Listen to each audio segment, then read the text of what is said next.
You are They're just giving it away. This integer array nums and the positive integer k. Just giving it away. Return the number of subarrays where the maximum element of nums appears at least k times in that subarray.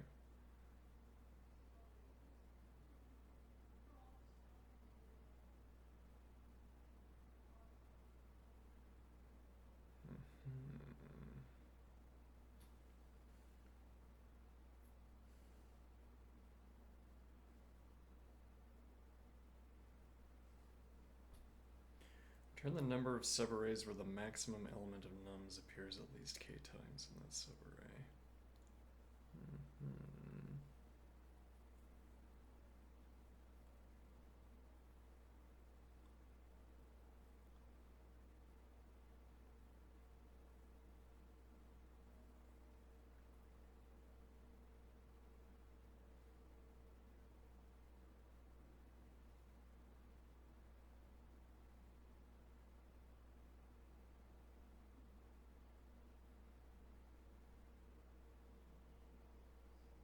Hmm.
So if we had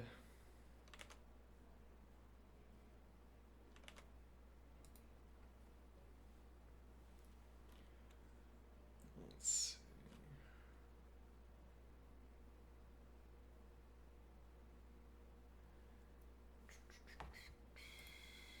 Let's get our new lines.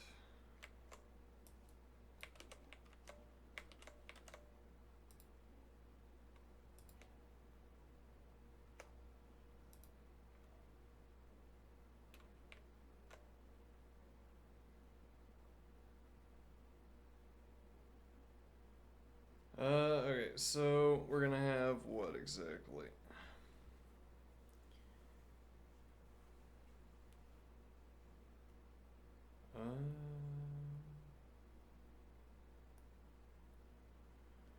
So I want an example here.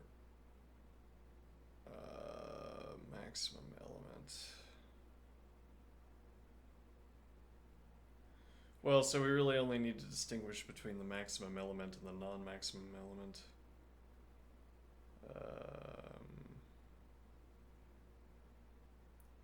So we could have 0, 1, 0, 1. Alright, so we have some stretches of zeros, which could be represented by a single zero. Alright, or we begin with the number itself. Then we have the number itself. Okay. And then we have some stretch of zeros, then the number itself.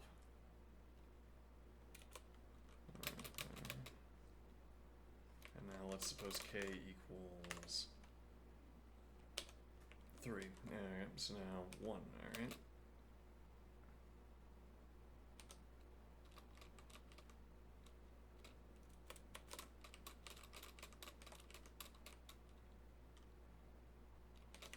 Alright, now, so notably taking every of the max element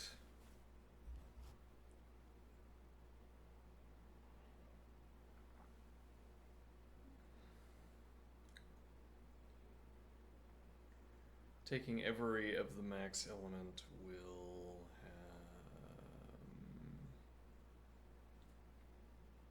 give us our k equals 3 count. Okay.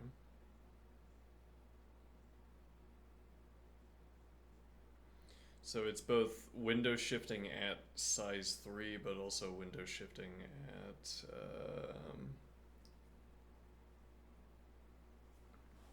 every subsequent size.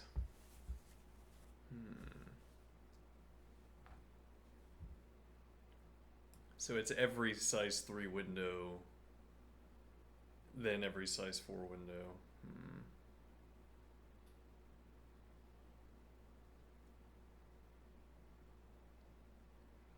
Should have learned APL.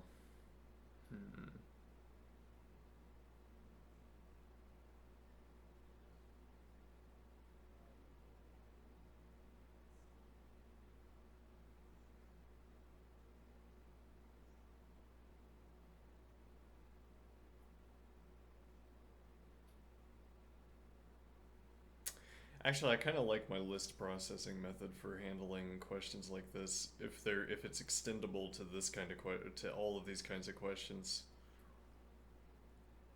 it makes it easier for me to think about.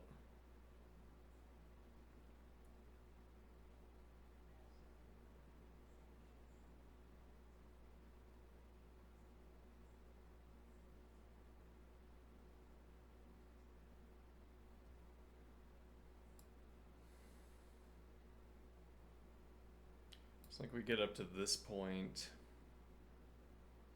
where we have 3. Okay. Now I can have it with or without this 0. Okay. And now I go up to, and that's the only change I can have because there's no 0 after, and now I have this 4.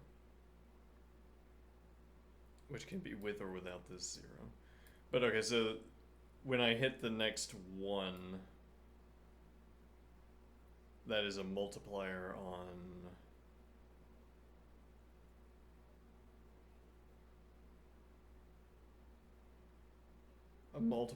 all of the 3 groupings that we had.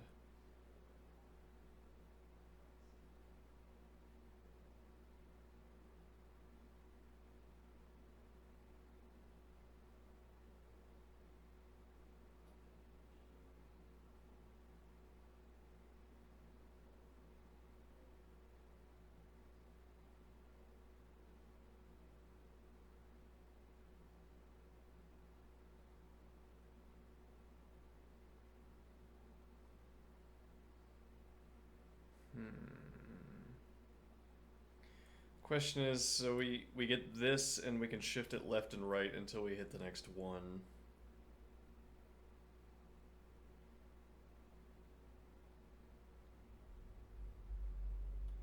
And then this 3 we can shift it left and right until we hit the next 1.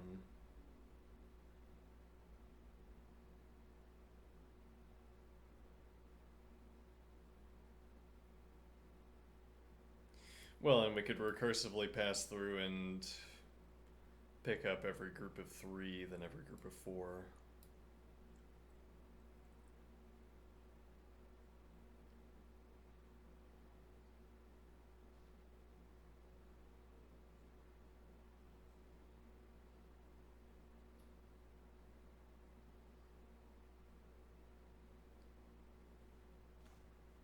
Oh, hold on.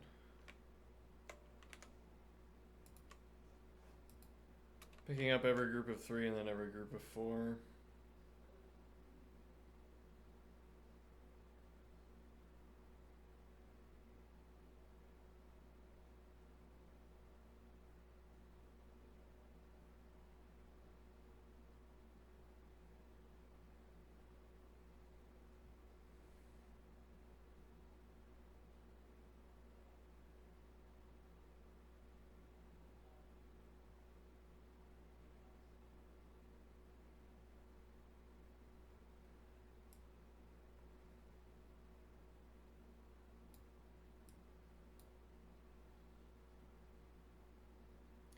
Yeah, though I want to treat Again, yeah, we would like to treat this next one as a multiplier on all of the preceding.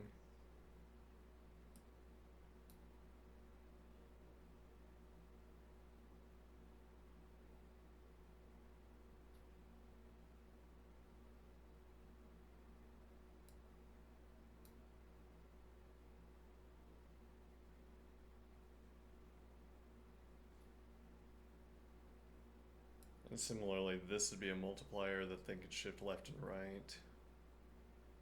Alright, but no, it would be that would not be the way to do it though, because if we shift left, we get 1. Okay. Let me see here.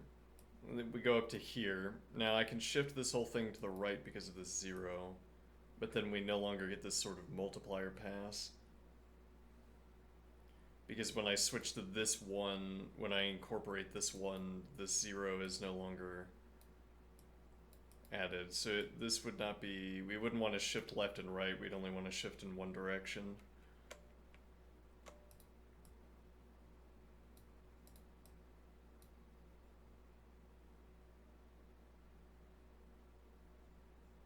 Alright, could we do a forward and then a backward pass? So this shifts left.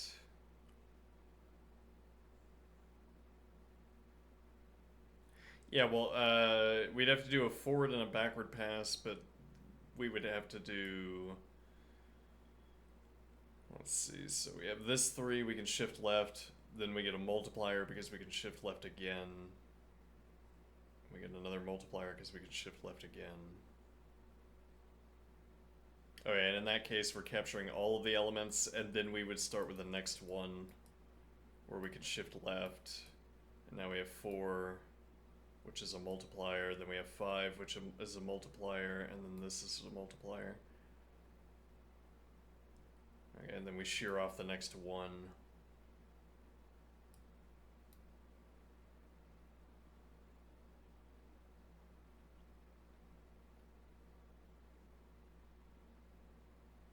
Okay, and then we would have this direction instead.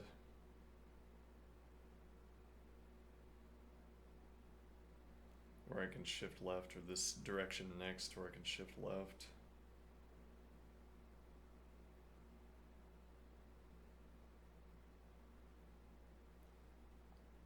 Does that capture every case?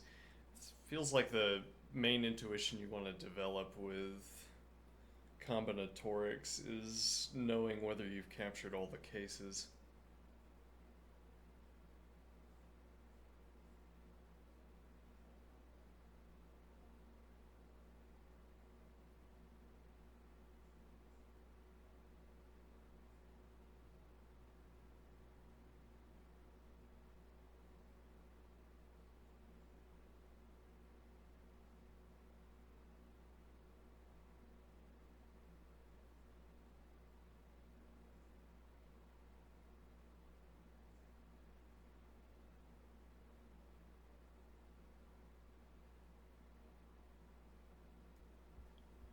Hold on.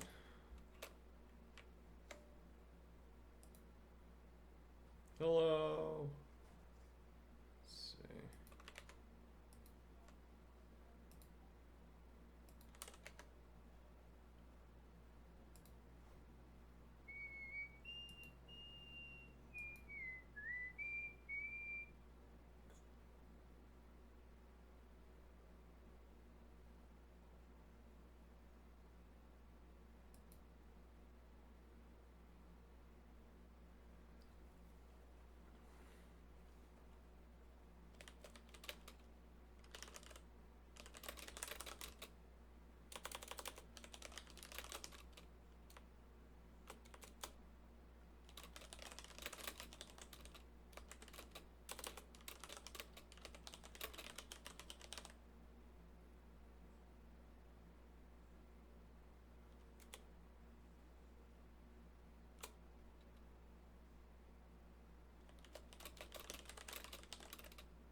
Alright, let's see.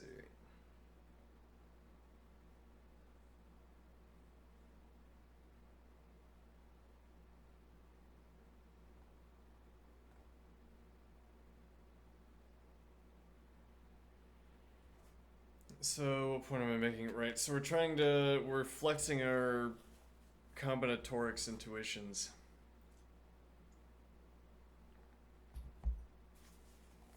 Okay. And the combinatorics intuitions that we're flexing here, we shift this to the left and it captures these two cases. Okay. I take this as well. Okay.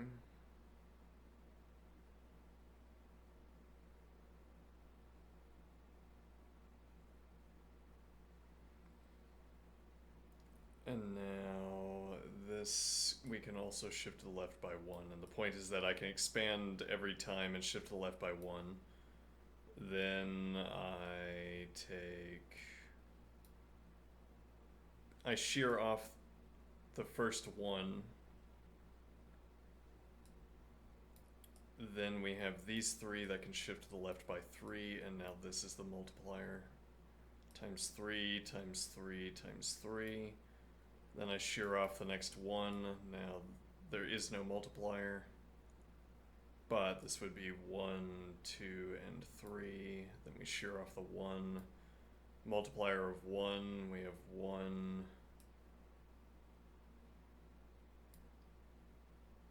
Yeah, multiplier of 1 and then 2 cases, and then we have a multiplier of 2.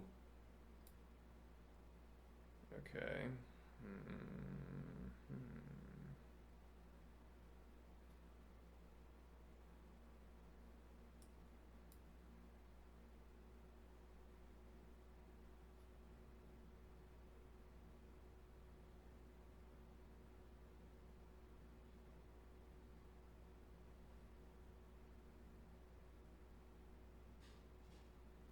And then we would have to do this in reverse as well.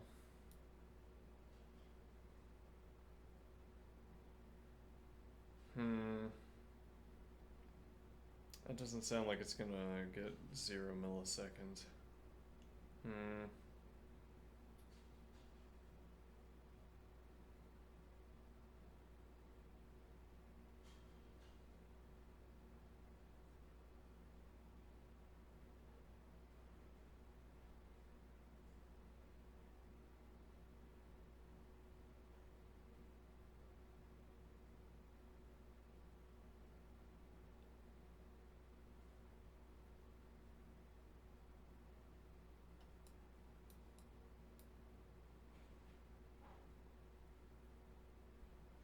We could try reverse vibe coding this. I wanted to try that anyway.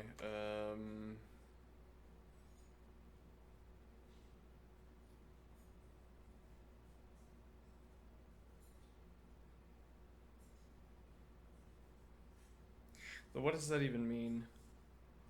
Yeah, let's see. I guess we'd want to ask the model break this down into easier leetcode problems.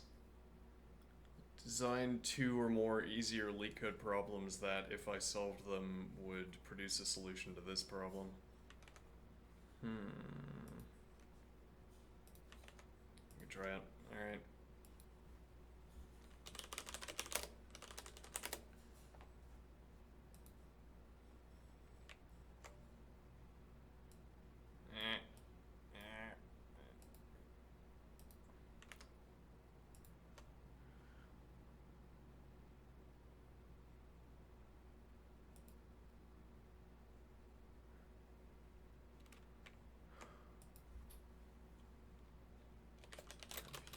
Heard of vibe coding? What is that? Or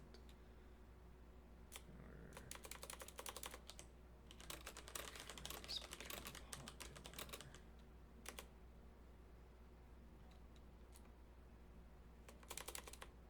Have you heard of heard the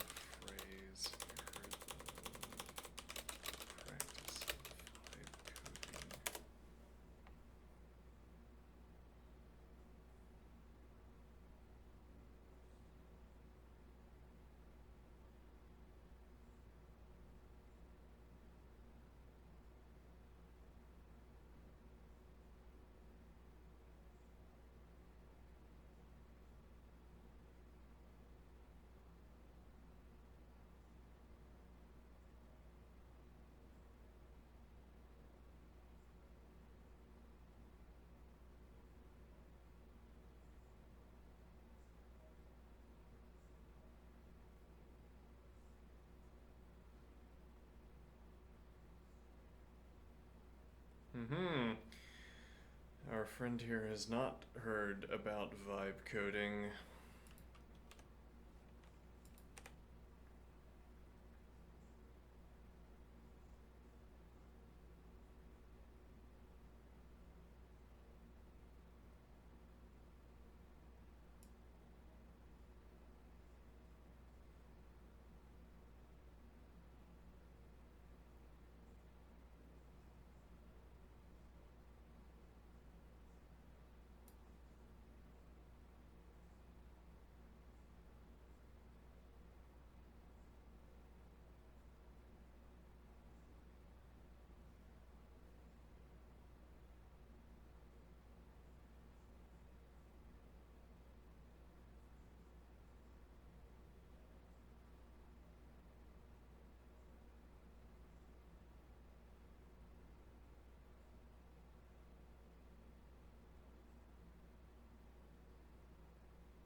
Typically, this takes the form of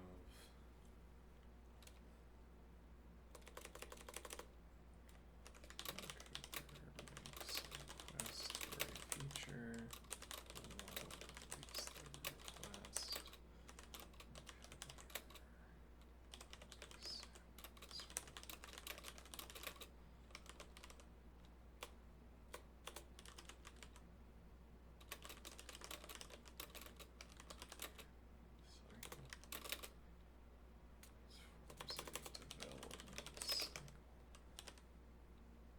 Yeah, say this forms of development.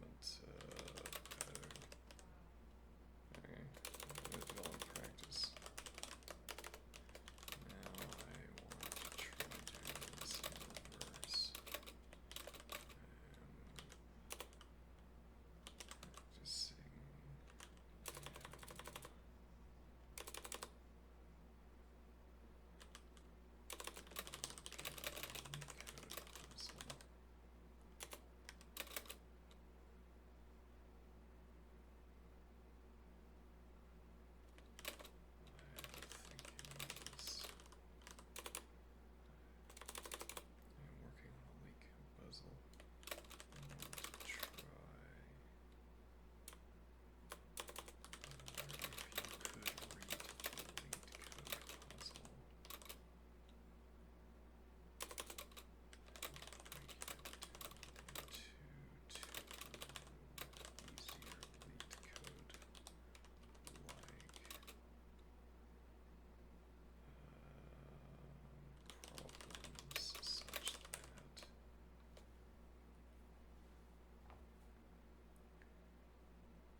let's give it a shot. Reverse vibe coding.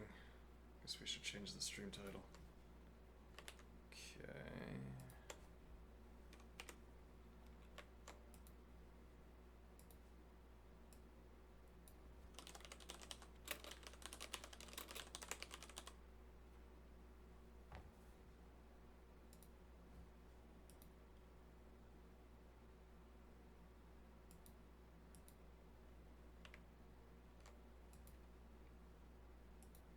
Let's see. Okay.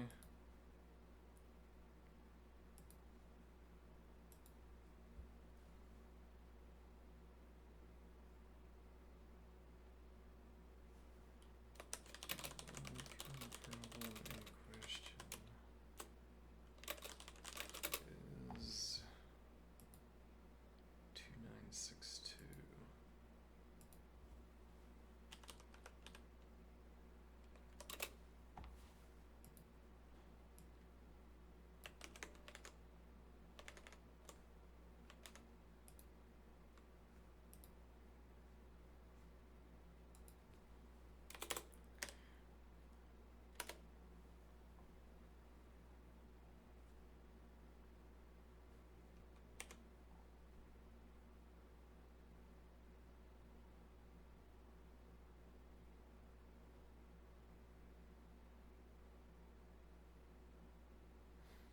Okay.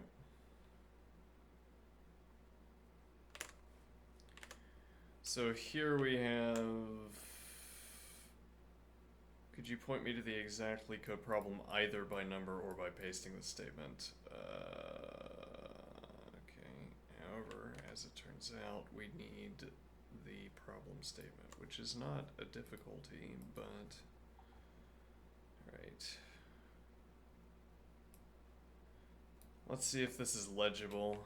Okay, you are given an integer array nums and a positive integer k. Return the number of subarrays where the maximum element of nums appears at least k times in that subarray. I think that's pretty readable.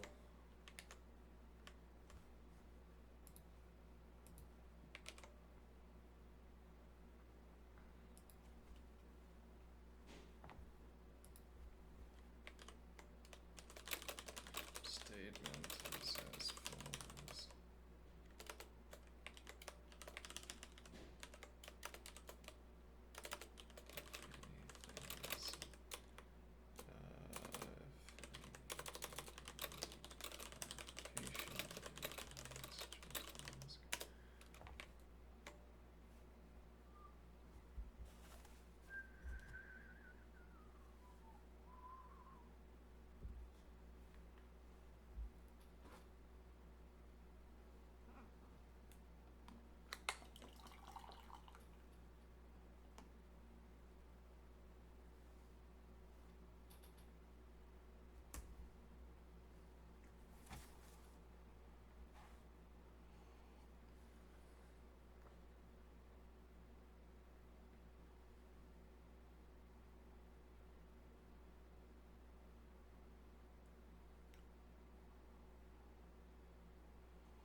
Here's one clean way to explode LeetCode problem 2962 into two bite-sized problems.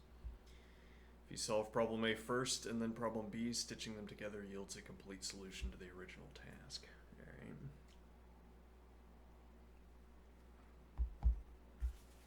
Well, let's find out if that's the case.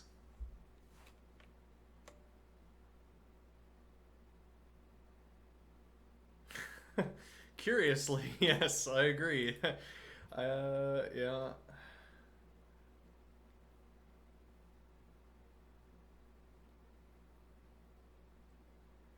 Let's see, the number of contiguous subarrays of bits that contain at least k ones.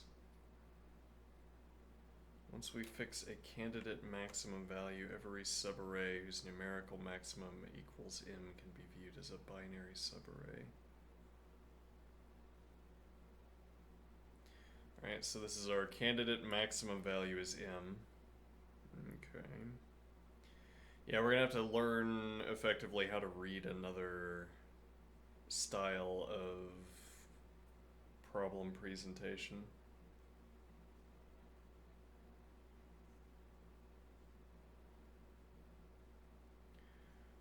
Let's see.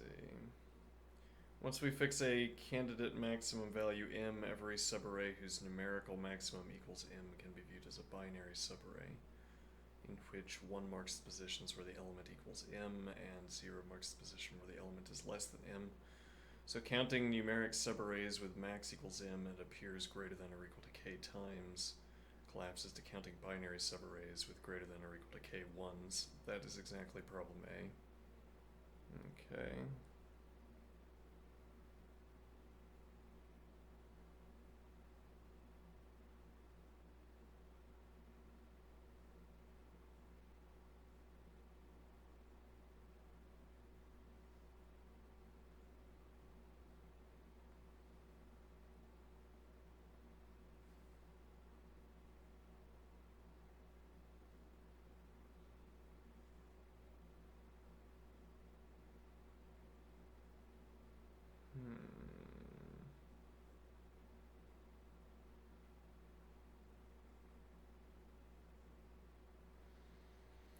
So I think this is a little bit.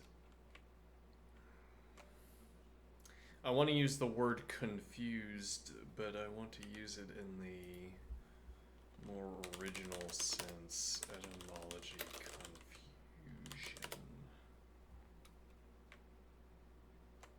Confundera. Confusio. Mingle together.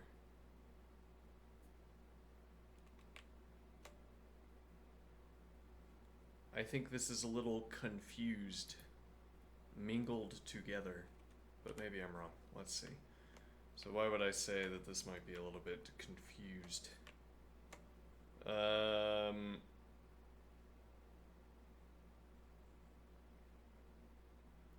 In this case,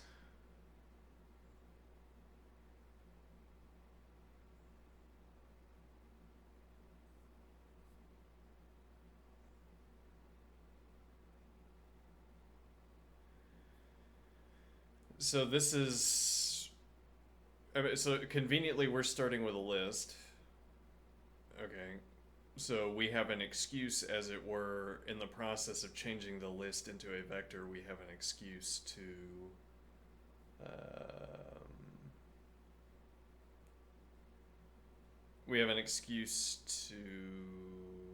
change the original input source, to change the original input list into a binary string, to a binary vector. Yeah. Okay. So now, actually, speaking of which, maybe we actually would want a string, Racket byte string.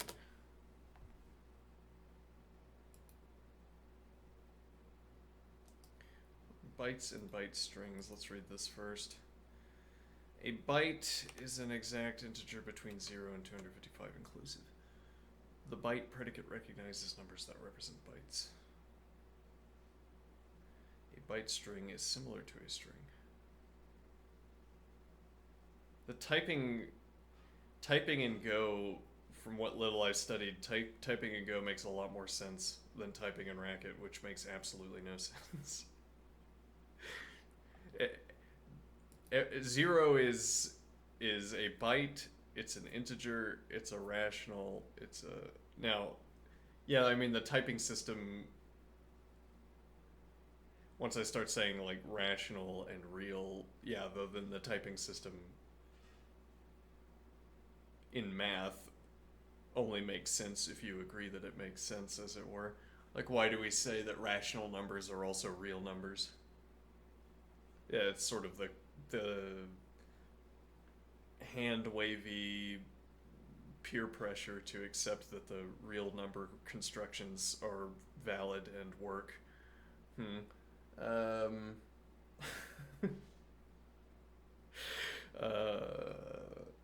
Yes, sure, real numbers. Yeah, those are real and not imaginary, not fake. What is my point here? Right, well, so every integer is every type of integer. 0 is a byte, but also it's an integer, and that isn't a type distinction unless it is. 255 is a byte, 256 is not. Both of them are integers. Anyway, a byte string is similar to a string, but its content is a sequence of bytes instead of characters. Yeah, I'm guessing though that there's going to be some string related overhead because strings are universally horrible in this language. Well then why are we looking at it? Yeah, that's a good question.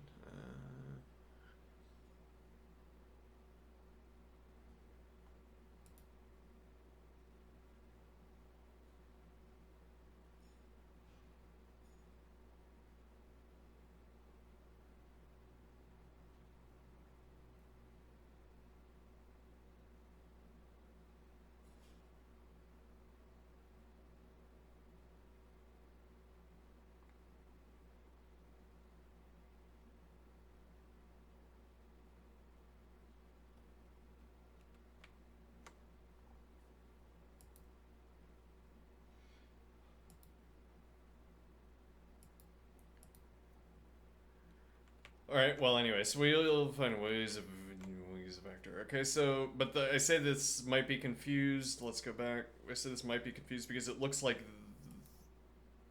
our interlocutor expects this to produce an answer to the entire problem. Okay, but we don't want this to produce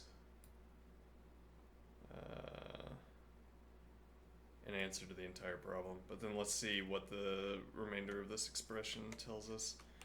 So once we fix the candidate maximum value m, every subarray whose numerical maximum equals m can be viewed as a binary subarray.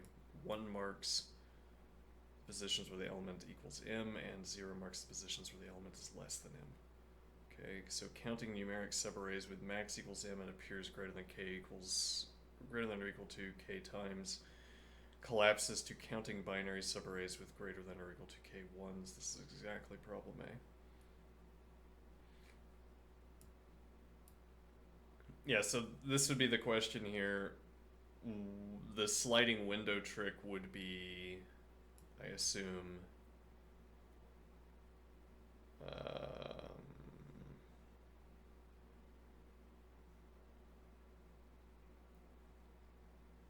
what we would want to employ in part B once we have all of the numbers in a binary array.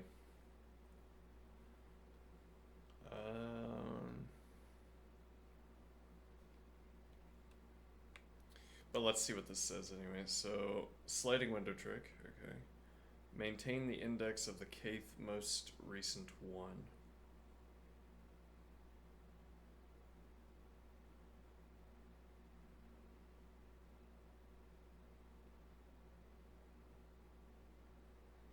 For each right end R, we'll probably be flipping that, though maybe not. For each right end R, the leftmost start that keeps greater than or equal to k1s is left bound equals index of kth last one plus 1.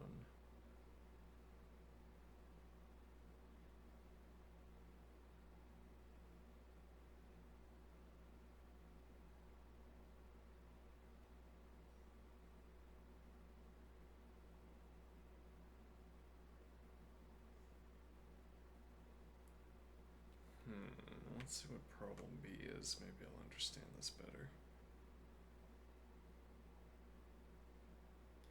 Sum over candidate maxima.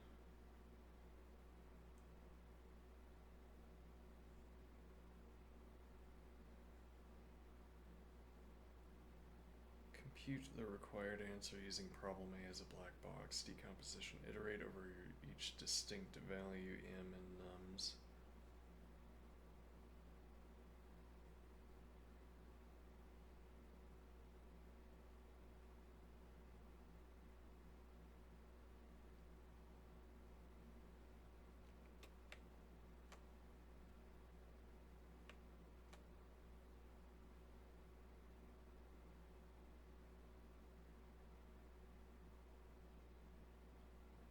Partition nums at elements greater than m.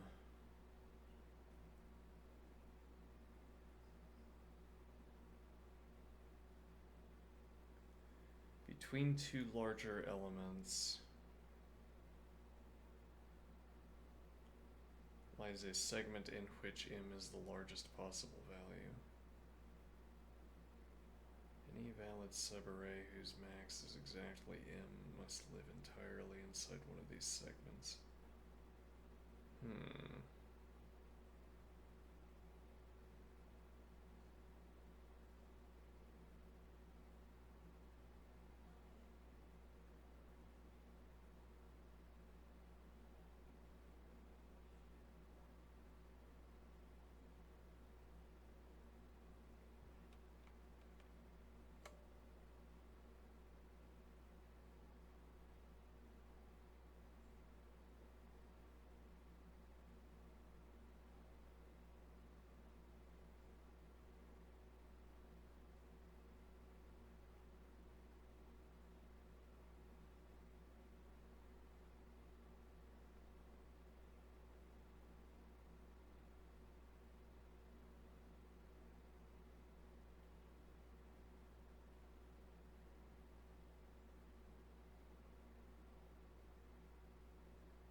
Alright, let's see here.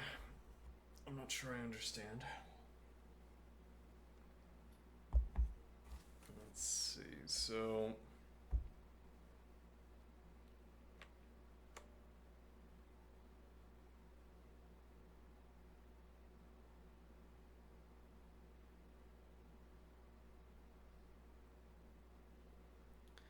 Yeah, so the problem here is that problem A is the full solution, which is fine for its own sake, but then what does the interlocutor think is going on with part B?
Well, let's make our bit array.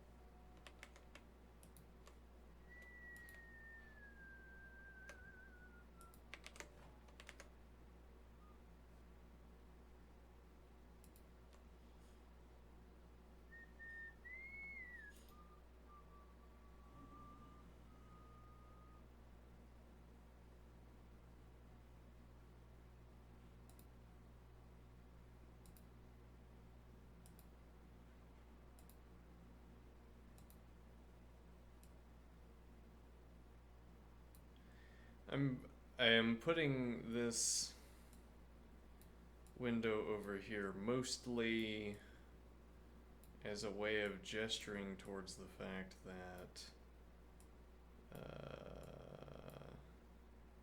chat is almost entirely spam, and that my reasons for looking at chat are limited.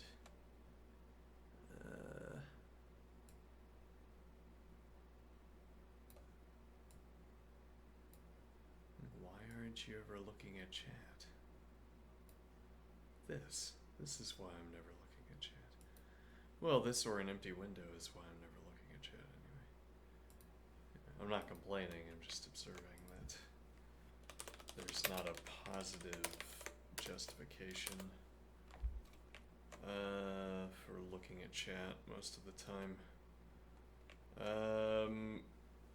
So what do I want to do here?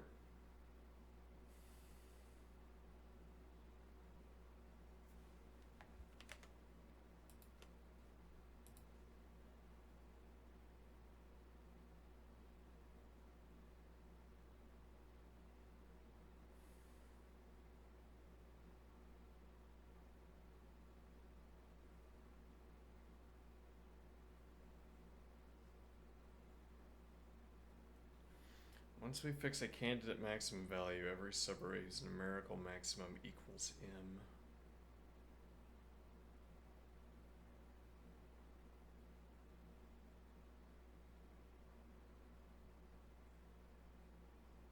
Okay.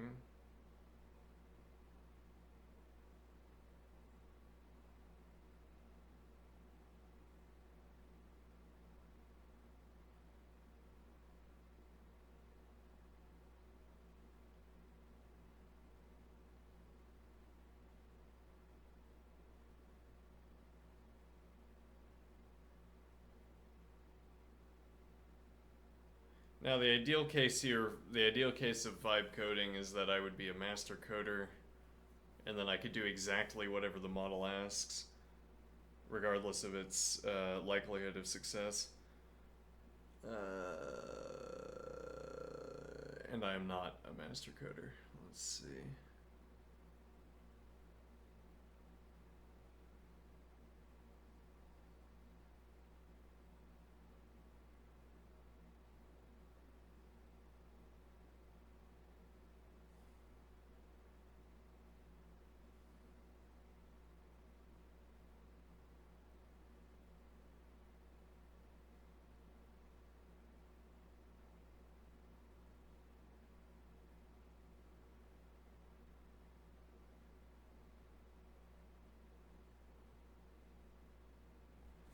Right, so let's get our binary array.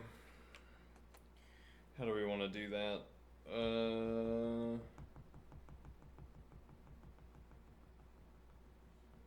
Well, so we know the maximum value. We can dope the list if we so desire. 10 to the 6th, which, as we are all aware, is 1 million. All right.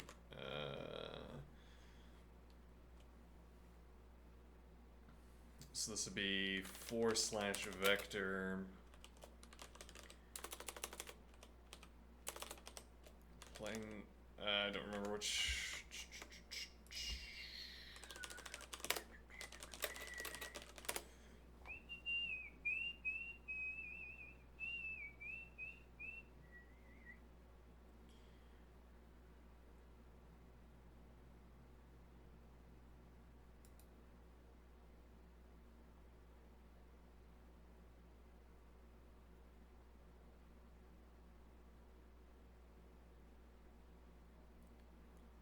Hello.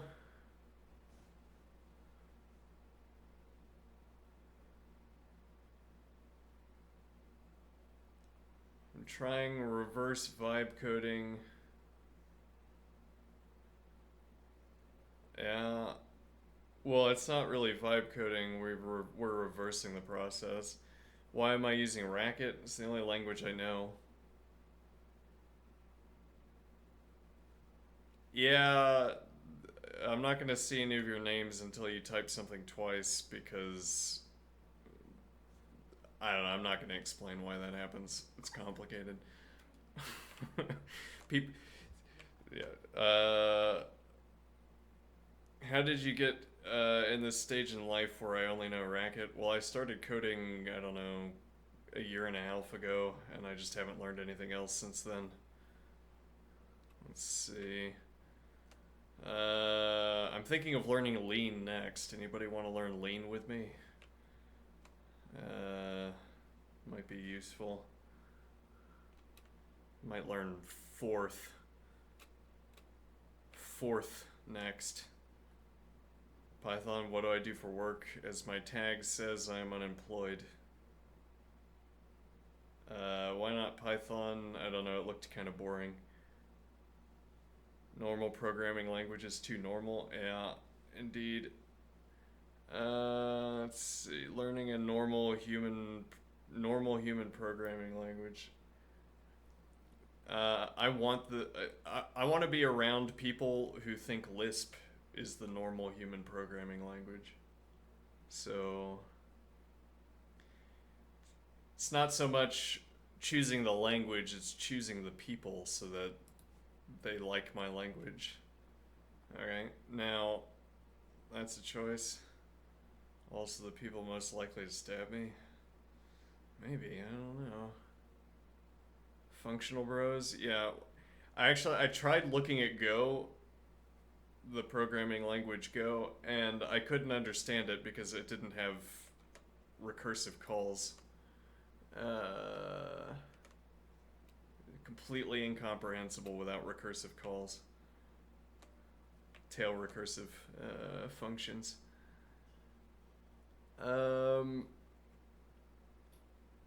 So we have the daily leetcode problem.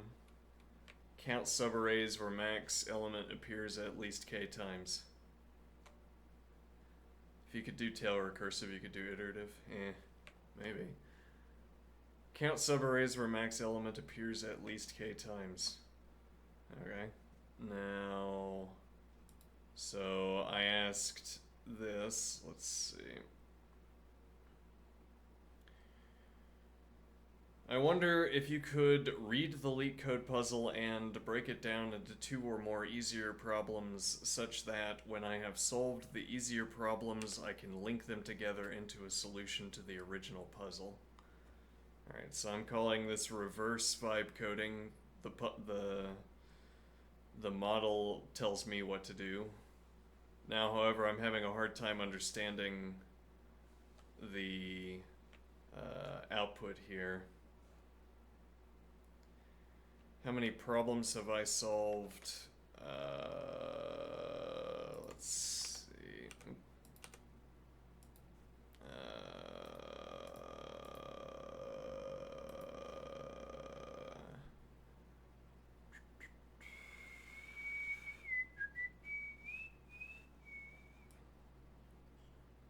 Would I recommend my friends try the new leetcode library?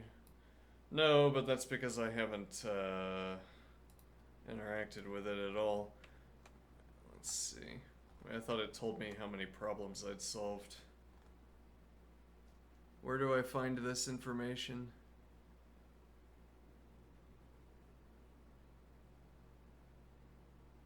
Profile icon top right.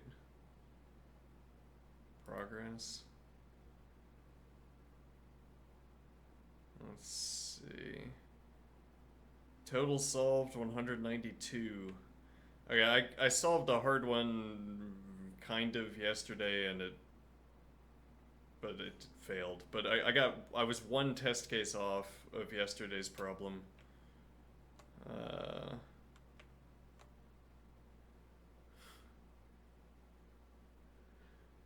And it was bad code though, so I didn't finish it.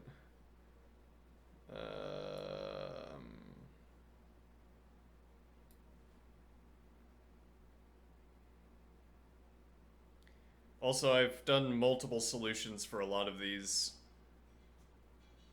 when the problem interests me.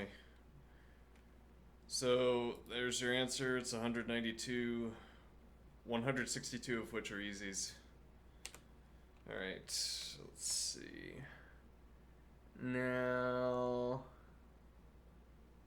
we're trying to have the model design the solution and then we code it, but having a little bit of trouble understanding the model's solution here. So the problem we're trying to solve today, you were given an integer array nums and a positive integer k. Return the number of subarrays where the maximum element of nums appears at least k times in that subarray. A subarray is a contiguous sequence of elements within an array. Alright. Now, so I was looking at... My immediate intuition here was that I group up these three, and these three have a multiplier on them. So a multiplier of 1, because I could have either this group of 3. So here, this is a binary array. We've converted all of the max number into a 1 and all of the non-max number into a 0. So that we could use, I guess, so that we could use literals in the solution. But also, we have to, since with Racket you get all of your data as lists, if we want to process this as an array or as a vector, then we have to create the vector that we'll be cycling through. So that gives us the opportunity to change numbers from integers into bits. Now, so I have a 0 at the front, and I'm treating that as a multiplier because I can have this 3, and then I could have this group that includes 3.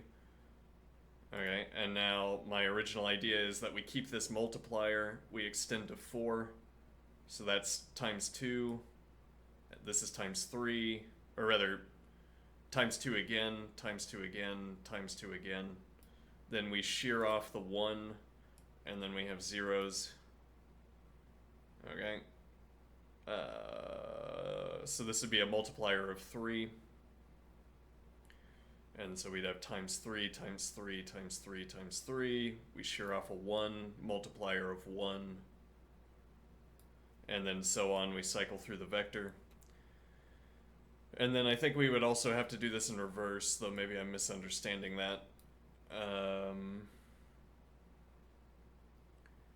Where we have these 3 with a multiplier of 1, and then we extend. Though that might be a misunderstanding. Now that I'm thinking about it, why would we need to do it in the other direction? Well, so the reason we need to do this in the other direction putatively is that we haven't captured this as a multiplier. Yeah, but we have, though. Because we had here... Well, because this process shears off the 1, now we have this as a multiplier. Shears off the 1, we have no multiplier. Shears off 2 of the 1s, and then we have this as a multiplier.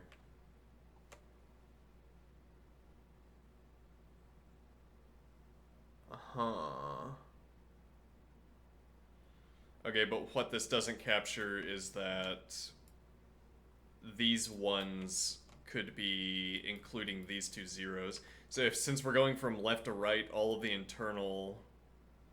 let me think.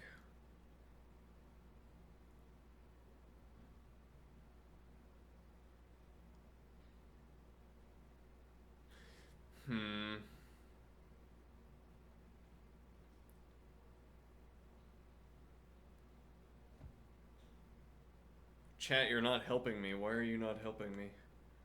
I'm like a turtle on my back here. Let me see.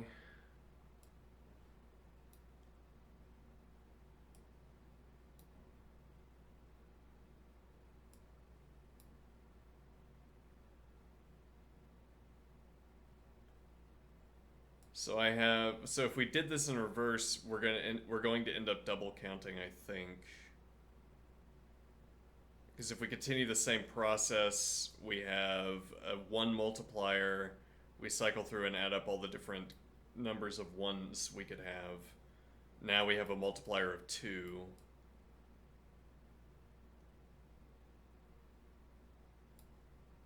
Now we have a multiplier of 4.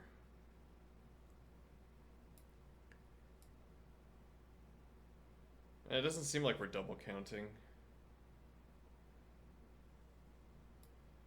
Alright, so that solution probably works. If I can't figure out what the model because I'm using Elixir. That or your replicants. I see. I see. Let's see. Now, the model's answer. The model wants, our interlocutor here wants bits. Okay, wants a bit representation, which we're going to have.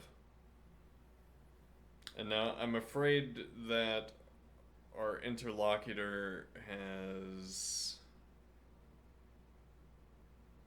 confused our request, because these look like two independent solutions to the same problem. But if we read this, so we create a bit array, all right, and the output will be the solution to the entire problem, the number of contiguous subarrays of bits that contain at least k1s.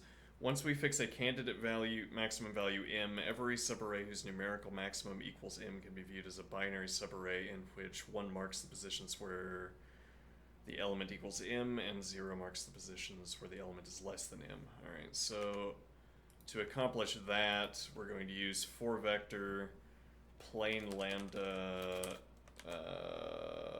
num, plain lambda value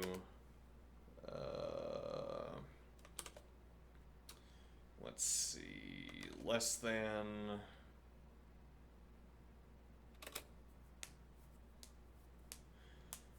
wonder if anybody know if less than or equal to is more expensive than less than?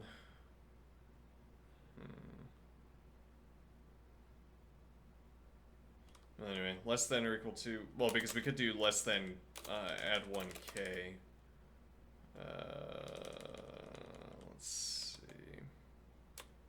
Actually, this needs to be an if expression. If less than value add 1, yeah, we'll just do less than or equal to value k, then 0, otherwise 1. And we're running this on nums. Let me confirm that that does what I'm expecting it to do. Let's see. Define k3, define nums, list 1, 2, 3, 4, 5, 6. Okay. That should be that. Hold on. Shouldn't be on any reasonable computer. Oh, so the answer to the question of less than or equal to being cheaper than less than shouldn't be. I see. I want to learn assembly at some point so I can answer those questions directly. Let me see. Why is this wrong? Let me look up the 4-vector syntax.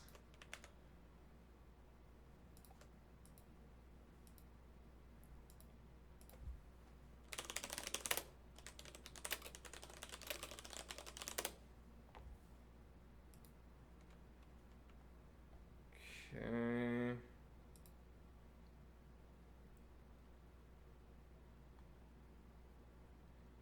Right, we're supposed to have... this works a little bit different from how I'm expecting. Alright, so let me go back. We're going to have...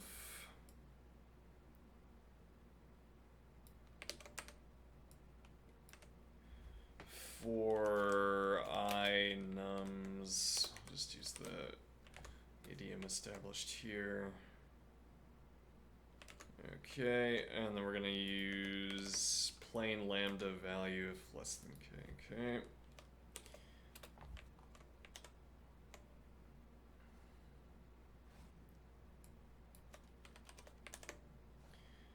Nope, that's incorrect.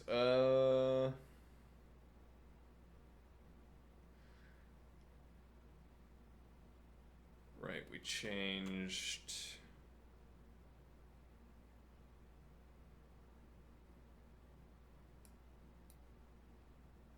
I've only recently picked up comprehension and iteration, so my syntax is bad. Let's see.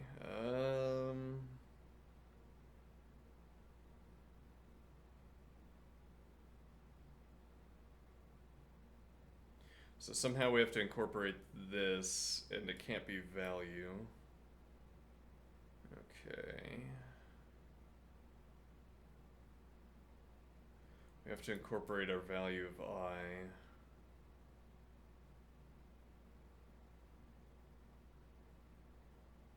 I wonder, maybe the point is that we just don't have this kind of expression. And now we say if less than or equal to ik 0, otherwise 1.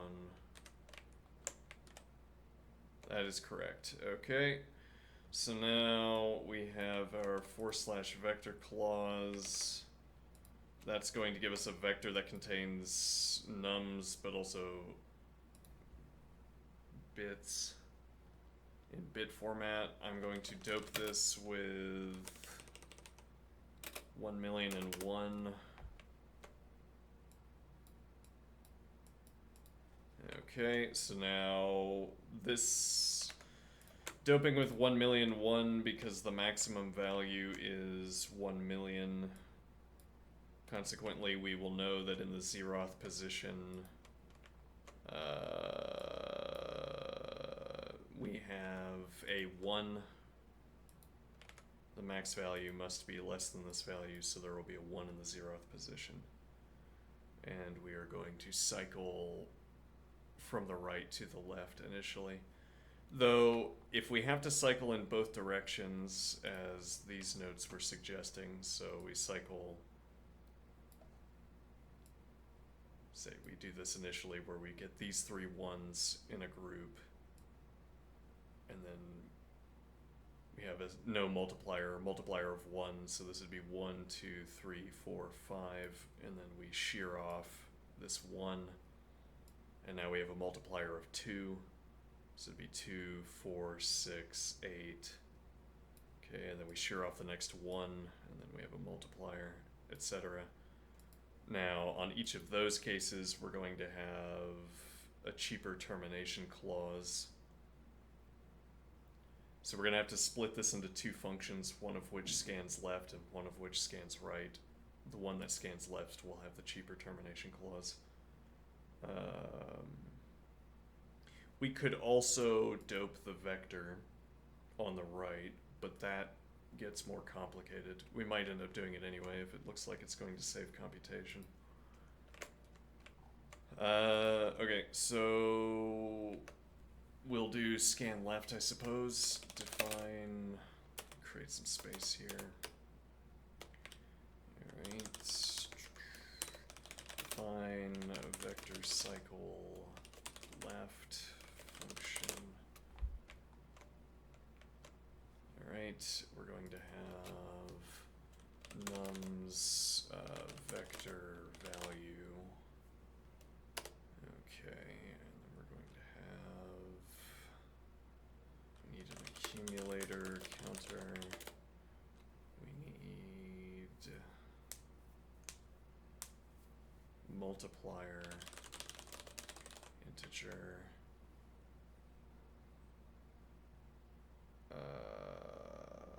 Let's see. So actually there's a way to automate this scanning left process, now that I'm thinking about it. So we have, if I simply know the number of 1s,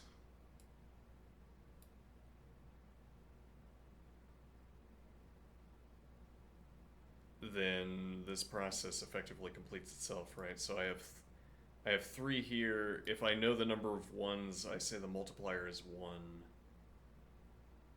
So there's 1, 4, 7. So now we already know 7. Then this would be a multiplier of 2 on 6, so 12. Multiplier of 4 on 5, so 20. Okay, so that gives us, well, so we just don't have to scan would be the point. I mean, the scanning that we have to do is the number of zeros. so that we can figure out what the multiplier is on each pass. Okay, so that suggests a different structuring from what I was originally thinking. We're stepping away from the reverse vibe coding plan, admittedly. Yeah, that's gonna, I think we're gonna have to work a little bit harder. I don't think simply asking for the solution, I think, is gonna work. We're gonna have to work more with the model to figure out, you know, work with the model to figure out a workflow.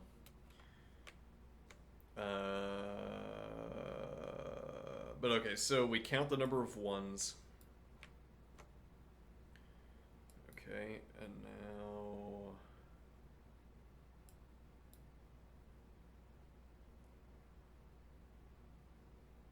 that gives us one of our two multipliers, and then the number of zeros from the end gives us our second multiplier. Okay, so this vector cycle, what it's going to do...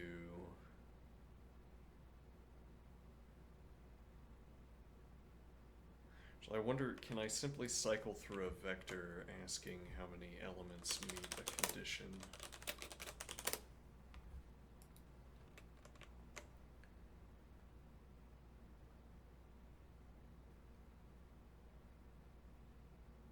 Count out.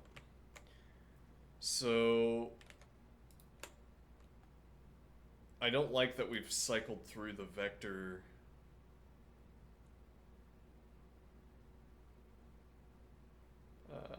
Actually, it's not clear that we're going to need dope for this. I don't like that we have to cycle through the vector in order to generate, or rather, I don't like that we have to cycle through nums in order to generate this vector, and we haven't already counted. So actually what we could do this with a list instead.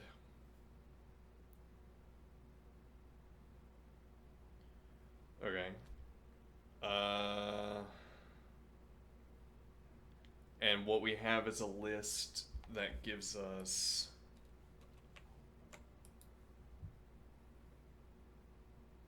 the number of ones in a row followed by the number of zeros in a row.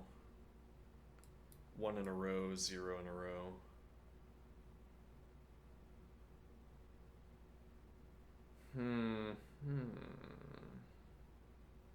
And then we reverse that list to work with it in the other direction. So the problem there would be, how do I know?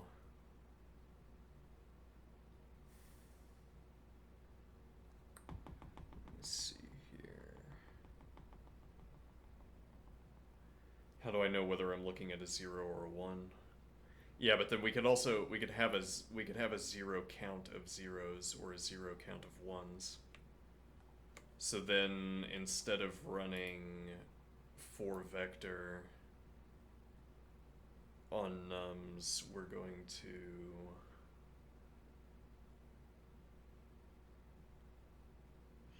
alright, let me design a function real quick. There might be a way to do this with built-in functions, but define list cycle function nums list value. Let's see.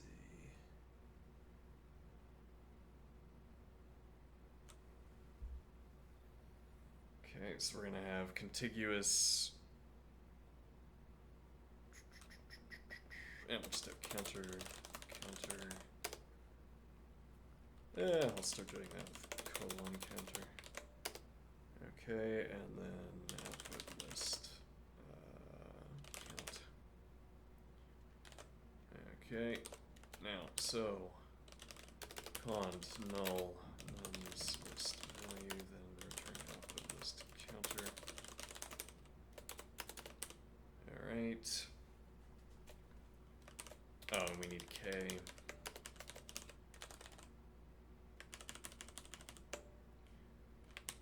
You know what, I'm gonna start calling this constraint. I'm gonna give that a shot, k constraint. Alright, so now, less than car nums list value.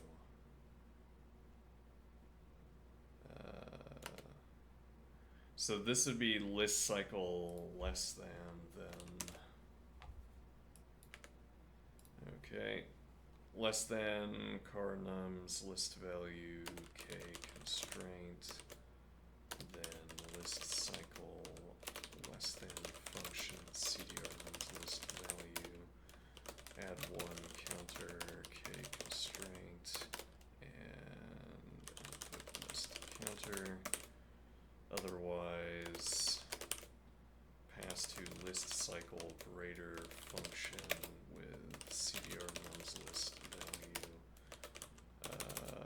0, 1 k constraint, and const counter on the output list counter. Okay, and now we effectively copy this function for greater. Okay, greater than or equal to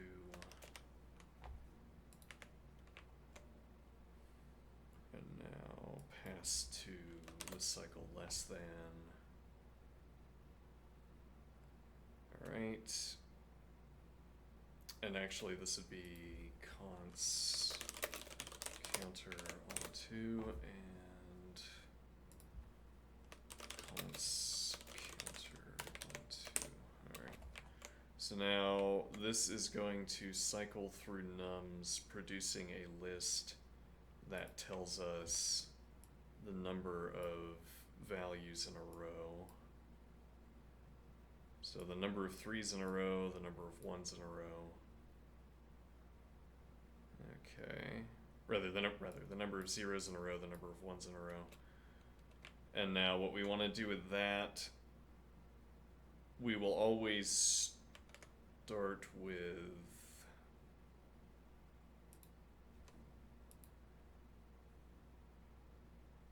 we can figure this out towards the end, but we can always start with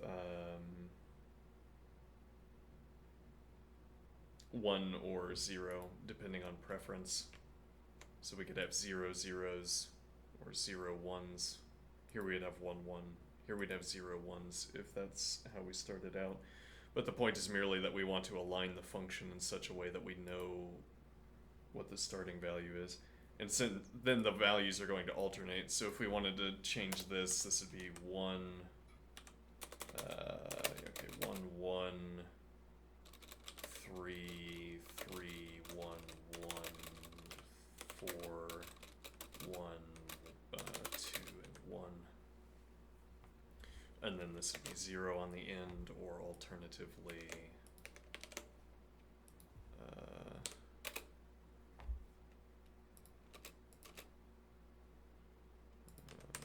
like that. Alright, and now the idea is that we have 1, which is our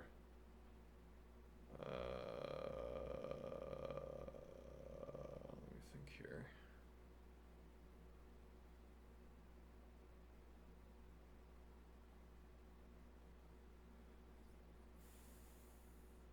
So it's a little bit like we're trying to find out a closed form solution that does the same thing as shifting the window repeatedly across this sequence. And the closed form solution we're looking for here is that this tells me there's 1 1, this tells me there's 2 zeros.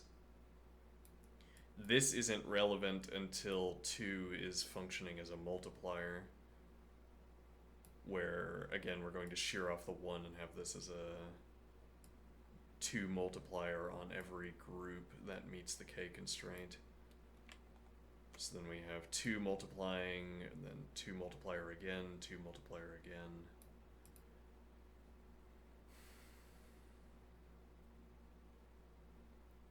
Now, so I cycle through until I've gathered 3 1s. Okay, multiplier of 1. Then we skip the 0, and then we have, yeah, so conveniently we can do CDDR every time. Okay, and we repeatedly cycle through this list instead of working with a vector, because I don't want to work with a vector. Okay. Hold on, does anybody... Oh, people are still here. Surprising. Okay, let's see. Okay. So now we're going to have... Define, I don't know, count cycle function with...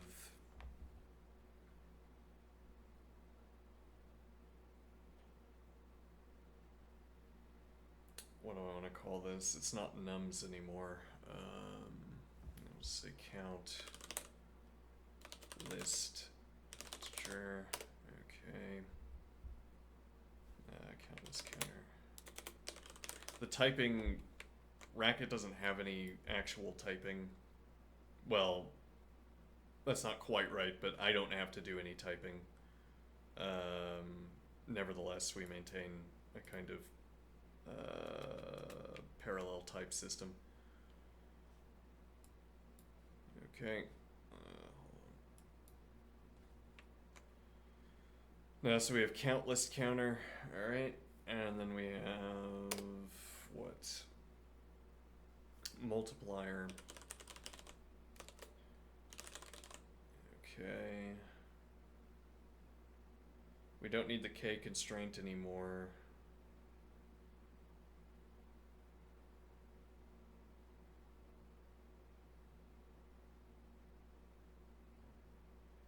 Let me see. Accumulator integer. Okay.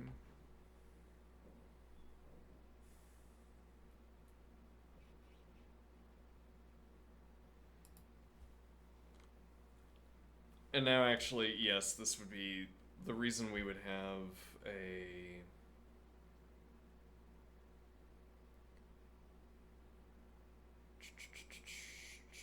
Rather, we could put a doped element into our output list. I guess we'll do that in a... We'll do that in a later phase.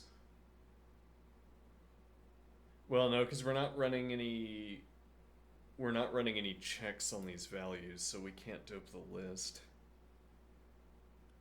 Which is inconvenient because we're constructing the list from scratch. The fact that we can't shed our null checks using that is inconvenient. Okay, multiplier, cond null, count list counter, then return. Actually, we don't know yet, right? Otherwise, actually, probably we could automate this process, but we need to see the functions first before I know whether I can automate it. This, however, will be an if expression and not a cond because there's only two cases. So this will be count cycle function with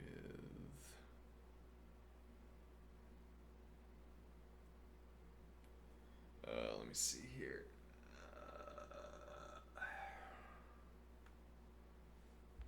So we have our multiplier, and that multiplier is going to be on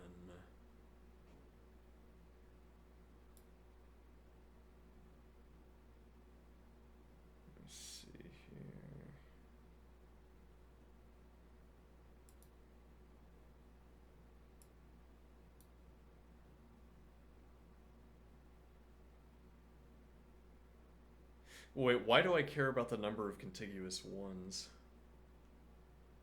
What do I mean?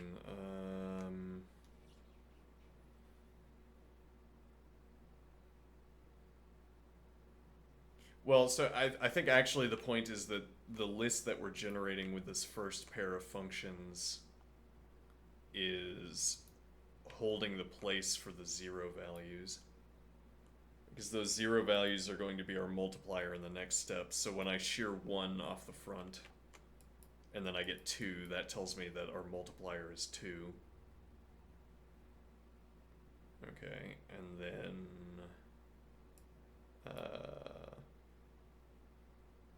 yeah, but again, if we don't need to shear through the remainder of the list.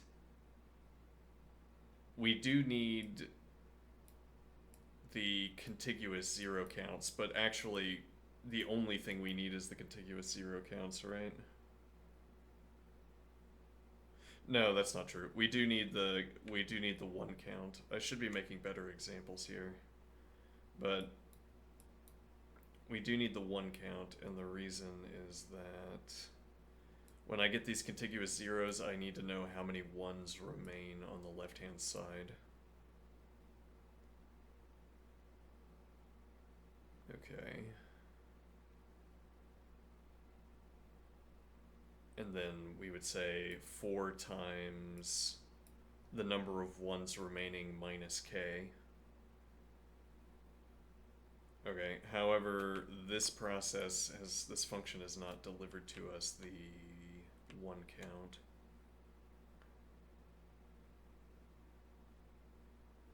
Okay, however, we can have one count. Okay, and let's see here.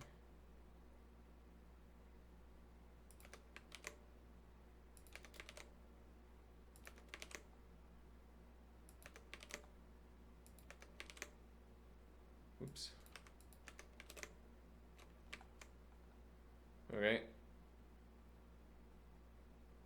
I have been inconsistent in where I placed that. Let me see this. Okay.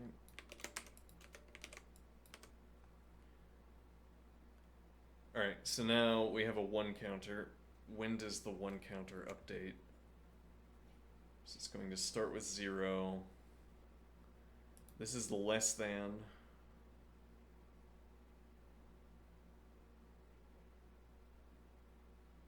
Oh, this exhibits a terrible misunderstanding. It's not less than k constraint. We don't yet know what the max value is. Now, we could figure out what the max value is with... I'm going to delete this because I think that's wrong. I think that's unnecessary. Let me see here. The k constraint is irrelevant in this case. We should delete that. This rather should be max value.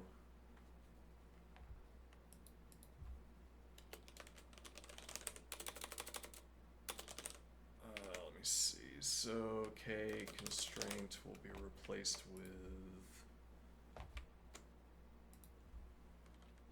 max value integer. Okay.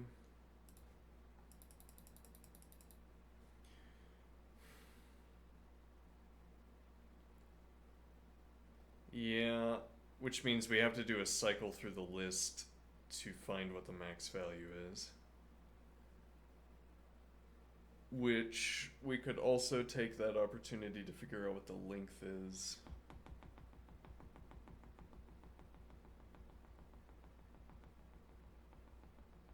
Yeah, why do we care about the length? Yeah, fair enough.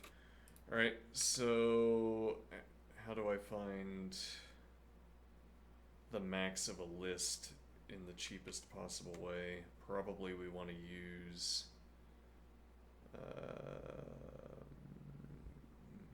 argmax. Part of Racket is finding the shortest path to a C code. Let me see.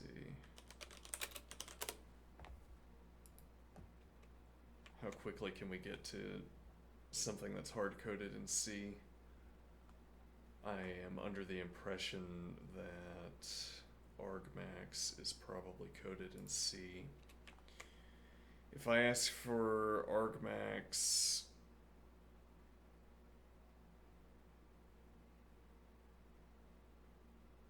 no, it doesn't look like that's going to be...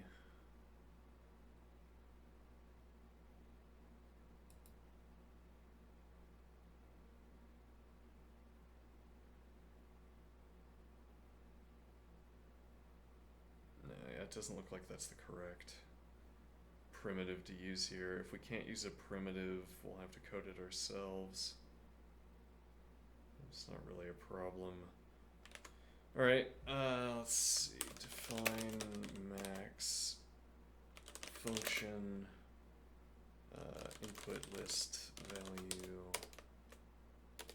We can't dope this either. No. So let's see. And we could do like a for each kind of thing, where we define max in a let definition and we run for each. If less than max, then update. If not, but I'll do here max value. If null input list value, then return max value.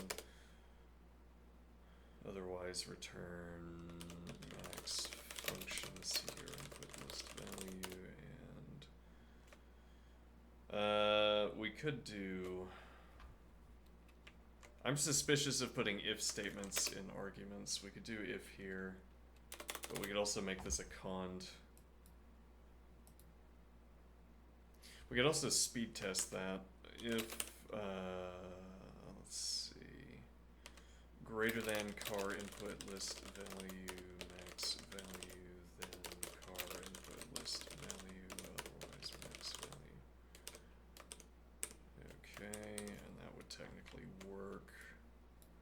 I'm interested in the answer to this question. So let's get our list generator. Okay, what do we want to do with the list generator?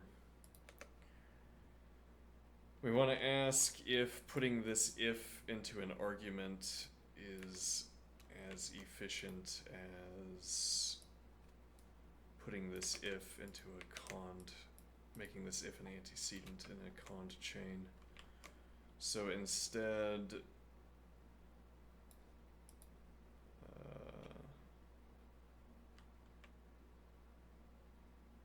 hold on.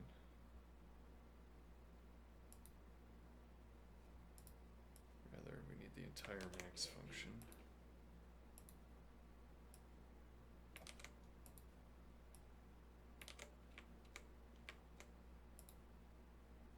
Alright, so now rewrite this cond null input list value, then return max value, greater than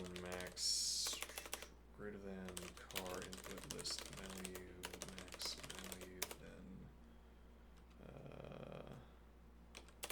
max function cdr input list value and car input list value, otherwise max functions for input list value and max value. Alright, so let's see which of these is more efficient. Okay, so we want a large range of values so that there are regular updates. Okay, we'll do 1,000,000 elements. 1,000,000 might not be enough, but we'll find out.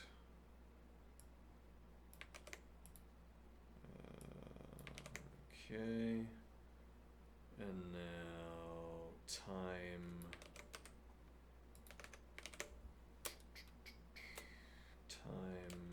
max function a is 0, -1. Okay.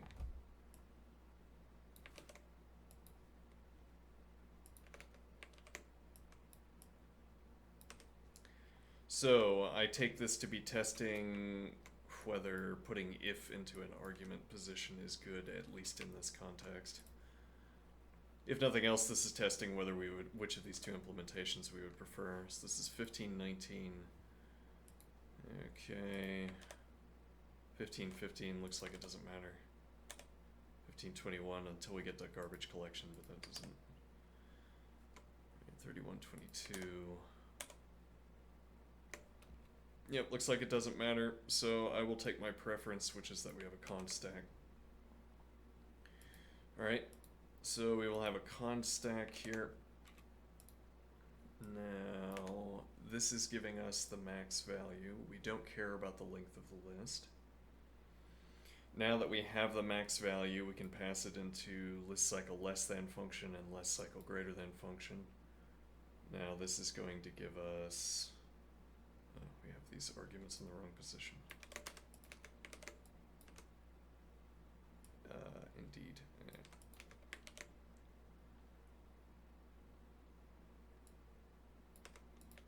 Oops.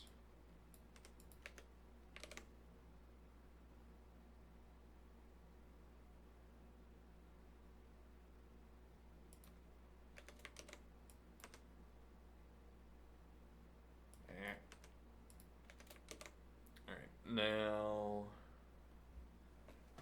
what time is it? It's about time for me to stand up and do some exercise. So we have our max value, we pass it into our list cycle function. This is going to output a sequence of values of the form, well, of such a form that they tell us how many consecutive zeros or ones we have. Okay, and what we want to do with this list, to reiterate,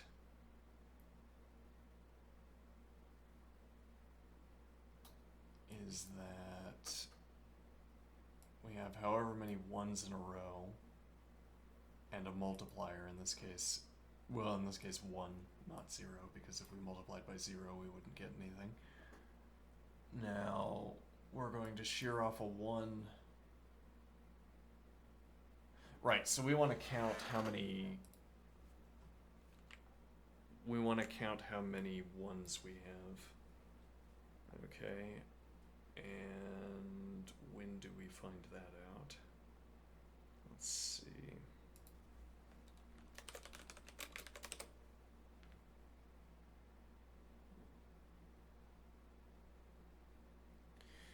This doesn't make sense to have greater than or equal to, because we already know this is the max value. Okay, so now equals max value, we're going to add 1.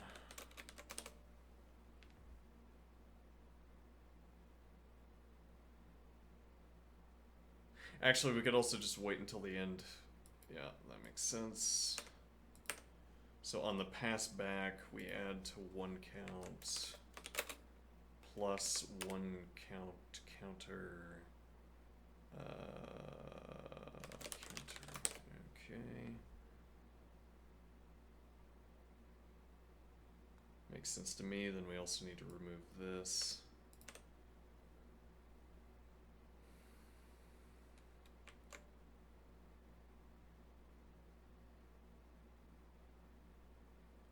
Okay, so at the end we're going to have how many ones there are.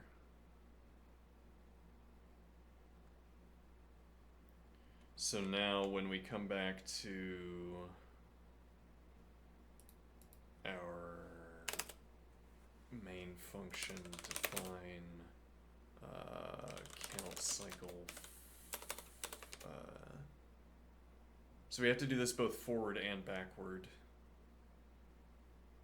but we can use the same function for both.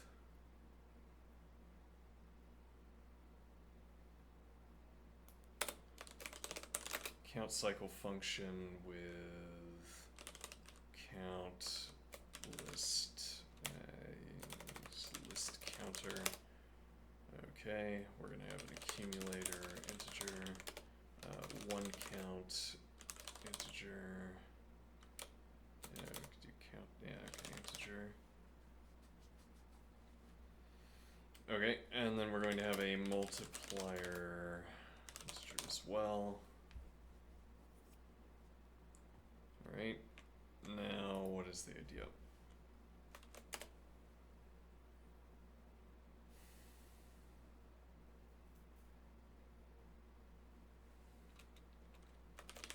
Cons null list counter return accumulator integer.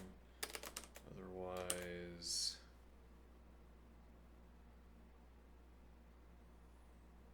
no, actually this is going to be let's see, list management function with... Okay, let's do a little bit more of the structure. Let me see here, what do I mean? So we're going to have a box that holds the output of list cycle. Okay, the output of list cycle is going to be that list of, that sequence of numbers. And the point is that we're going to cycle through that list.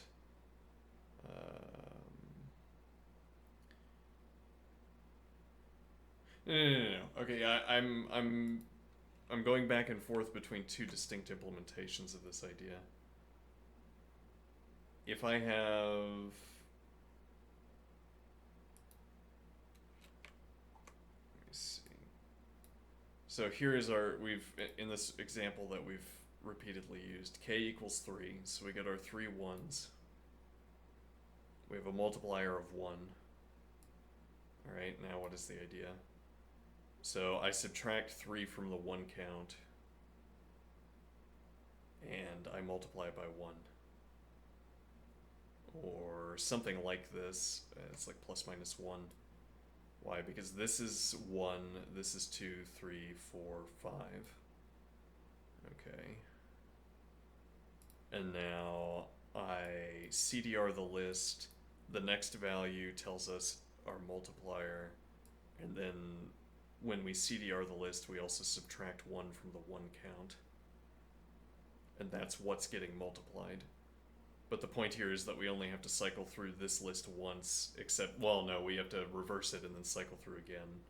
But we only have to cycle through once in either direction. Okay. So we don't need something like list management, except insofar as we'll have to reverse the list and cycle through it again. But okay, I will put this here.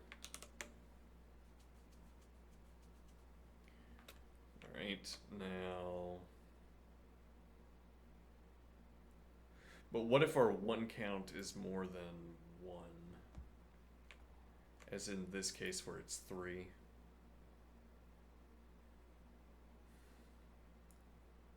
Okay.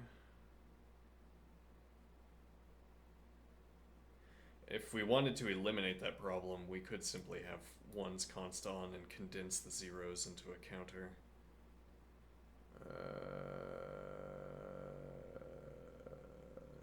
No, yeah.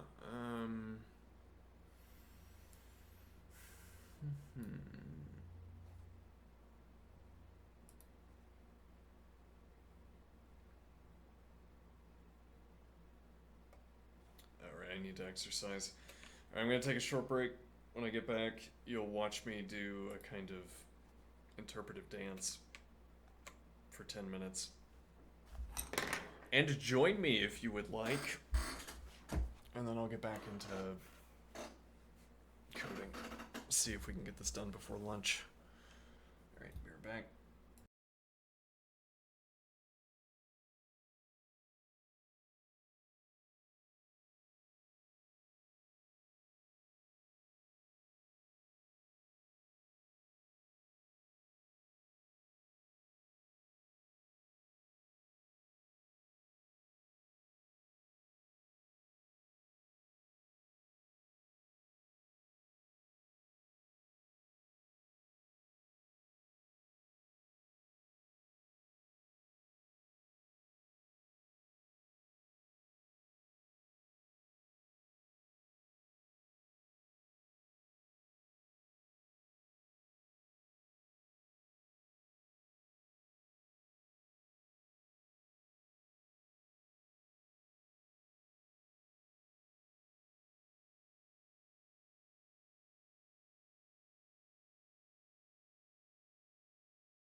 Okay, I'm back.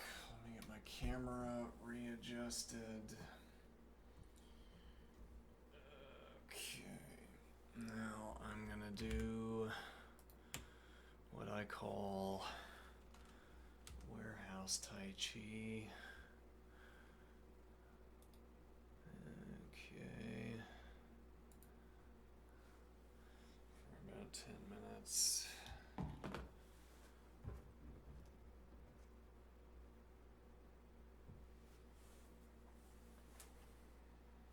Hold on, do I have a zoom on at the moment? No, I don't. Okay.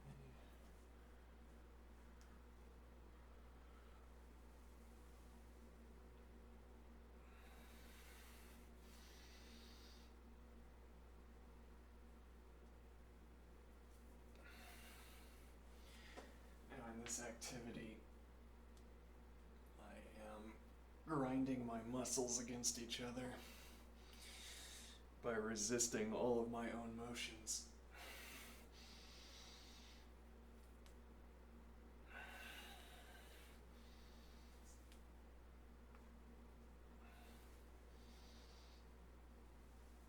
Or maybe I'm not. You wouldn't be able to tell because I have my shirt on. But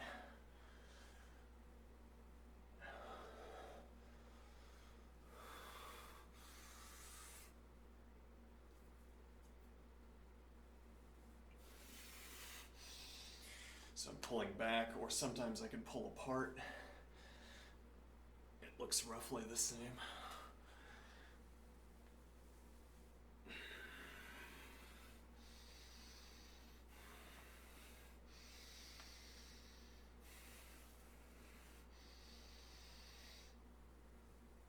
Don't want to get too sedentary.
Lots of variations to target different muscle groups.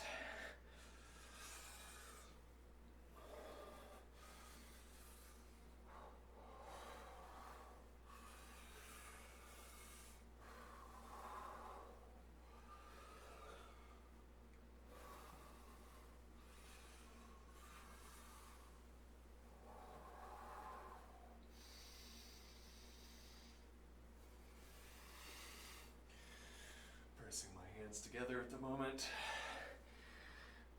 Surprising how little force you can generate.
Let's do some cardio.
And that was 10 minutes.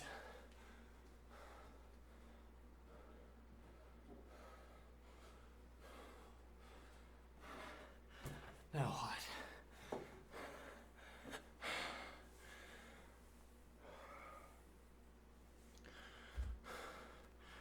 Now we keep going.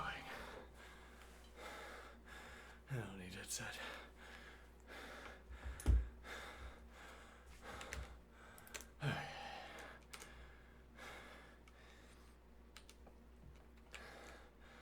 Now, so, what is the idea?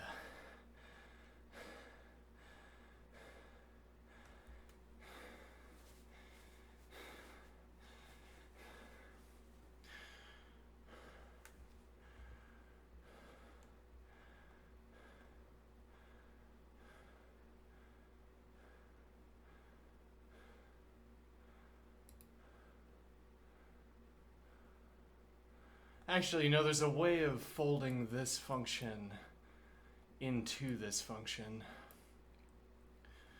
What do I mean? So this scans through the list and identifies the max value. This utilizes the max value in order to generate a one. No, you can't do that. Yeah. The idea was going to be that we could reset every time we found a new greater value. So we could keep a counter running from 0 that we don't change. And then each time we encounter a new value that's greater, we could const that running tally. Then we assume that we have the greatest value.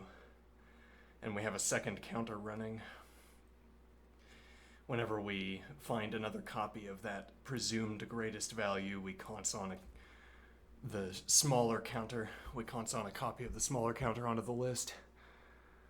And then if we find a new greater value, we reset. The problem with that is that we would have a growing list. Yeah, so we would also have to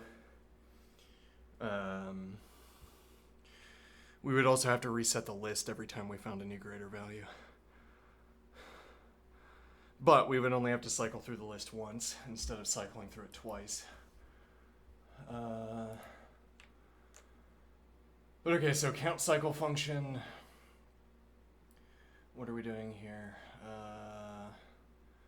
We have our list of counter values. We have a multiplier. Okay, but now it doesn't make sense to do multiplier because we're going to get that directly. Okay, what do I mean by get that directly? I mean run count cycle function with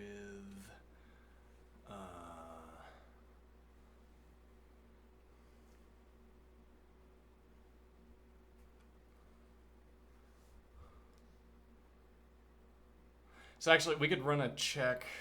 Let's see, we could run a test to ask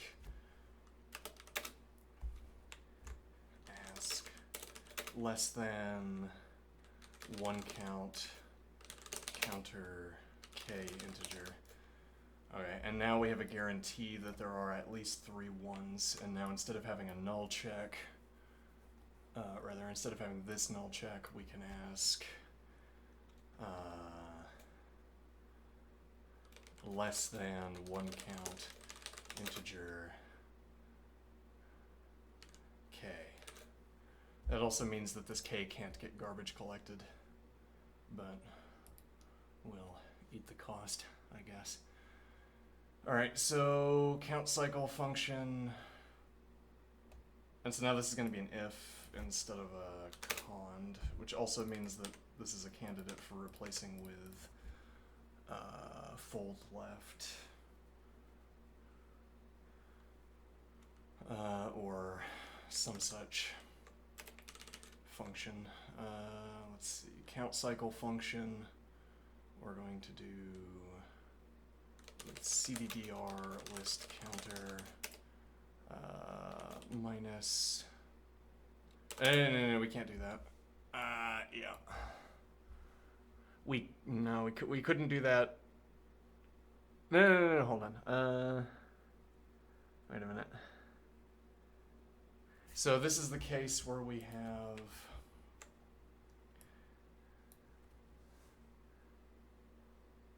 let's see, we have 3 ones. Okay. And now the idea is that I want to count this, and I also want to count this. Okay.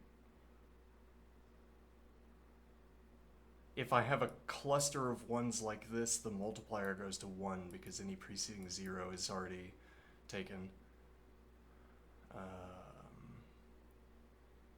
Let's make this, let's put another 1 here, and this will be 2.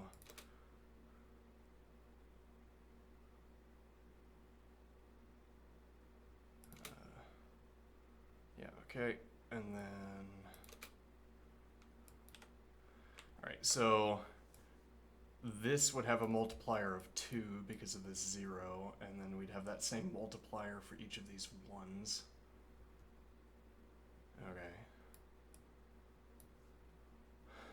And now the idea is that when I shear past this 1, we would have a multiplier of 1 because the 0 is the multiplier. So let's see. So how do I do that? How do I take that into account?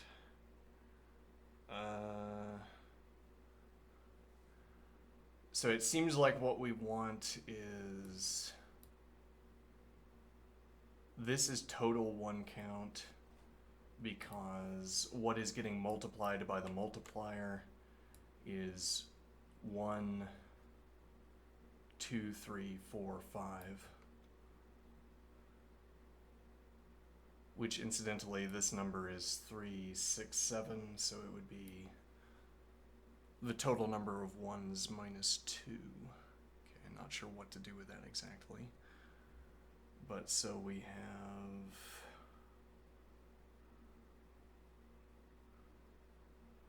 let me see here.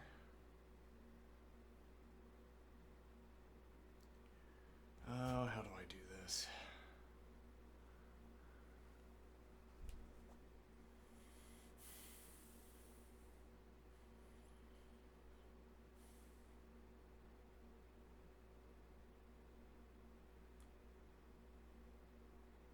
Let's give myself let definitions just to think with.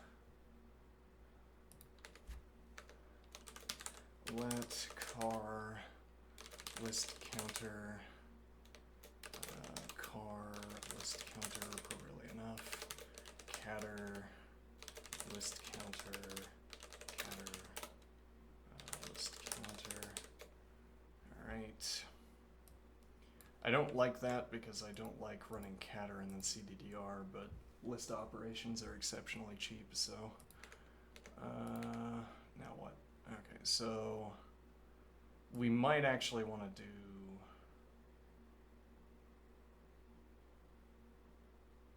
now we probably don't need any if clauses. It'll be cddr list integer and 1 count will be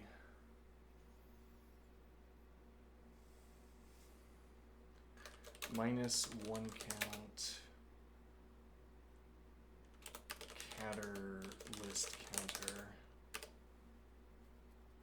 And what that corresponds to is the fact that we're getting each of these clusters in one go. So I'll be removing all of them at once. But that doesn't work in the last case. Yeah. I mean that handling all of the clusters in a row works, as in we do all of these ones with the 2 multiplier, and then we do all of these ones with no multiplier. Okay. And then I subtract 2 from the 1 count. Okay, that works, except that it stops working here, where if I subtract 3 from the 1 count, well, here I would be erroneously adding to the accumulator, counting this as an example, if I followed this rule. So the easier way of doing this would be to keep all of these ones separate, and then I could CDR through the list instead of having these accumulated. But I think I would rather figure out how to handle the last case. That probably means we need to put in another if check. But then otherwise we'd have to run many more passes through this function, which I think would be costlier. Alright, so cddr list counter. Yeah, we probably have to have if, so if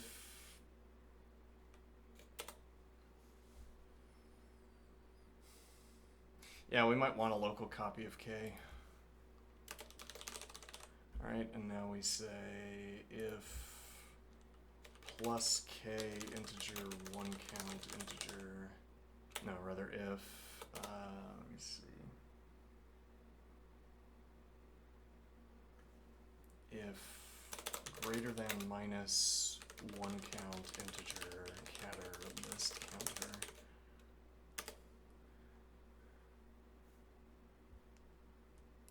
if less than minus 1 count integer catter list counter k integer. So that I take to refer to this case where we have the 1 count, which at this point would be 4. We have the catter value, which is 3, and if I subtract that from 4, I get 1, which is less than 3, the k count. Okay, in that case, I don't know what we want to do yet. And then otherwise, we call back to count cycle function with minus 1 count catter, and we add to the accumulator. Let me see here. So this is going to be plus, so star,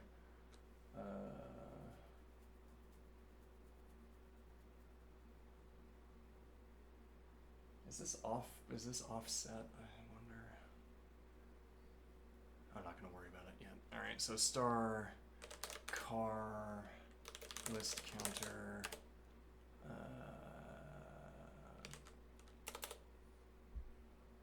1 count. Hold on. The concept is breaking down here. It doesn't help so much that I'm doing all of this with exactly one example, but whatever. So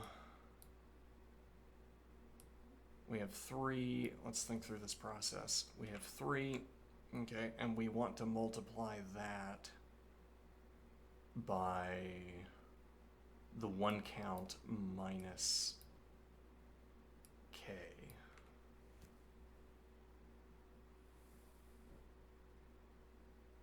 And the reason for that is that an extension to any of these 3 groupings, or any of this grouping of 3 ones rather, is to include any additional 1.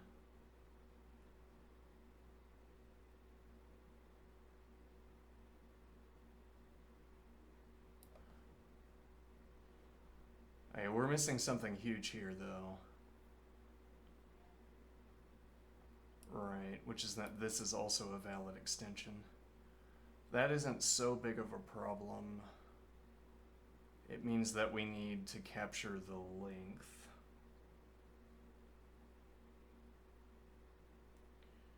What do I mean?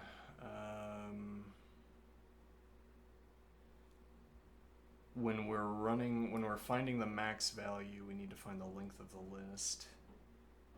And then the idea is that as I cycle through nums, we would be subtracting from the length. Let me see here.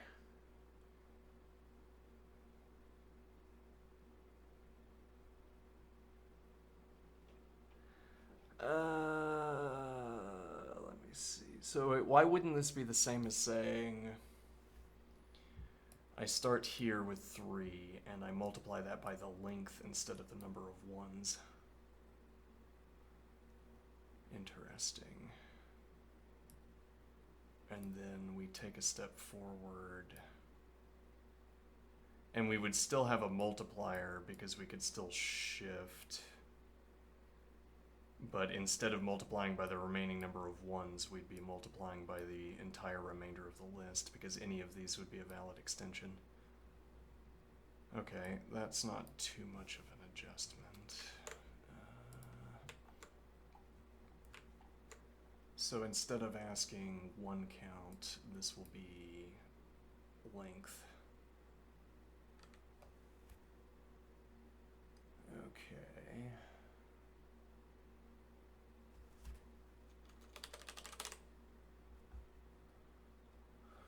Let's see, 1 counter. We'll replace that with length. feel like this month's problems have been... Well, they've all been centered around arrays. I say all. Most of them, maybe all of them, have been centered around arrays, and I have not managed them so effectively. Not so good at... Well, yeah, I mean, like here, for instance, we're trying to insist on making this into a list problem, which is maybe a mismatch, though I want to do it anyway. Yeah, well, let's see. So we're passing to the other function, then we're going to add plus length counter, and when we pass to the other function, plus length counter. Okay, and then at the end, this is not quite right, but that doesn't matter yet. All right, so now we have a length value instead of a 1 count. But actually, don't we still need the 1 count? Yeah, this is what happened with yesterday's problem as well. We tried to force it into a list solution, and then the solution just kept darting out of reach. Like it keeps getting further and further away, because there's always some additional complication that we're not taking into account, where half of these complications would be handled simply by using a vector-based solution.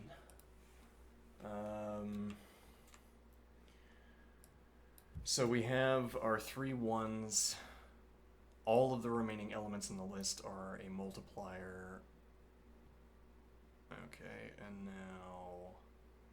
And there is a preceding multiplier, which would be like these internal zeros. Now here we have 1. The entire remaining list is a multiplier, but so is the count for the number of zeros that preceded this stretch of 1s.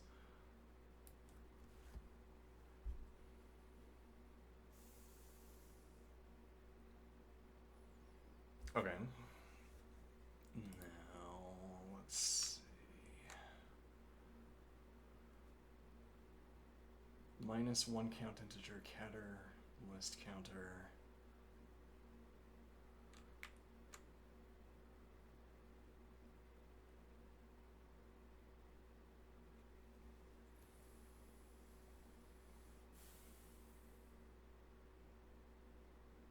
Okay, if that's how we're thinking about it, let's go ahead and restart, even if we end up writing out exactly the same thing. It seems like we do need a 1 count, because, so for instance, if this list had a long stretch of zeros in front, we're not going to learn that these are all zeros off to the left from merely a length counter. We have to have a 1 counter as well. Okay, so we go back, we also have a 1 counter.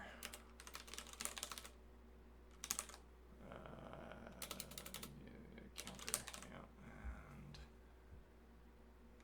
I feel like we have too many counters. Yeah, whatever. Okay, so we have 1 counter. Yeah, we'll do 1 count. Okay, and this is going to count how many 1s we encounter specifically instead of the length.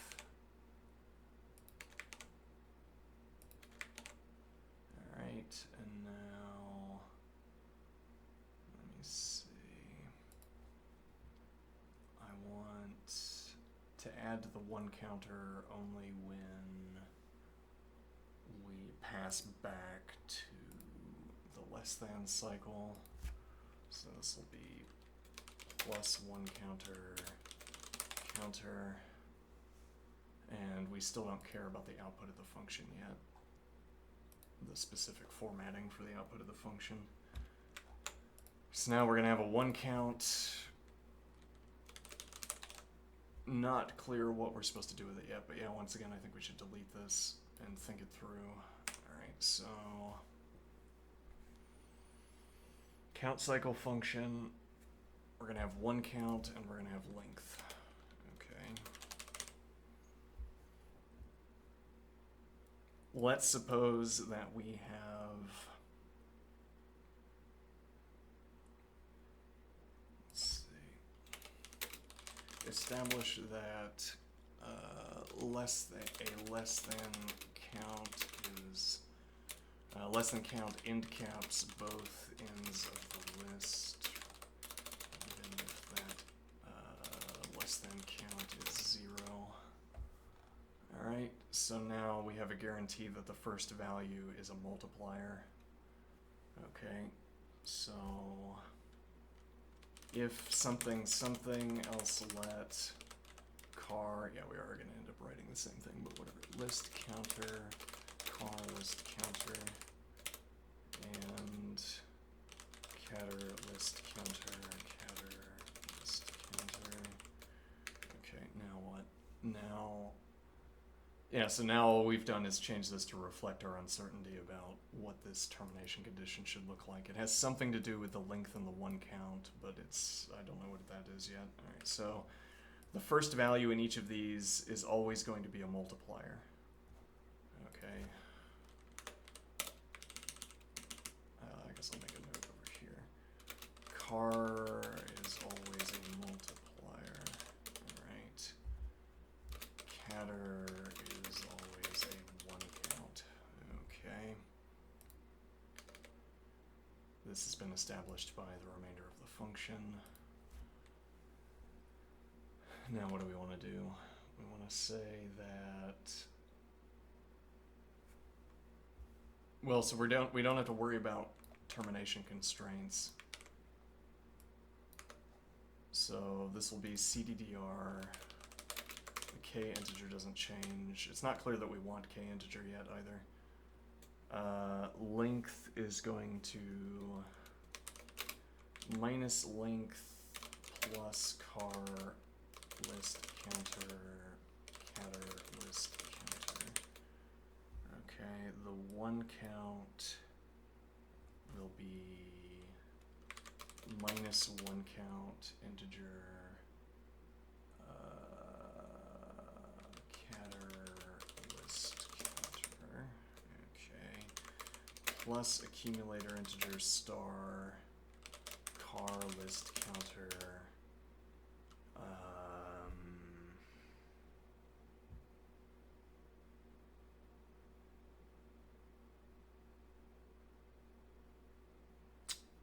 Let me think here. Yeah, so however we end up handling this plus accumulator integer is doing a lot of work, a lot of conceptual work for us. So we have 1. So actually we'll have to, maybe we'll do this in, we'll probably want to do this in pre-processing, but we have to shear off until the sum of one counts is greater than k, which could be, could require shearing through arbitrarily, an arbitrary length of the, we're going to have to shear through however much of the list, we will have to shear through however much of the list is required to accumulate a k count, or accumulate a value greater than k. So to say this is 1, this happens to be 2, but if this had been 1 as well, we would have to go to the next cluster of 1s. But also if this k count had been 50, then we would have to keep going. Okay, but that can be handled by pre-processing because it only has to happen once. Though that's not quite right either.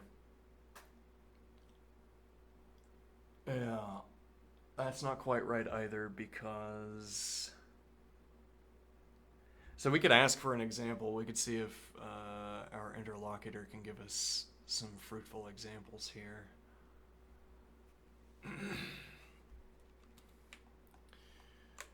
Let's go back to ChatGPT and say...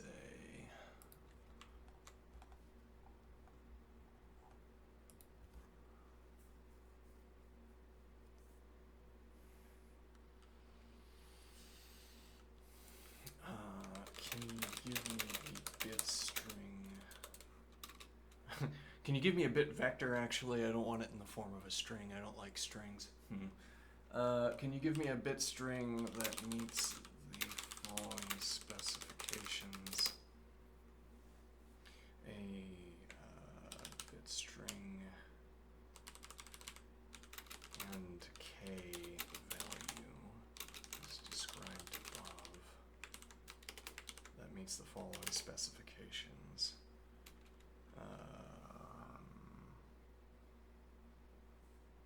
That meets the following.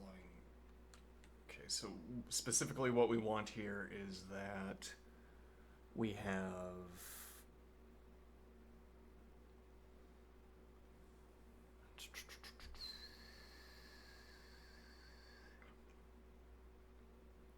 perhaps I need to explain how I'm thinking about a bit string before I ask for the bit string. I am thinking about the adduced bit strings like this. Am I using that word correctly? Let's see.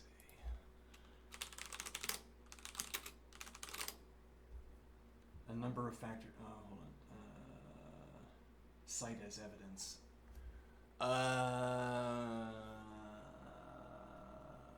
Yeah. To adduce would be to cite as evidence, but it's when you say the adduced, you mean the previously referenced, as it were. I think that's how that word is used anyway. I'm thinking about the previously. Fine, I'll just keep it. I am thinking about the adduced bit strings like this. We have islands of ones surrounded by stretches of 0. Okay, stretches of zeros. Okay. The k value can be large relative to the average size of a one island. What this implies is that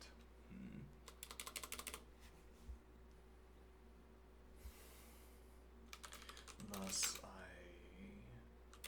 in such a case, I would have to accumulate ones from multiple islands before I could group them together. I could sum them up into a number greater than k.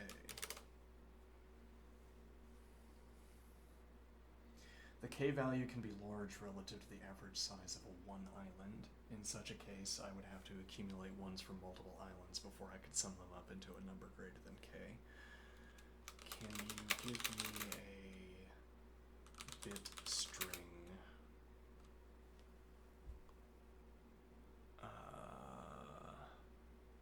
Can you give me a bit string? I'll say 50 elements long. Yeah, can you give me a bit string? Yeah, okay, 50 elements long. That would require me to group elements up. That would require me to group up one islands in the described way. Group up one islands to produce a number. That would require me to group up one islands.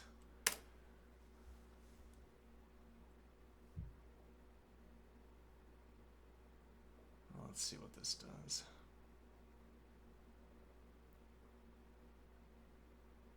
Though that also requires, I should have specified, this also requires a k value.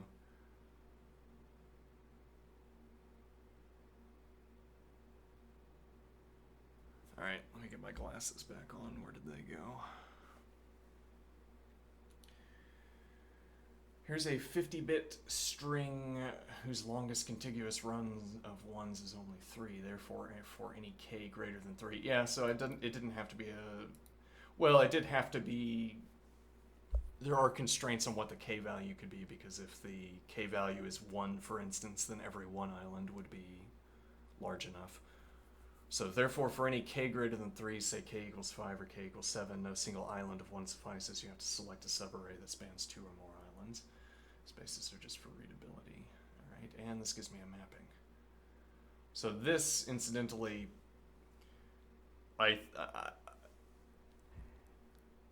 I'm wary of going into interaction with the interlocutor here.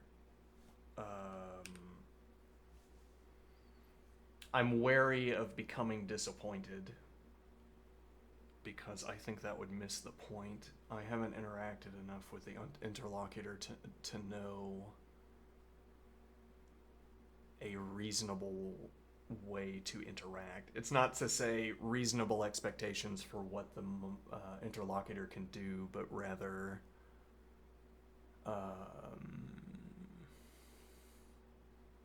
reasonable ideas for what kinds of questions you can ask the interlocutor. Here, asking to split it, like, so here I could be disappointed. I say, could you split this up into two problems where if I solve both of them, I've solved the entire problem? And now I have trouble understanding the model's two splits. And also, I think the model might be a little bit confused because problem A solves the entire thing, which was not the point. I wanted to solve two and then link them up, as it were. But my point being, there's a temptation to be disappointed and say, oh, it didn't do what I asked it to do, therefore the model is not, I don't know, not up to the task. It's like observing that if we get disappointed by how the models behave, if we get disappointed by the outputs of the models, then what we end up doing is developing models so that they disappoint us less. Okay. And that would be like developing a hammer so that I could use it like a screwdriver. I could do it,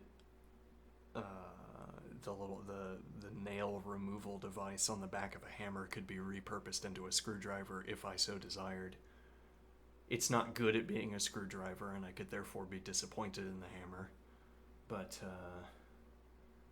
rather what I'm trying to do is figure out, supposing I want to take the model as is and work with it, what do I have to do?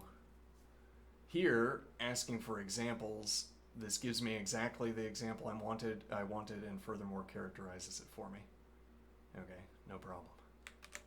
No disappointment. Alright, now what is the idea? Alright. Now, the model did not anticipate that I wanted these spaced out, which is quite the disappointment. Actually, I don't need them spaced out, because we can do 2, 2, 4, 1. Yeah, but that's where we need them spaced out. Yeah. 3, 5, 2, 4, 1, 5, 2, 5, 3, 5, 1, 1. Okay, now what is the idea? And we could do this as well. Alright, now... okay, so to illustrate the idea I was talking about,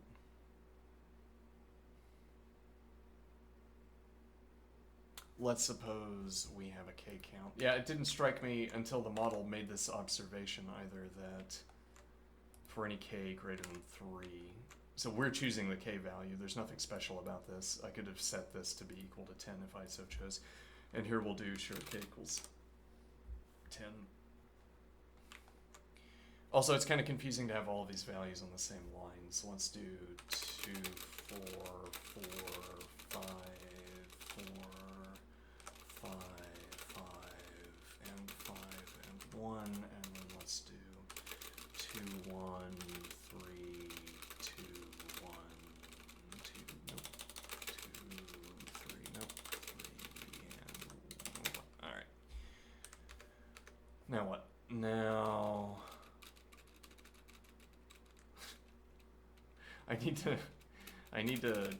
I should have gotten a new keyboard when I stopped playing video games so that my spacebar wasn't rattly. Oh, how many jumps I have performed on this keyboard. Many thousands. Let's see. Alright, so what are we doing here? Right, so we're saying that we might have to cluster up, right? Okay, but that further complicates our list solution that we are unreasonably insisting upon. Okay. What do I mean? So we have 1, then we have 4, then we have 6, 7, 9, and then 10. Okay, that highlights the point nicely, that when we upped this to 10, now we have to split this.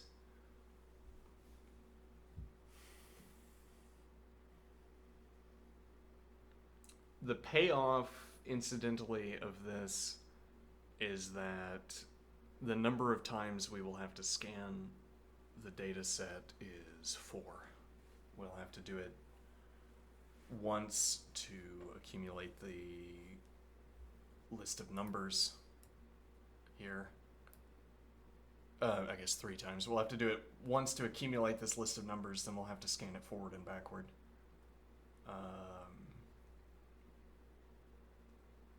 So plausibly this is a cheap solution, but it's also much more difficult for me to understand. Let's see.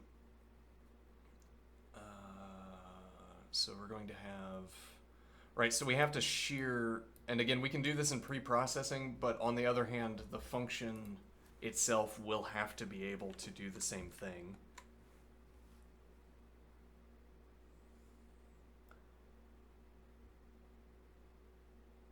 What do I mean? So the function is going to have to be able to accumulate these ones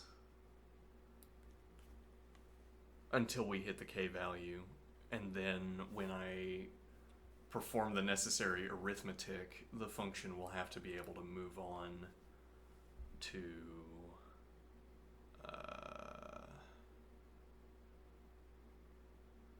the function will have to be able to move on to the next cluster of ones to extract ones from that as well.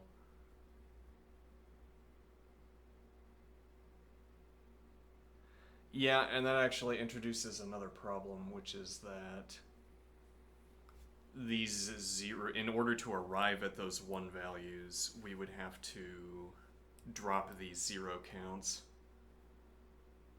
or we would have to store them in some intermediate primitive data object. Because we're going to have to cycle through this list, so we get 1, 4, 6 ones, and then 7, 9, and then 10 ones. Okay. Now, finding out that we had 10 ones was a process of saying 1 plus 3 plus 2 plus 1 plus 2 plus 3, which is greater than 10. Okay, however, that also means that we had to run CDR, then CDDR, or we had to shear through this list, which contains both of these rows of values.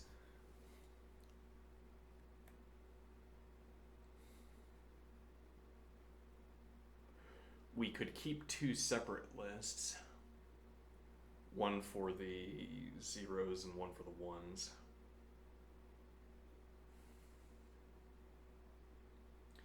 Okay, and now the idea is that in this case we'd start our 0 list with, well, in this case with 1. Yeah, we'd start a 0 list with 1, though it would start with 0 if it had to. Okay, now we start our 0 list with 1, and then we have 5 in a separate list, right? Then what we would have to keep track of is when we have exhausted an island of 1s.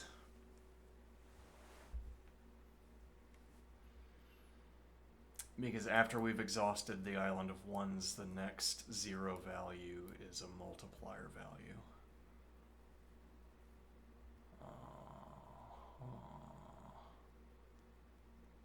So we have a multiplier value that we extract from the 0 value list.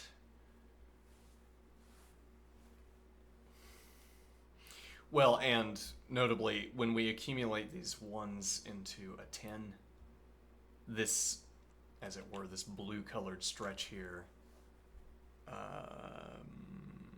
we don't have to care about any of the 0s that are inside this stretch until, once again, we shear off one of these 1s.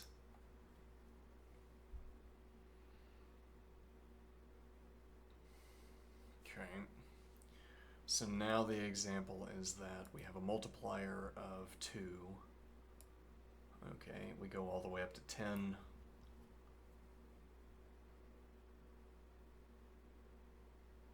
Yeah, though that also complicates matters. As it were, the ideal here is that we had 1, and then 2, 1, 2, and 3, and 1. And then the point would be this is exactly 10, our k value. And then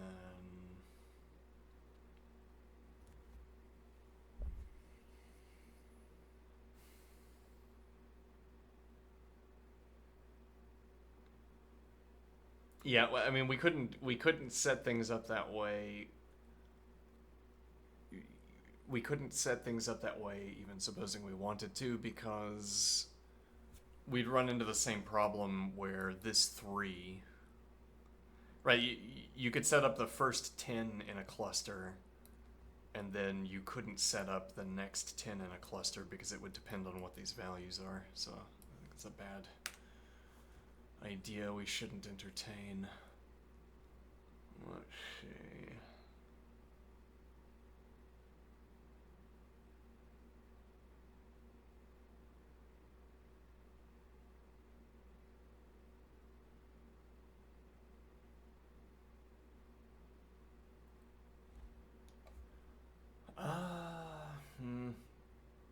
Yeah, this has been the story. Hello. This has been the story of many of the problems this week, as I described earlier.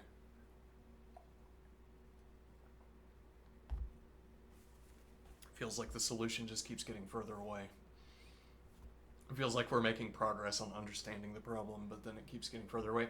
Well, I mean, with the average problem, I come up with an example like this, and then I parse the example, and the way I represent the example to myself implies an implementation. And now I keep not finding the implementation. But I'm also not expanding the example in an interesting way. And I mean, this is part of how we're trying to integrate a discipline of coding into a broader intellectual pursuit, a broader pursuit of learning. I mean that the practice of figuring out what examples are relevant and then presenting them to myself in the best way, presenting them to myself in a way that facilitates problem solving. We're not really succeeding on that front. Well, yeah, I mean, so I get rated, and then there's a kind of clock. I have to do something interesting with code. Preferably, I make the success thing appear on LeetCode as quickly as possible, and then I say, hey, that was quick because I'm a good coder. Let's move on to the next problem, and I'll make the success thing appear there too, and then we go over there and I solve that problem as well. And then everyone says, wow, this guy's real good at coding, we should watch this guy more. And then I say, yeah, I'm pretty good. But then it turns out I'm not pretty good at coding, and also, well, yeah, so I'm saying I'm on a kind of timer after a raid, because if you're not interesting enough within a set period of time, people are going to go away. And well, I'm not so fixated on growing my audience, but might as well try when the opportunity arises. Now, so in my rush to complete the problem, I have perhaps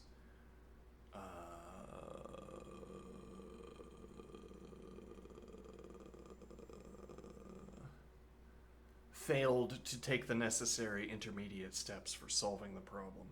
Yep. Okay, so what do we want to do about that? I need to think about this problem in a better way. Okay. I need to present the example to myself in a better way. All right.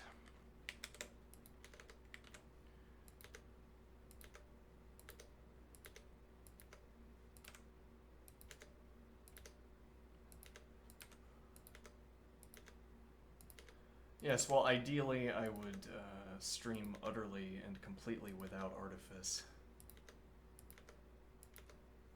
And there would be no faking, as it were, but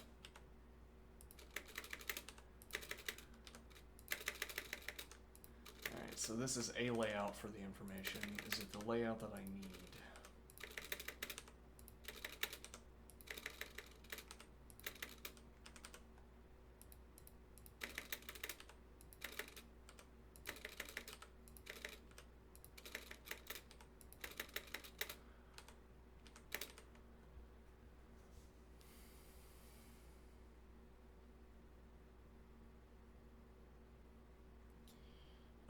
We could put a visual indicator. It's good enough. 0 to 2, we could put spaces between. Okay, so we're gonna have a cluster of zeros, which is a multiplier. Okay, that's simple enough. That always remains the same. Now, so I have to go through a sequence of these one values. We have 2, 3, 6, 8, 9, 11. Alright, so now this, I'll put a divider there. Whatever that means. Alright, so this is the first cluster. I'll put an I here and then I can move that around. Okay, so there's our divider there. Now, so this is the first cluster of 10 ones, where our K count we have decided is 10. Okay.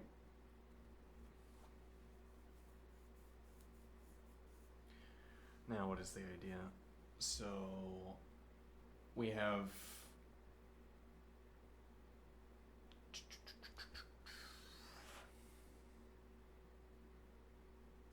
actually, am I grossly underestimating the number of subarrays here? I might be. What would the point be? So, this is our 10. Okay.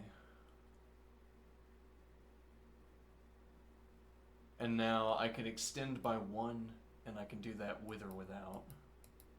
Yeah.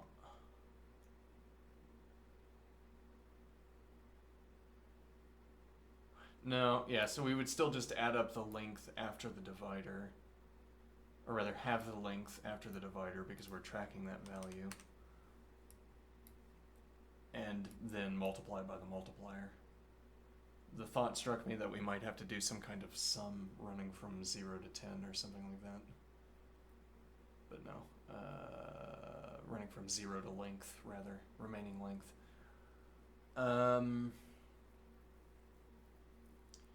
Okay, so now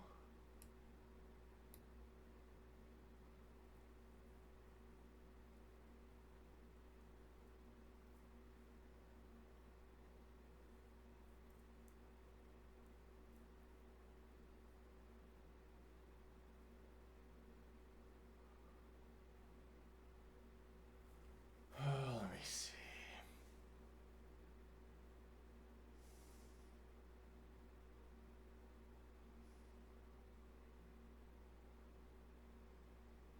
Okay, so again, in the easier way of doing this, we would keep the ones split. Okay.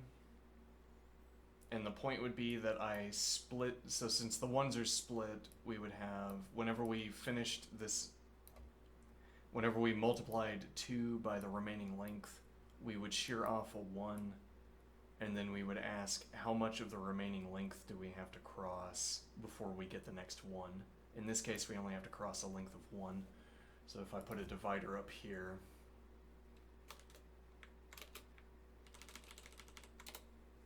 okay, this would be the first state where we have this divider, and then,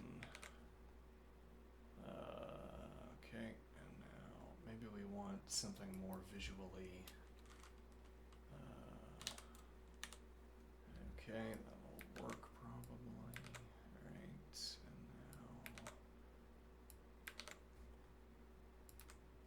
Alright, so now the idea is that we shift this one position, and then we also shift this one position, and now we still have 10 ones in the middle.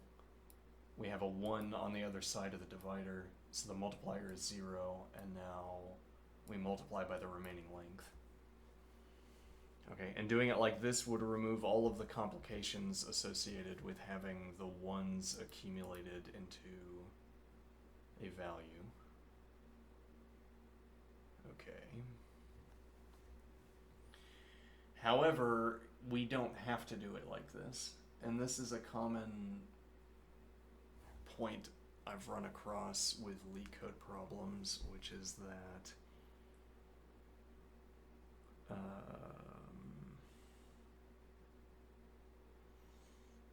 well, a common point I've come across while thinking through coding in general, but it's maybe particularly obvious when working on coding problems, which is that let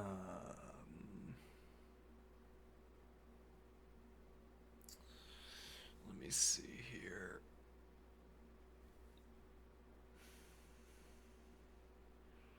You think of a process that solves the problem, and then you code the process. Okay.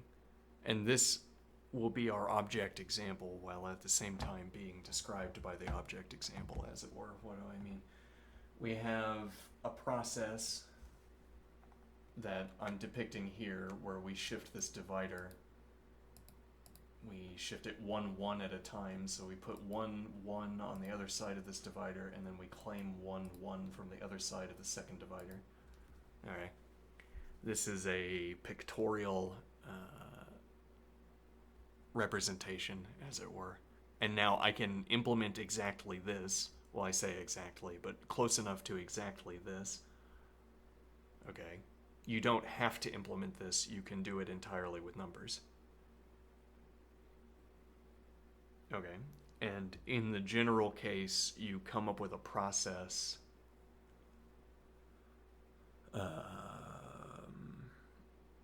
In the general case, you come up with a process, and there is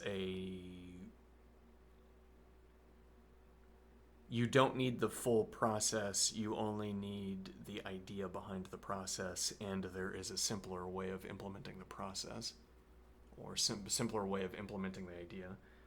It's a little bit like the difference between an open form solution and a closed form solution, where with an open form solution you're implementing a process. With a closed form solution, you observe that there's one formula that describes the output of the process for a given input value. Or rather, there's a function, a formula that produces the output of that function for a given input value. Now, I don't want to implement the full procedure because I don't have to.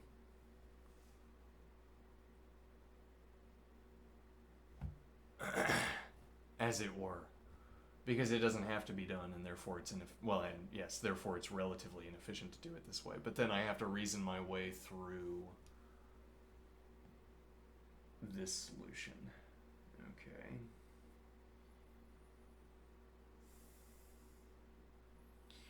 There's a reticence on my part over here with the interlocutor, which is that the first interactions I've had with the interlocutor, this is a slightly different point, but I want to get this in as well because I'm about to take my exercise break, another exercise break. My first interactions with the interaction with the interlocutor was exceptional, quite surprisingly good, and now it's like I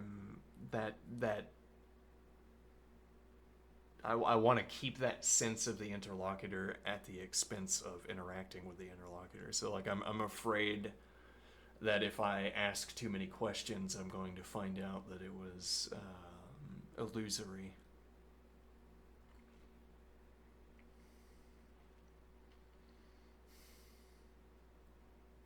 So now, rather than pressing the model, which would press my sort of my conception of the model, which would risk breaking my conception of the model, I'd rather not interact. So now, rather than saying, I don't understand how this constitutes a solution, can you try again? I'm saying nothing.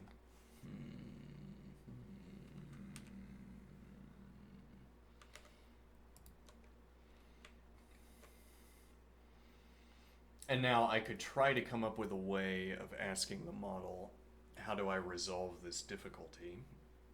But there's a possibility that the model will say something that's wrong. Which I don't want to experience.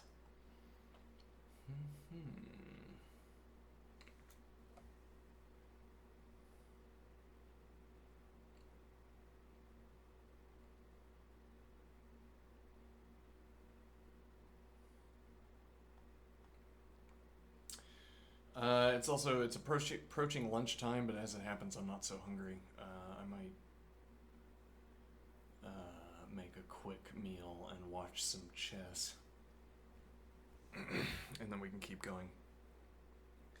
Do I want to ask the model how we step across this gap? How we get from this procedural solution to a closed form rendering of that solution? Maybe I'm going to take a short break. When I get back, we'll exercise for 10 minutes, and then we'll keep going. All right. I'll be right back.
Okay.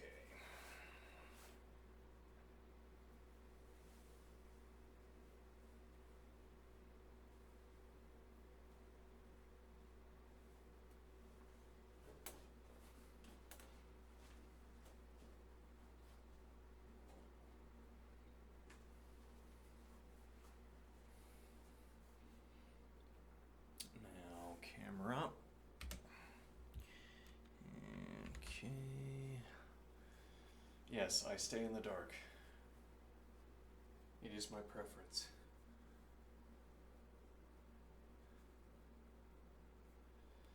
Alright, let's do some warehouse Tai Chi.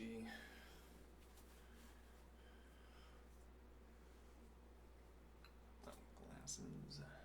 Don't need those.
I've considered adjusting this practice so that if I am pushing, I have like this,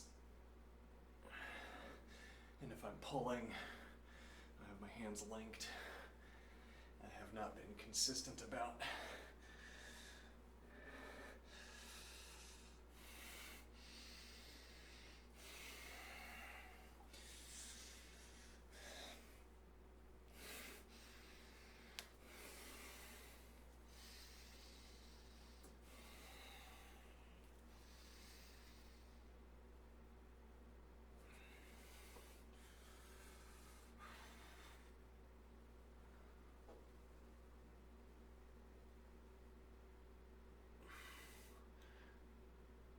I'm not sure I want to do that. Not all hand motions readily fall into those two groups. Or not every activity that falls under pushing is best done with flat palms.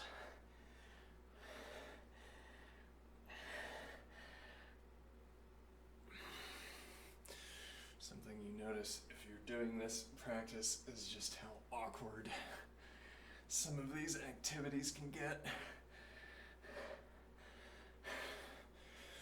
But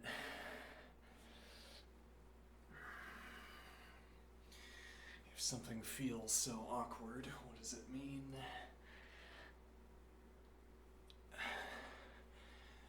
Cheap exhaustion, as opposed to expensive exhaustion.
doesn't feel so good still.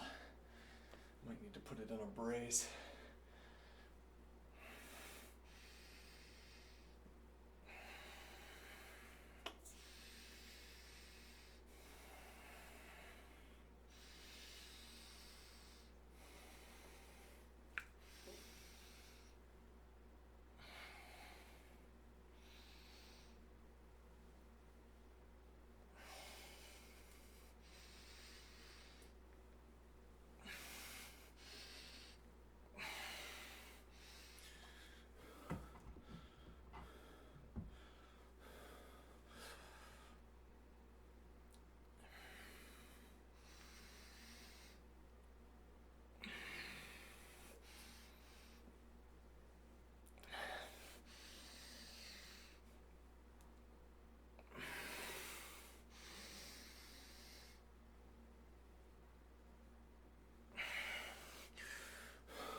Let's see how squats feel.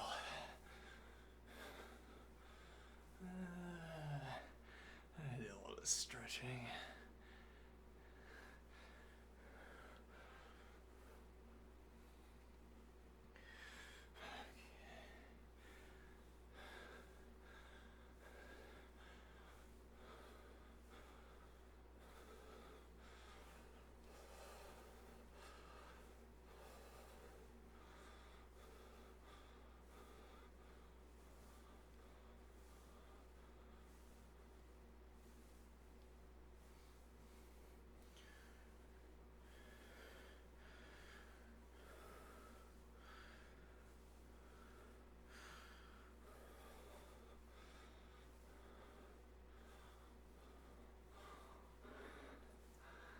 Alright, so I'm gonna step away after I finish exercising, get some food.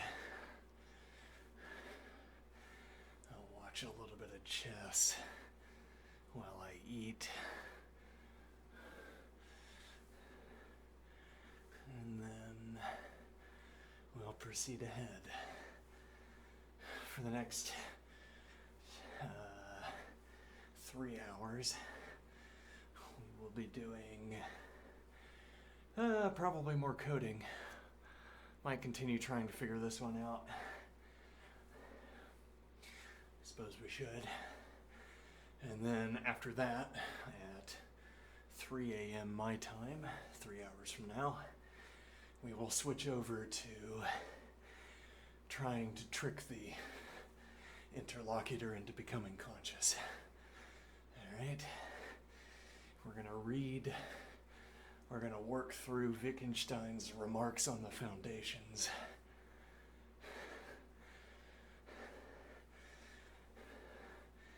And we're going to,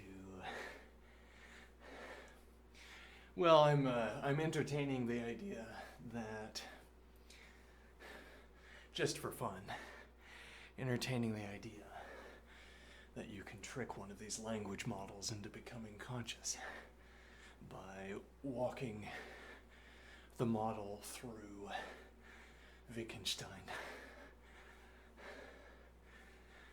More obviously with the philosophical investigations. But I need to study the remarks, so we're going to work through the remarks, get to the philosophical investigations later. Or I might keep working on image generation with the model, depending on what strikes me at the time.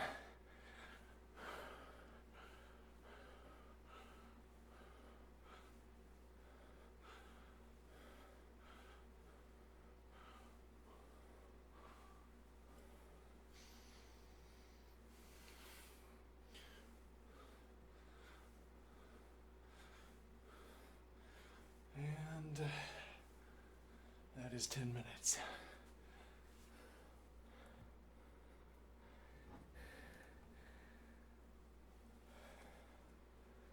All right, I will go make some food.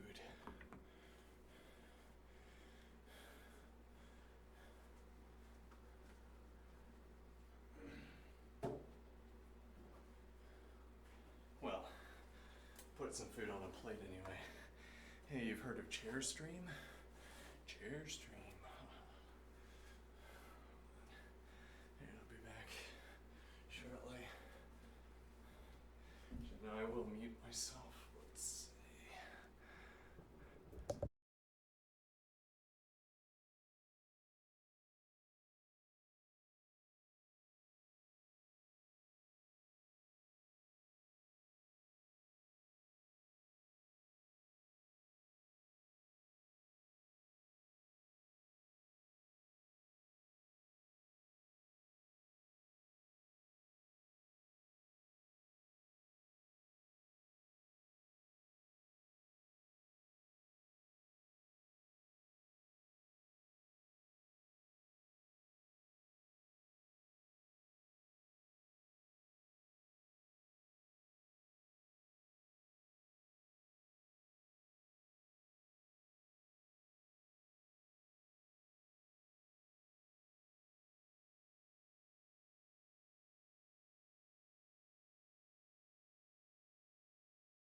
Okay. Now what?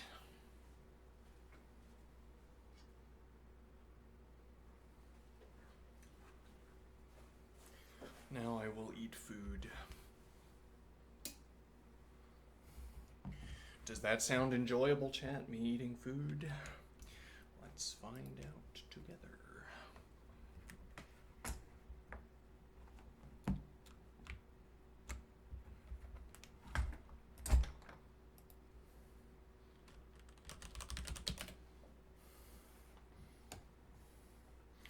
Hold on, I need to get my mouse in a suitable position for drawing arrows.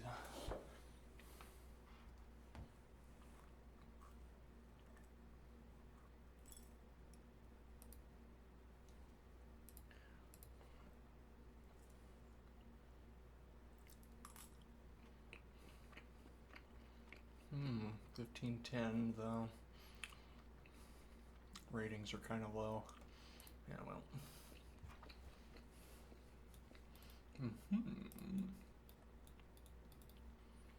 Over defended. Queen is free to move.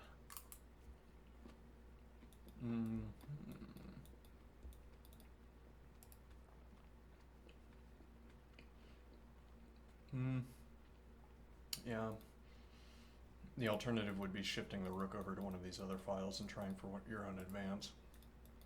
Claiming that this is too strong and you can't make this advance because this comes with tempo.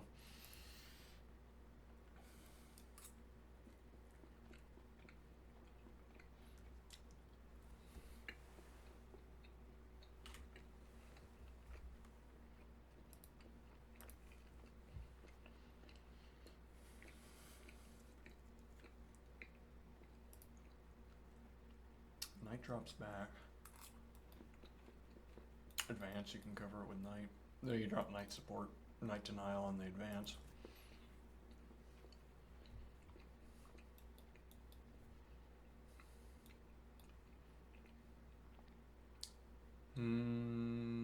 Queen back with extra pressure.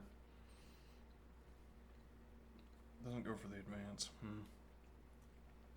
Now though, if this happens, yeah, you still have this. Pressure the backward pawn.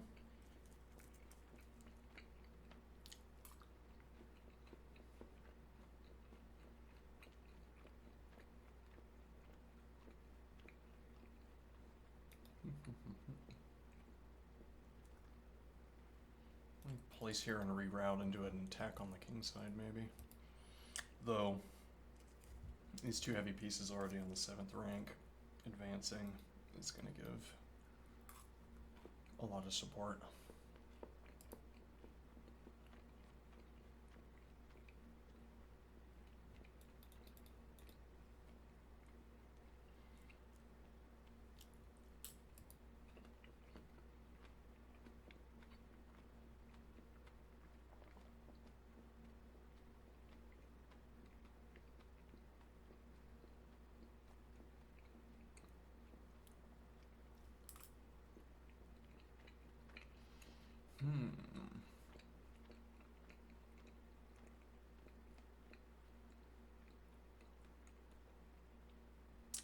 Yeah, I'm thinking like advance and then play a3 around to c3, but you can't get minor piece pressure against this.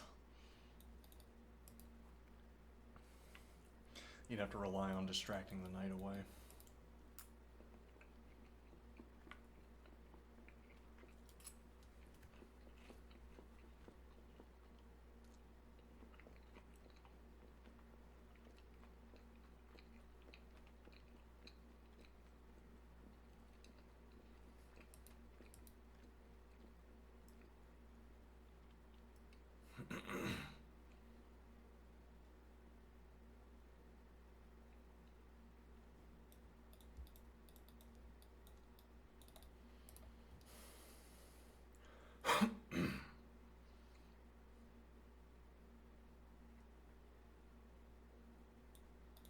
Fanciful aim.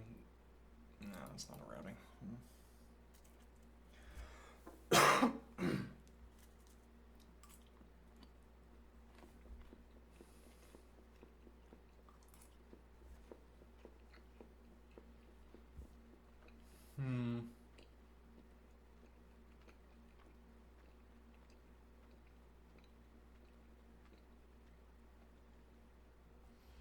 And I kind of like this advance just because it's impossible to build any additional pressure on it. If black goes for this, the knight's on the edge of the board.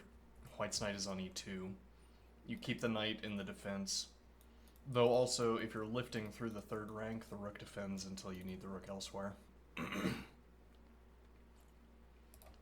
So, you have the coverage. I guess actually knight jumping in here, but yeah, okay, actually, yeah, that's a good point. Knight jumping in here applies the same pressure, and now this knight is centrally positioned.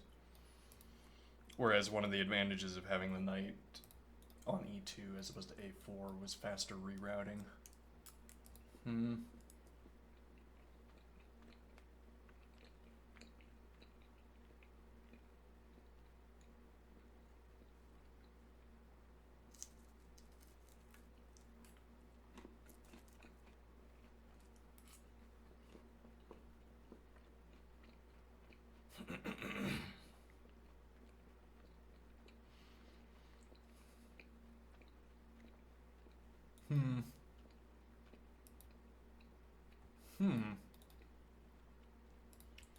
Well, that allows for something like this.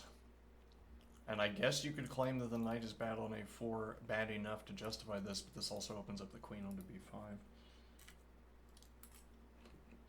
And the alternative is that this is a routing square for the knight, which is also maybe a problem. Yeah, but I mean, you're not routing through to here, and you're also not routing through to here or here, presumably.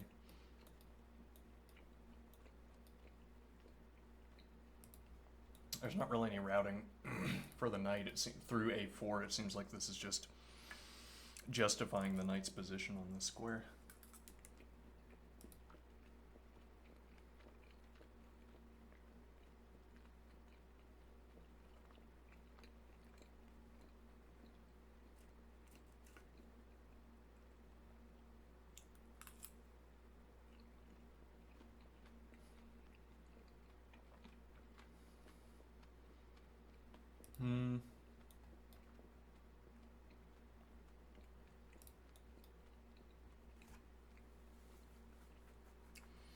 Yeah, I mean, you don't want to play knight e2 and then play knight back, but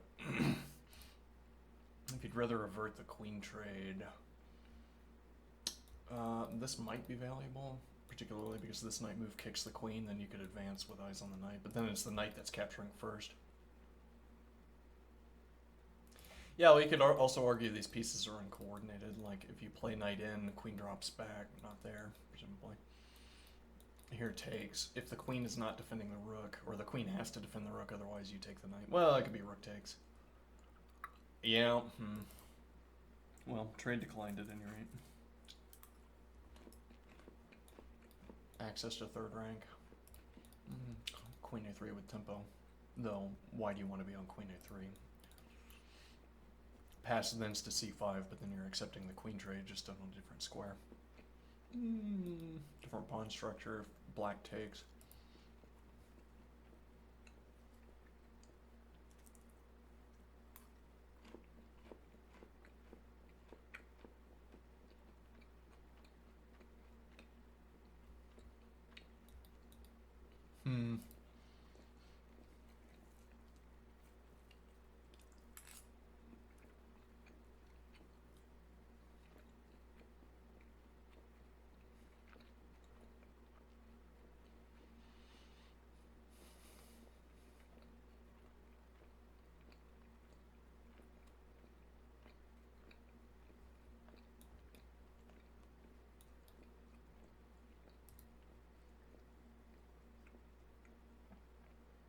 Yeah, I don't really understand the motivation for knight to e2.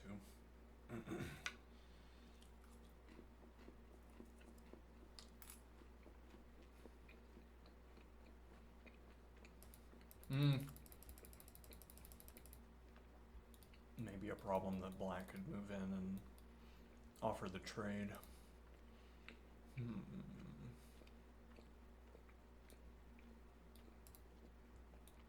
Yeah, but if you have to do this a4 pawn,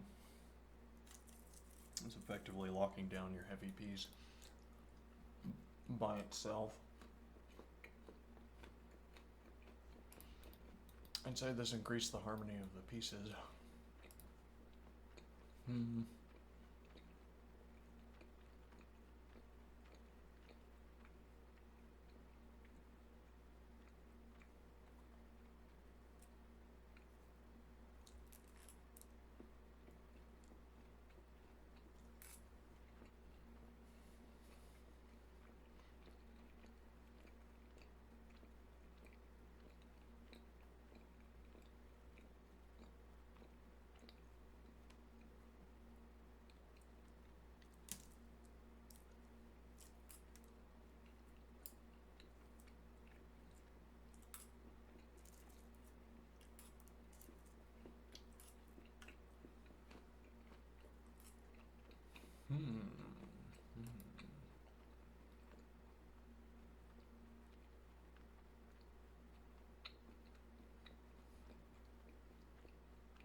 Hmm. Yeah, okay, defending a4 and denying a single square to the opposing queen. Though, good square, I guess.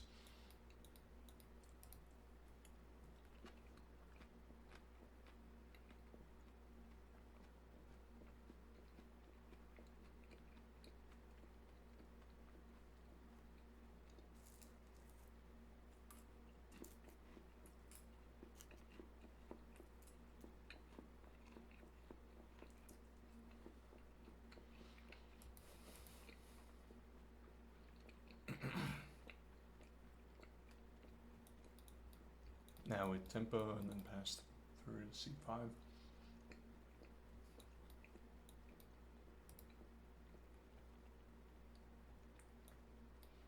Makes sense to me. You could also be routing through to h5, though your ability to pressure here, it's like you'd be forcing a queen trade, which you don't want to do.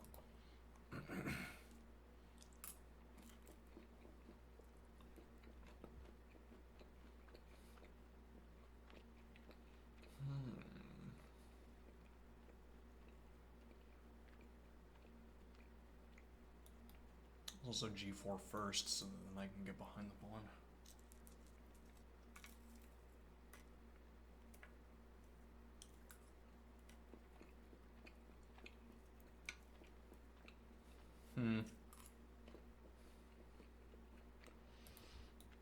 Yeah, whichever capture is going to leave a square. A good square, I don't know. I think I'd prefer to be targeting this, though, than, yeah, you're one tempo away from a knight trade.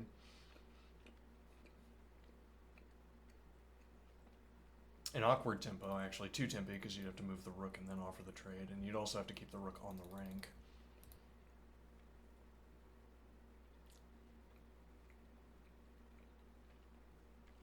Yeah.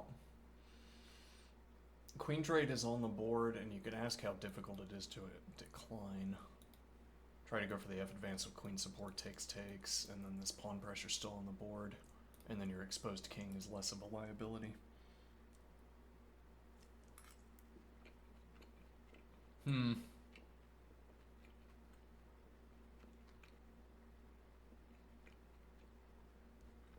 Oh, yeah, that would have been a problem. Well, probably, I don't know. But I like the initiative here.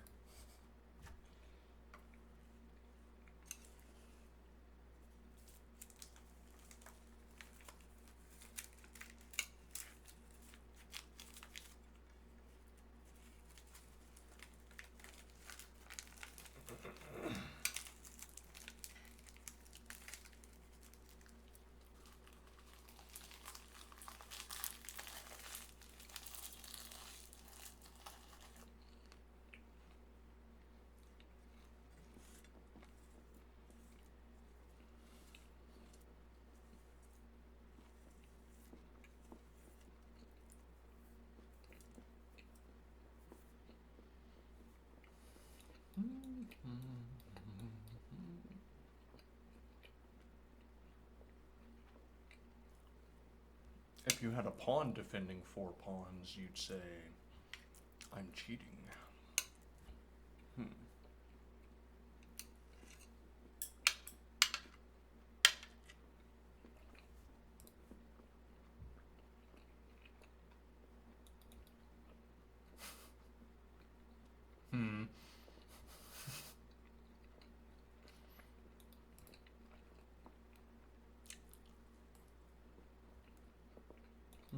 Well, so...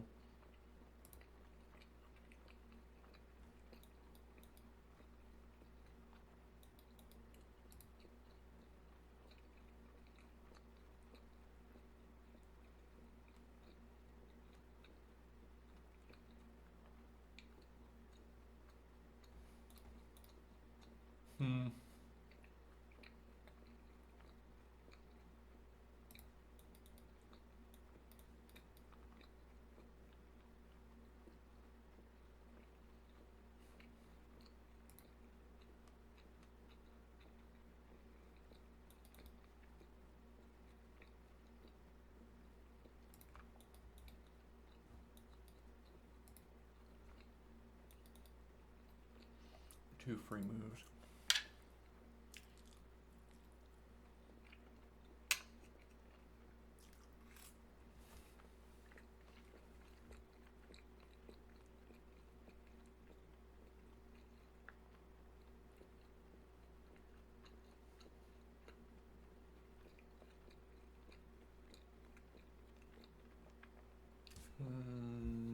Maybe here.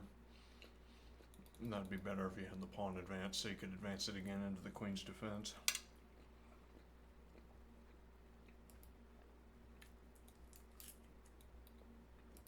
I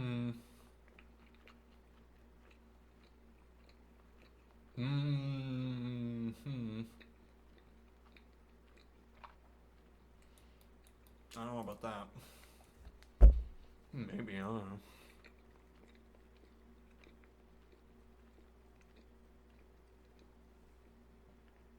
You're not going to be able to keep blockading it. This pawn for free with check. No.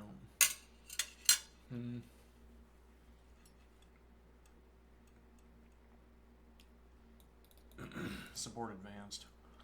You gonna blockade it with your king? Nope. Though you do ultimately have a blockade. And then the knight has the advance.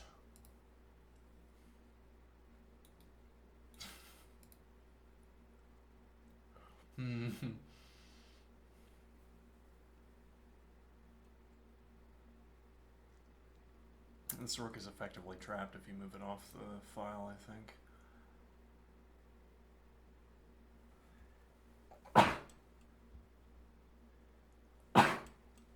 And now if you move off the file, it takes. Would check, queen takes. Well, but then you don't have rook d1. Yeah.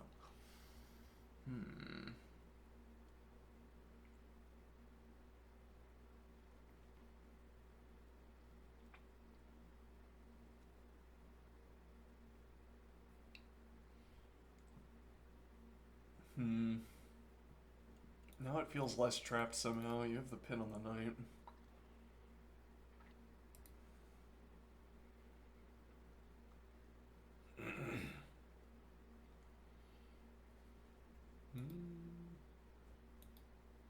Yeah.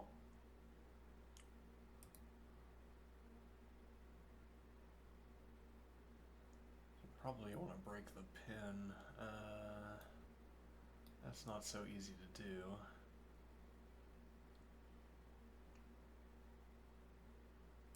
Yeah. Well, now you're almost obliged to break the pin. You could claim this. This check is covered, and there isn't another check. Nope. Mate in one. Yeah. That's a bit of a problem.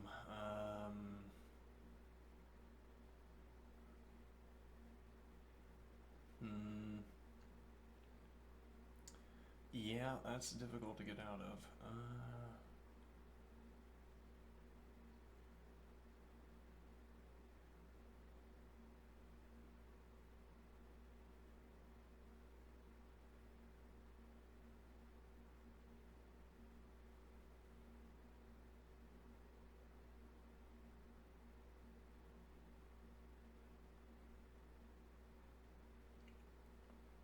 Yeah, there's just not any maneuver here that gets out of this. Like, if anything, you'd want to move here and then move your knight anywhere, but... Oh, white one on time. With a 10-second increment. Alright. I'll be back shortly.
Okay, chat, I'm back. Normally I would take a nap.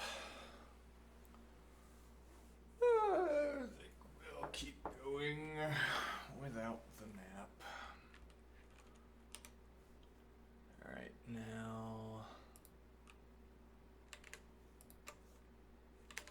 let's exit out of that.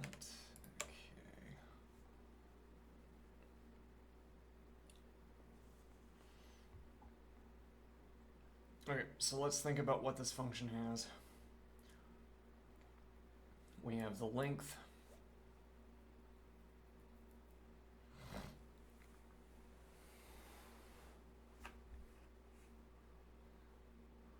We have the one count. Why do I need the one count? That's going to be baked into our termination condition because at some point the number of ones remaining will be less than the k count. Okay.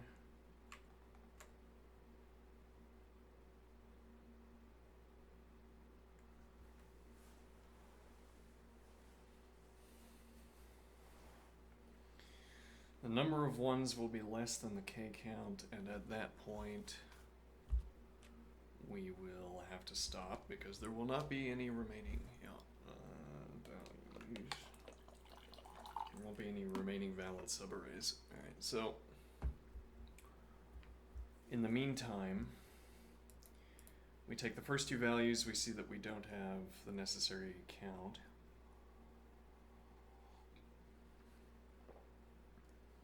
Okay, so what we could do, merely to keep the function moving along smoothly,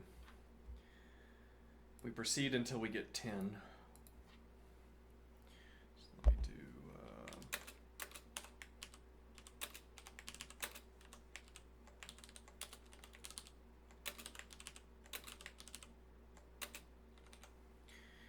okay.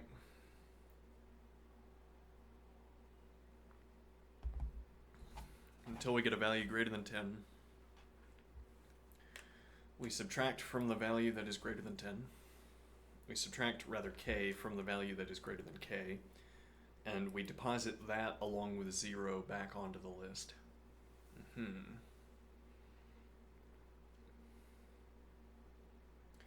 the idea is that then we don't have to keep track of anything. Right.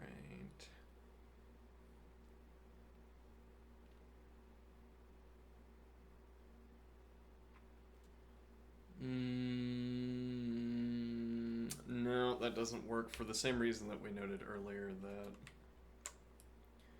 we have to know that this amount is 2, because that tells us how many zeros there are between. Because we would have a separate list that tells us there are 4 zeros between this cluster of 2 ones and this one cluster of 1 1.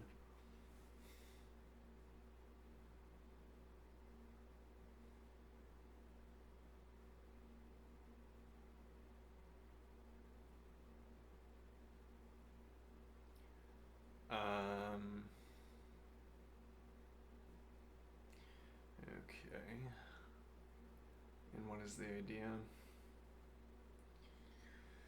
We have to keep track of these zeros because this is our multiplier. Right.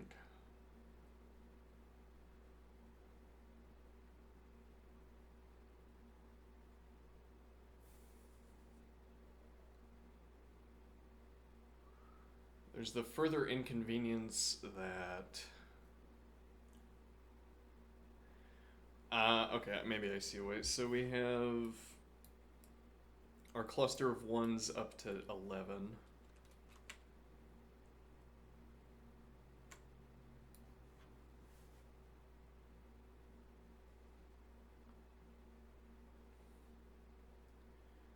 Okay, and now I get that by cycling through the 1 list, but I keep a copy of the 1 list. Alright, and now... Yeah, but once again, every time we move the 1, we have to shift this forward. There's also the point that there isn't an easy representation of that process. This example doesn't highlight this so well. Well, yeah, actually it does. So for this first cluster, we move this to the middle of the two ones. We move to the other side of this one. Then I would need to move this marker to the other side of this one. And then we would have to move the second marker here. And this would be a way of maintaining the correct number of ones.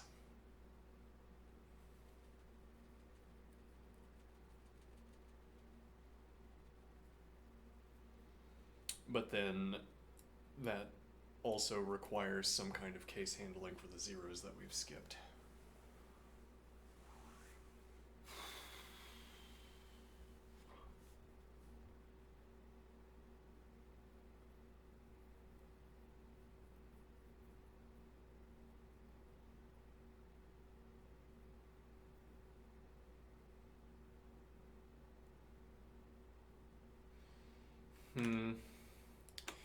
So perhaps we are going to reverse vibe code after all, because my solution is not working out. The list only solution is not working so well.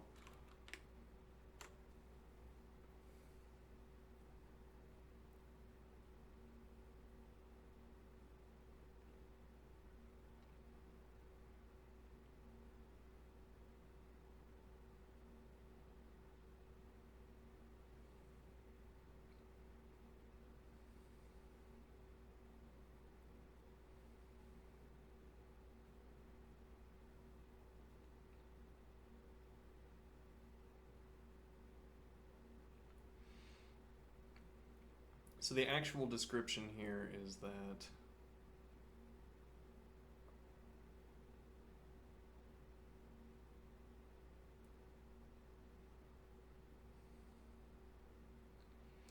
implement problem A and test it on a small binary string.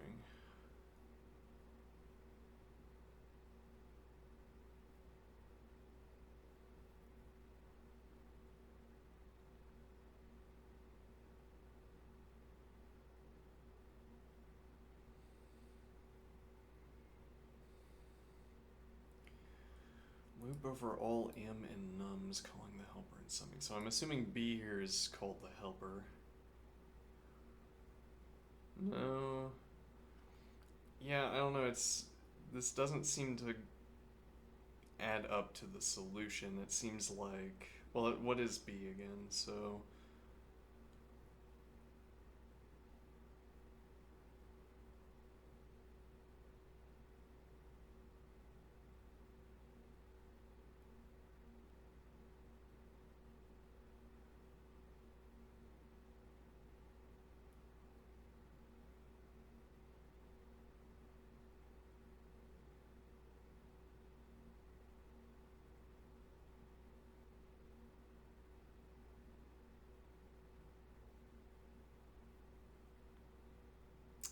no, I can't figure out how this is supposed to fit into a solution. Try our own. Yeah, and again, I'd want to point out that if this idea for reverse vibe coding doesn't work, I think that is not a defeater for reverse vibe coding. It's a defeater for the way that I asked the question. If I can't find a way to ask the question, then we would be out of luck, I guess.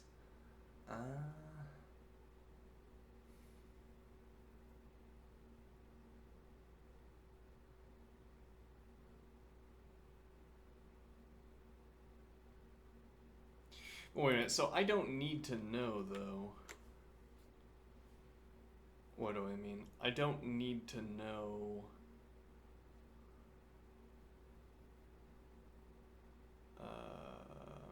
no, I do need to keep track of how many ones are at the beginning. Okay, but that might not be a problem. Actually, I might not need to know, if I merely know that the one count is greater than 10, why do I need to know the point up to which I have 10 ones? What information does it actually give me? I mean, here we have a value of 2 and our multiplier of 2. Okay. I know there are enough ones in the sequence that I can pick up a 1 at the end, but none of the new information matters. So like if I pick up new ones at the end, I'd be shifting this position forward and then forward. Okay, but it doesn't actually change anything yet that these zeros are in front.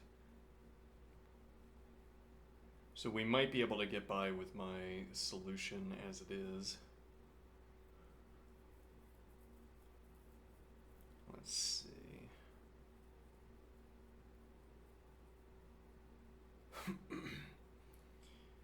So 1, 1, and now we say we have a multiplier and we have a length afterward.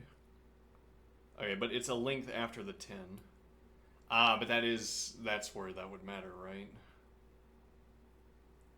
What do I mean? So we don't know how much of the length we're cycling through before we have... right. So yes, there is information here that matters, because we can shift this window as many positions, or rather we can shift this end and keep this one fixed. Okay, and we can do that as many times as there are elements after this current position. But we would then have to know how many zeros we cross. So here, if I shifted this 1 forward, we're not reducing the remaining length by 2. We're reducing the remaining length by 7. And that would matter mechanically because that's what we're multiplying by our multiplier.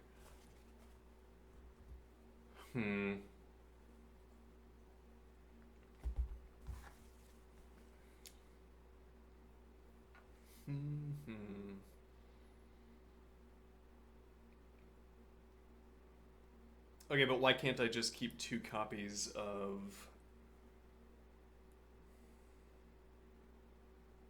Why can't I just keep 2 copies of my 1 list? 1 and 0. So we have 2 copies of each list. Okay. And what we do with those 2 copies, we shear 1 until we get the K count. Okay, and then that list remains sheared. And now we get to keep the information about which 1 cluster we're on up here, and we also get to keep information about how much length we have to cross to gather up these subsequent ones.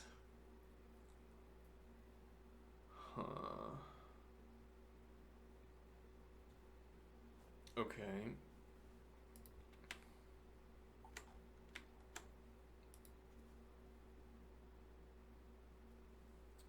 So one's list, one's front, one's deep,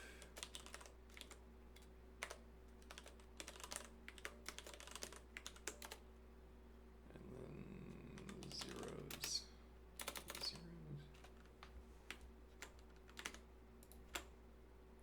What is the convention on this?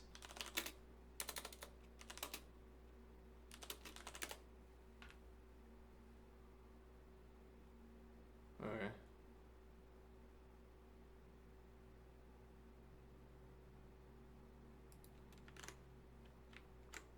Zeros.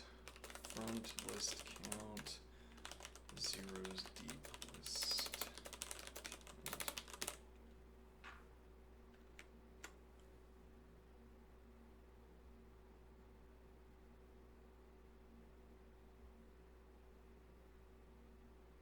Okay.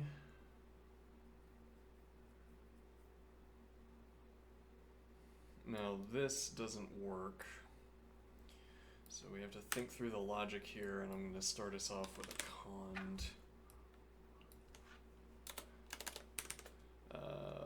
Something to do with the 1 count. Alright.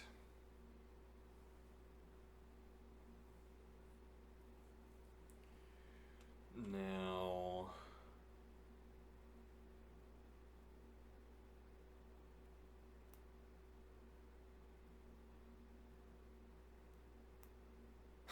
just want to go do an easy problem. Yeah. Let's see.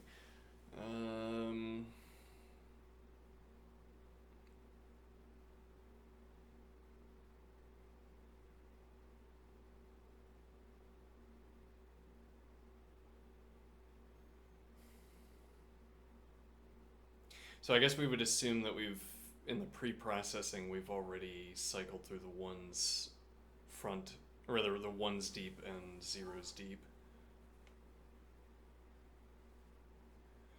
Okay, so now zeros front is a multiplier.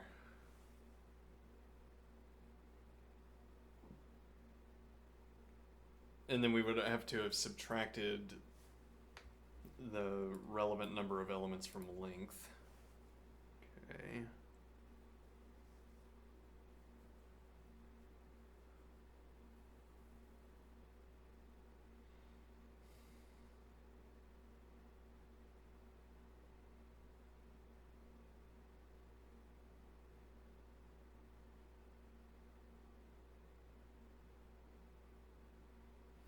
Yeah, I mean, I'm looking ahead, and somehow this just keeps expanding outward because we have to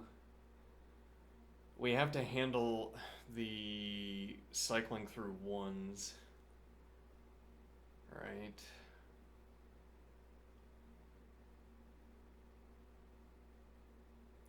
So it's like we want an argument that's reserve ones at the end. Because we have to handle both when we jump ones at the front and when we jump ones at the end. This ends up being just completely horrible. But even with all of this overhead, this should still be faster than performing the literal scanning of a vector. Like the recursive scanning of a vector is going to be slow relative to cycling through these numbers one way or the other. So I mean, if you had to have an answer to this question for a performance critical application, you would want something like this, I think. Just the implementation keeps getting more and more horrible the more I think about it.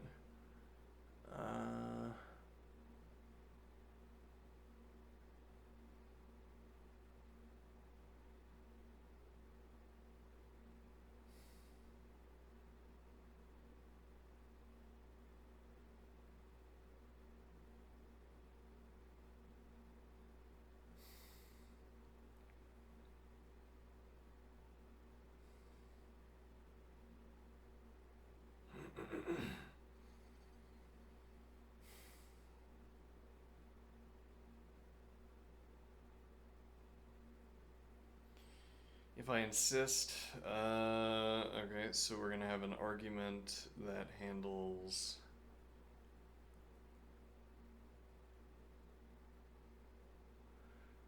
well, okay, so we're looking at this cluster.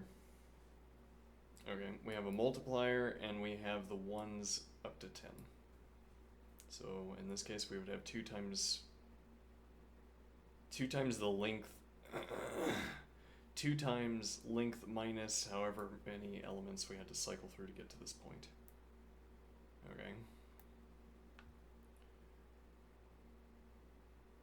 Now,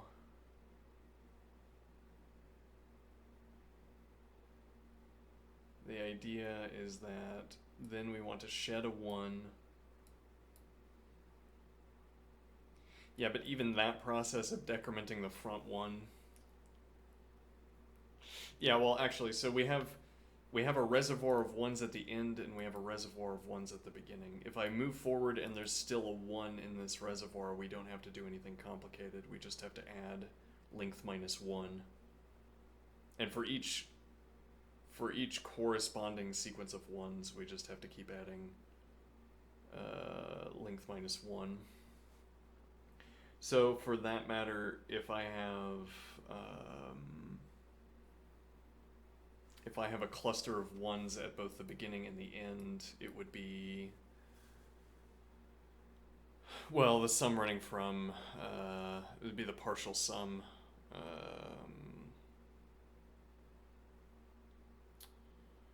So it'd be length minus 1 plus length minus 2 plus length minus dot dot dot.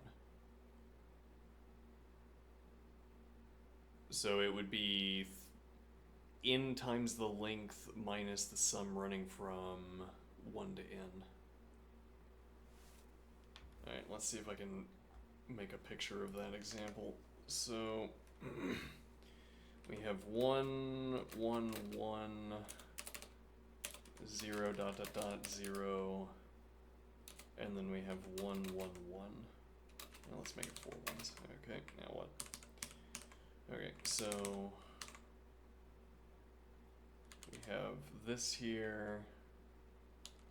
Okay, and we have this here, let's say. Now what?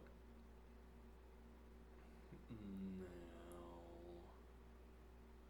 we're saying that if I shift this forward,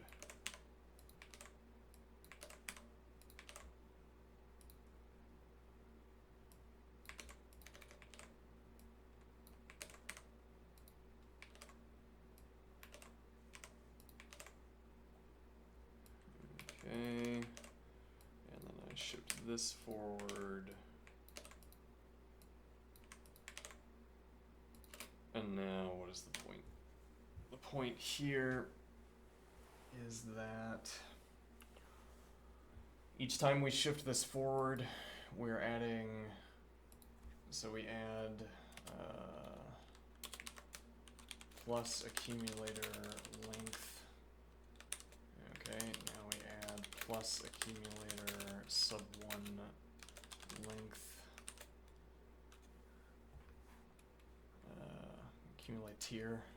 Accumulator, yeah.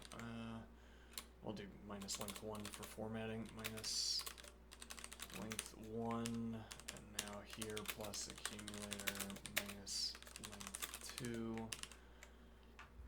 Now the point I was making is that this has a closed form solution.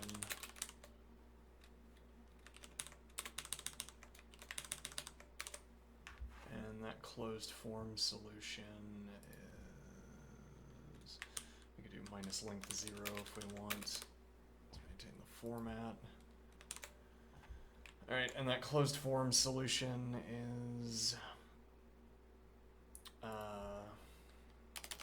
minus star for length, and then this would be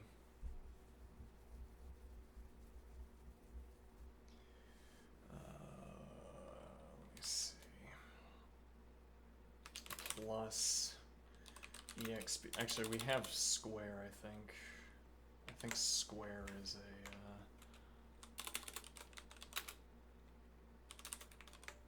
is that square root or square? That's square, alright. So this would be SQR n divided by, oops. Where did I go? Oh no, I'm lost. Oh, here we go. Divide plus square n in 2. Is that the correct? It's, let me see, sum running from 1 to n formula.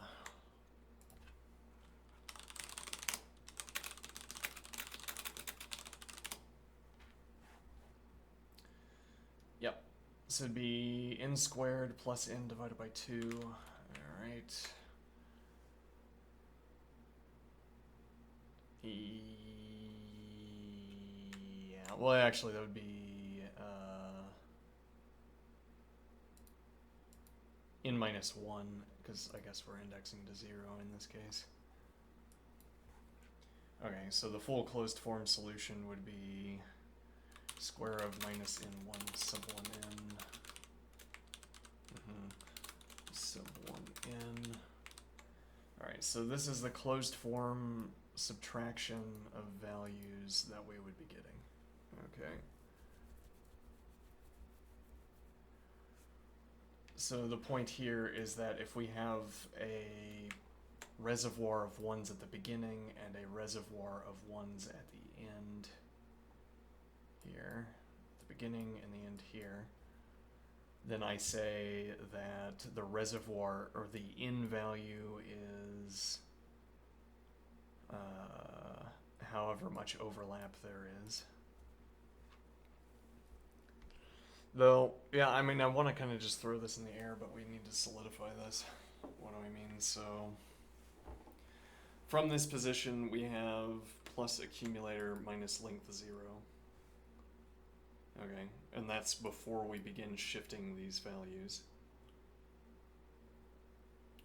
Right, so maybe the better way of saying this would be minus star 3 length divide plus, so like plus length minus star 3 length divide plus square n and 2. So the point would be that we have a distinct process. We have the length value, which is where we've set up the new position at a new island of ones. Then we add that length value, and then we cycle through. Yeah, I don't know how to handle that though. We emulate the shifting of this divider across the ones in this process. Okay, now what am I thinking?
Well, so what happens, right? So if the top reservoir is greater than the bottom reservoir, then we cycle through that, and then we have to cross a gap of zeros. And then our down reservoir is large again. Could be larger than our top reservoir, or it could remain smaller.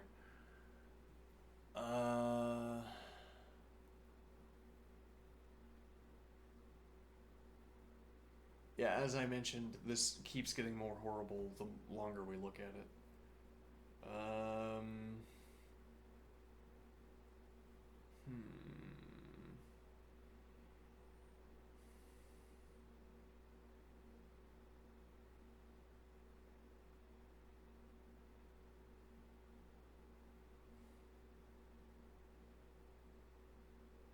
And it's not so much easier to implement. Well, actually, I mean, it might be substantially easier to implement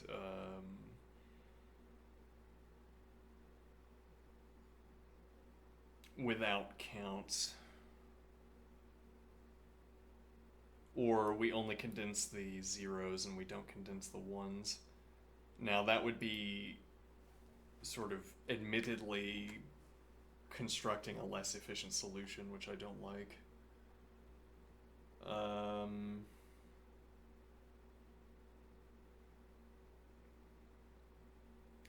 But okay, I don't think I'm going to be able to do this with the all numbers, so let's try it at least with...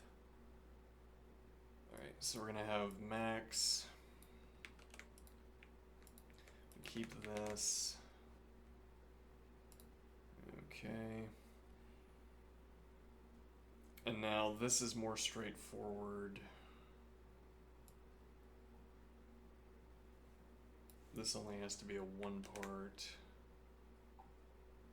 Keep this comment and figure out whether it's relevant afterward. Alright, so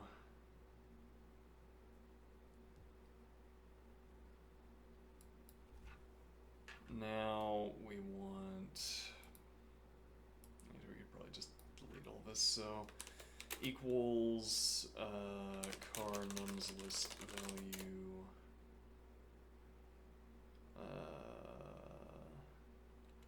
max value integer, then callback list cycle less than. It's gonna just be list cycle now. List cycle function is cdr nums list value 0 max value integer, add 1 length, which we still need, add 1 count counter, and const 1 onto output list counter.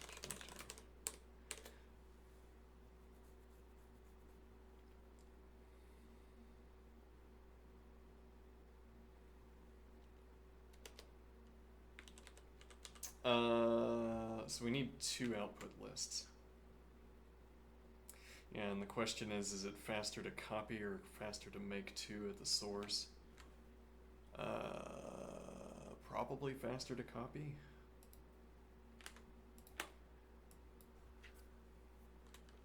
Is it faster to copy a list or to make 2 lists initially?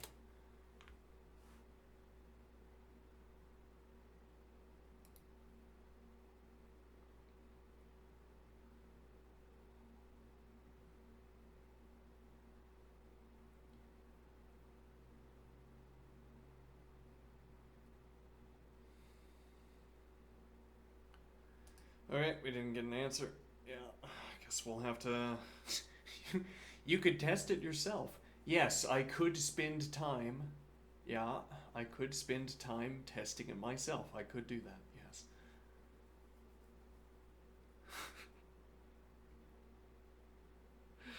Okay, fine. Let's see.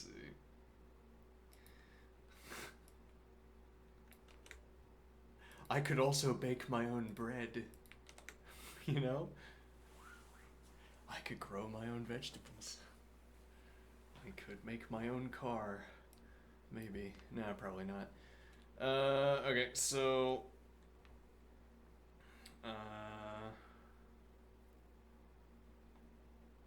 yes, this will be a strange usage of list generator. Well, no, so we can make... actually, what is the command for list copy? Let's see.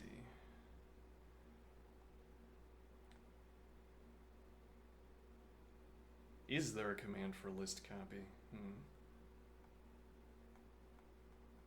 Yeah, actually, it is kind of hard to test, isn't it? Because you're not there isn't a command for list copy because copying a list is baked into just sending a list somewhere. Every list is immutable, so to make 2 references to a list is to have copied it. So how do I test this? Let's see.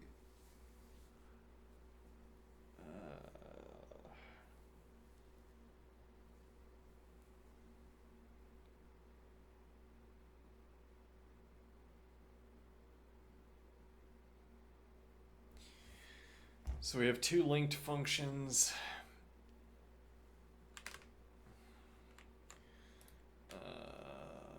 Let's see. We're gonna have define double list generator function input list output 1 list output 2 list. Okay. Cond null if null input list. We're testing it like this in a function instead of using list comprehension because this is a question about what I would do in a function. Okay.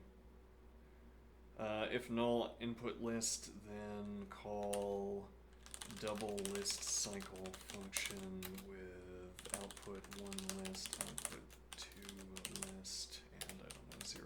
Okay, and now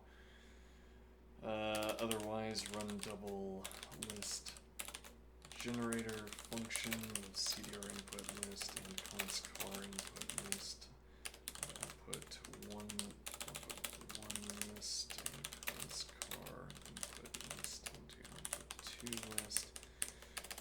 Define double list generator, rather double list cycle function, output 1 list, output 2 list, and counter cond null. We know they're the same size. Output 1 list, return counter. And that'll be an if instead.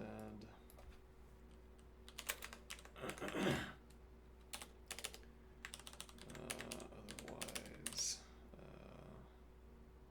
no, actually, this is a cond. Yeah, cond null output list 1, return counter.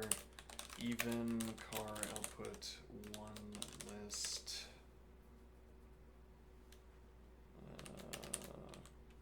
Double list cycle function, CDR output 1 list, CDR output 2 list, and add 1 counter. Else double list cycle function, CDR output list, put 1 list, 2 list, and don't add 1 counter. Alright, and now we want to run time.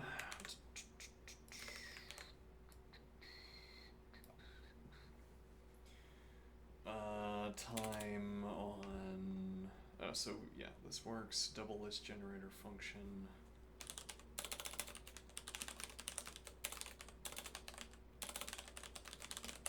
With a null. Okay, now I copy this over and paste, and now we have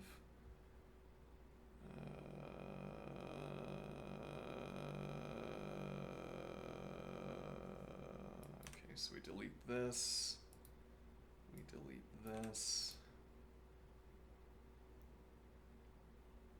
Yeah, I mean, sometimes I'm worried that in a case like this, I'm worried that the compiler is going to realize I'm not having to do any work with the other list, and then we're not going to get a valid test.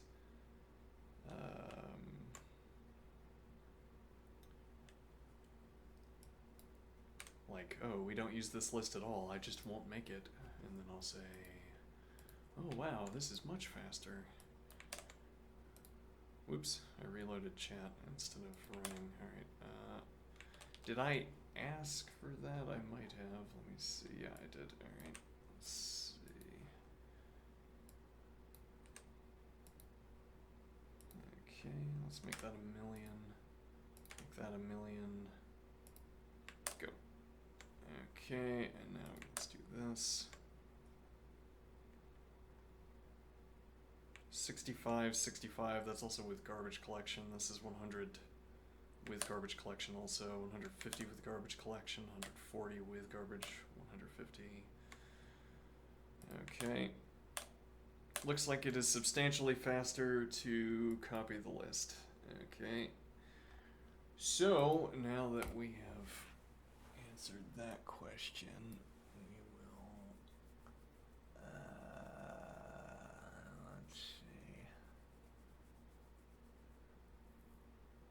What are we going to do here? Right, we're going to have one output list.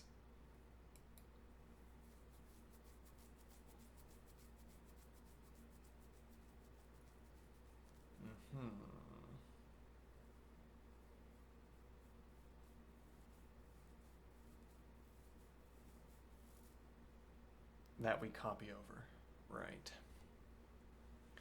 So this will be simply list cycle. This is going to be wrong. Just delete that. We will have list cycle function. Alright.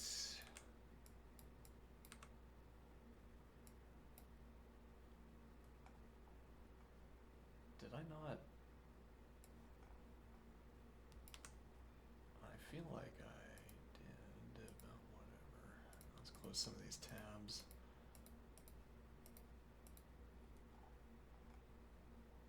Oh, I copied it over. Okay, that makes sense. Now,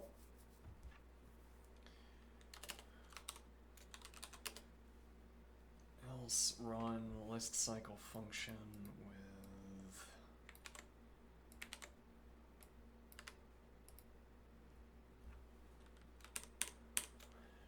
alright.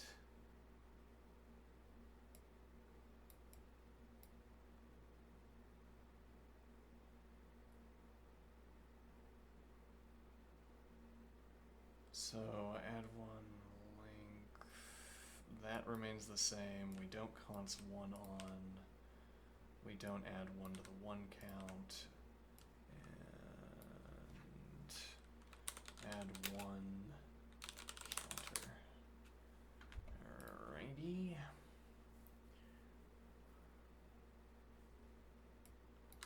That looks like it probably works.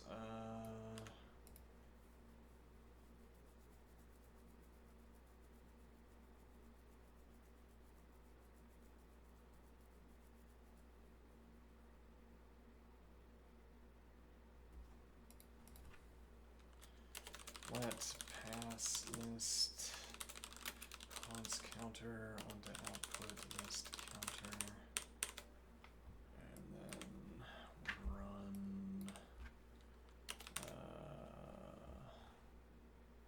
count cycle with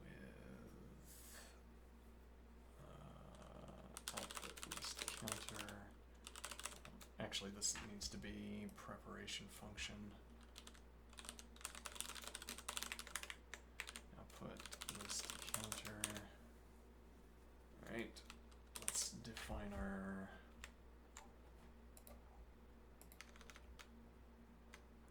preparation function.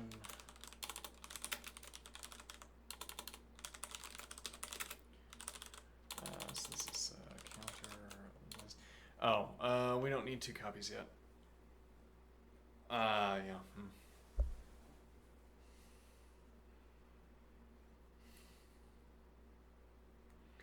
Yeah, that's inconvenient.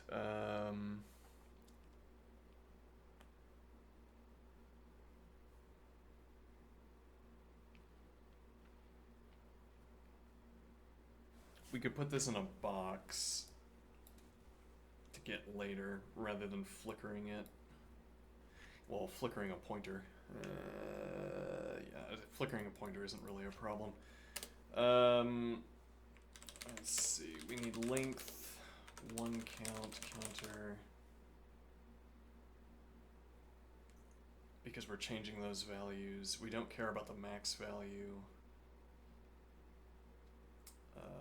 Counter doesn't matter. Alright, so it'll be these arguments. Alright, now we will have counter list. I'll just do list counter. Then we have length, one count, counter.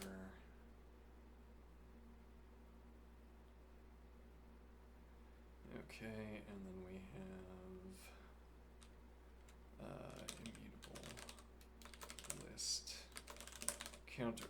Alright, so and then we need to pass a 0 in. Alright, and we need to pass in k. Yes. K. Now, where did we put that? So k and 0. Cond equals. Oh, well, this is rather.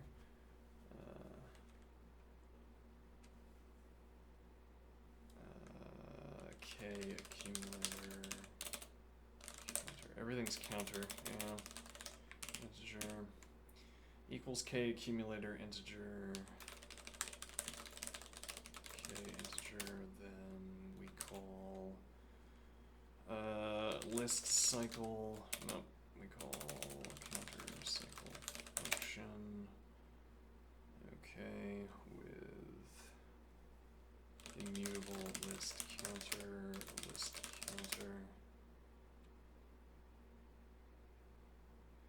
We could dope the we could dope this list.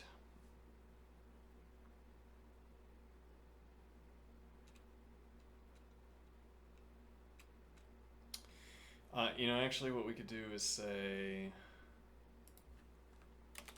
if less than one counter k integer, then 0 otherwise. And now we know that this is a valid termination condition. Okay, so counter cycle function, immutable list counter. Okay.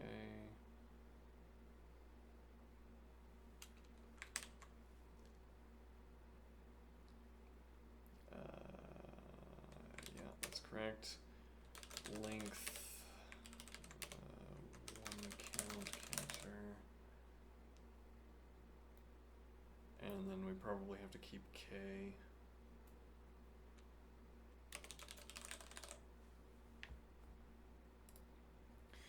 Okay, now we don't yet have equals. 0 car list counter, then preparation function cr list counter, length, there's sub1 length, one count counter.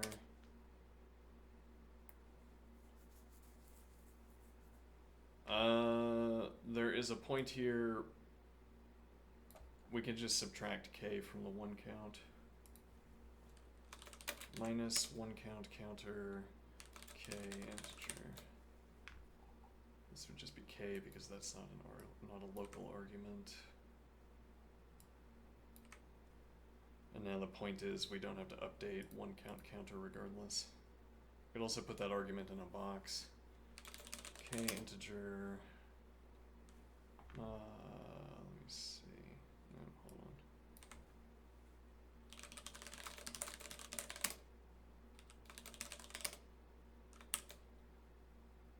Okay. Else.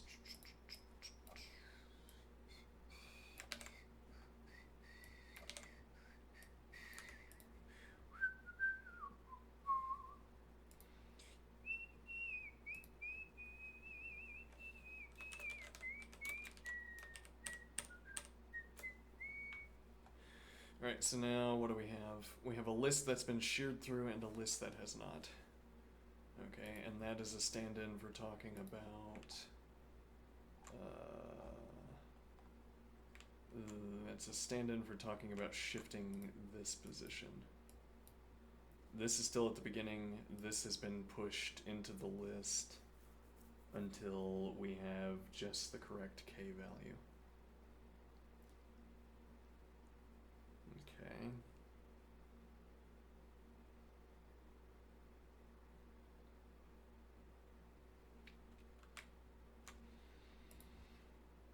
Now, how do we do this? Count subarrays. So define counter cycle function, which is not the name that we had earlier, but that's okay. Oh, this is the wrong. I'm just going to close this one. Let me confirm that that's the wrong one before we just close it.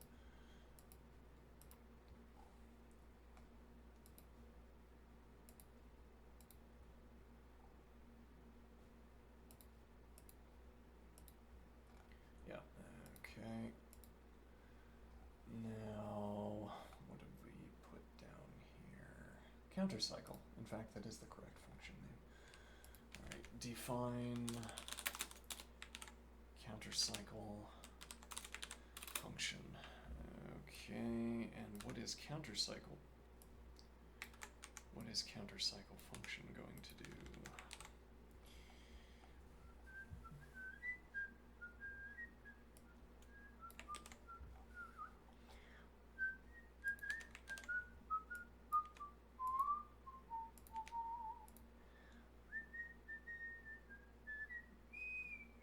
Oops.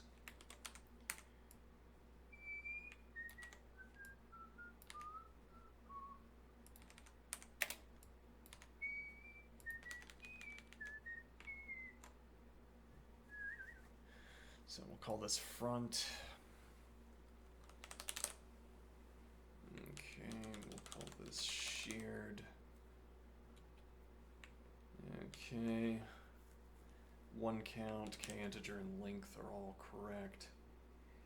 Alright, and now we might need to split this into two functions, but maybe not. Alright, so also I gave little information to our interlocutor about how I code. The fact that I do all functions, that we don't have objects.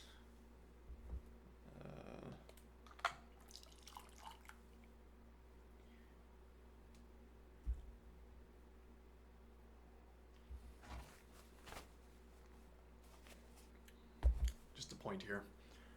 Really, I should load up all of my code and then say, don't share this with your company unless they're willing to pay me. But between you and me, look at my code. Here's how it works. Let's see. Let's see. So, what do we want to do here? Just gonna get it done. So cond, and then we'll see if there are optimizations. So cond less than one count counter k integer. Then we need an accumulator.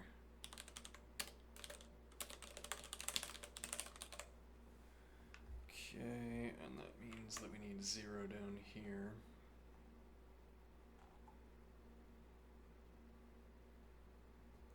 This is a horrible looking bit of code.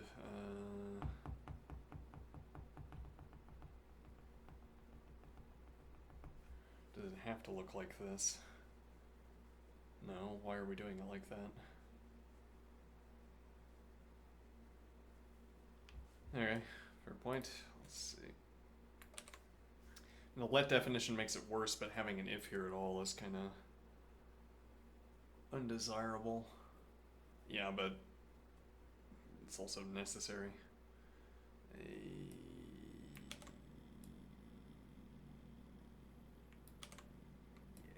okay, let's see.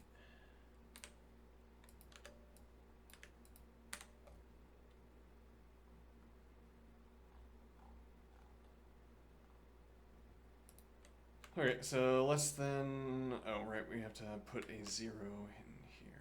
Preparation function calls countercycle with 0. Okay, and now less than one count counter k integer, then we return accumulator integer. Actually, that's not true, so we also have to do this backwards.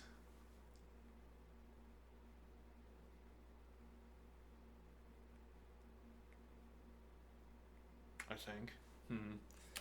Alright, so then what do we do?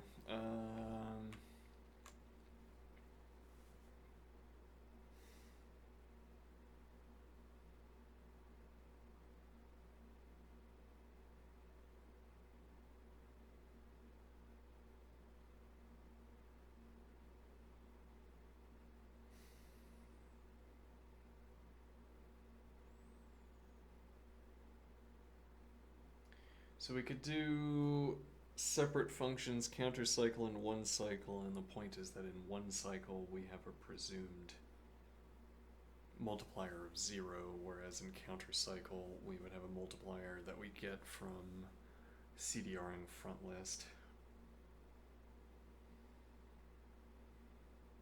Okay, we no longer have a guarantee that alternating values go back and forth between 0 and 1.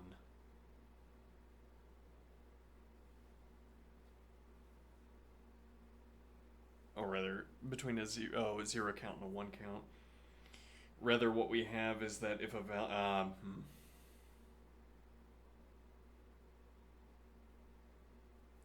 yeah, this can't be 1. In a way, we wouldn't want this to be 1 anyway. We'd want it to be char 1.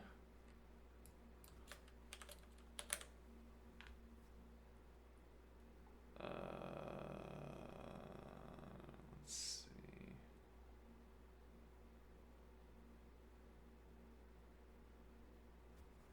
Can I ask 0? No.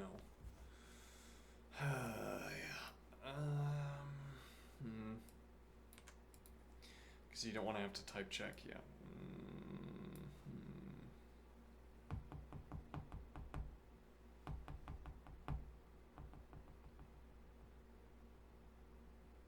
So the problem here is that we're consing. Why does there keep being a problem here? Why are we petting this porcupine the wrong way?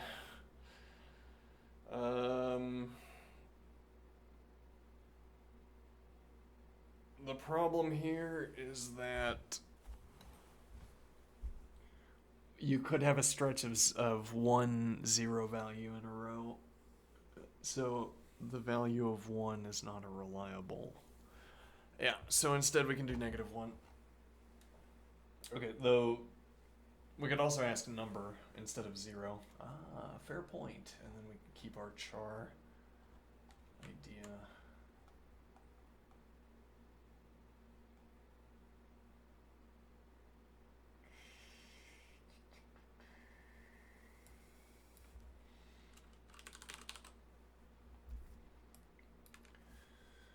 Okay.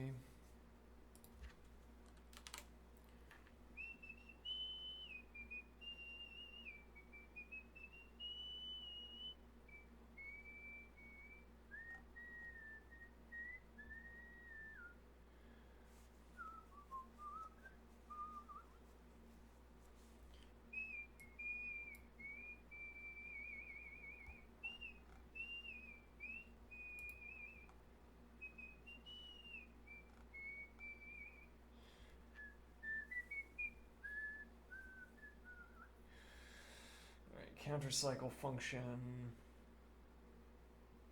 Now what we ask is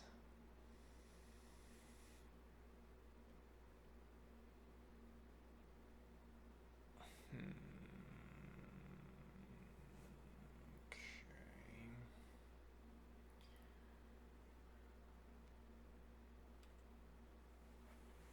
Well, actually, wouldn't we have to ask that? We might not have to ask this question here, and instead we do.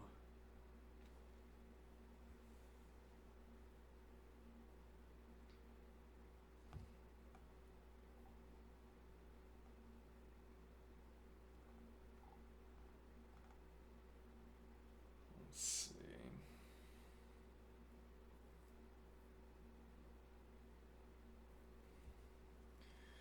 Less than 1 count, counter k integer. Okay. A termination condition, but we're not cycling through 1s here.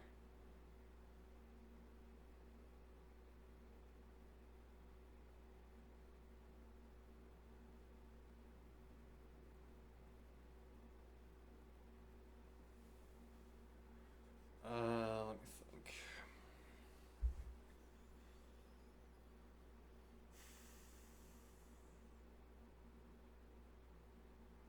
No, yeah, okay, so we could cycle through 1s here, and we actually call this front cycle, and then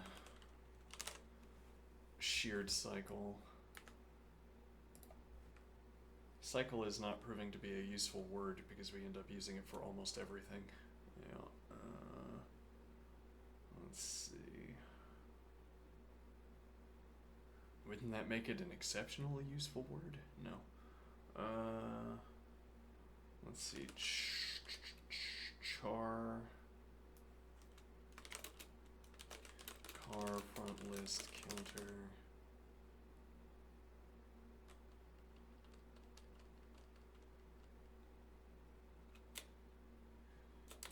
Number.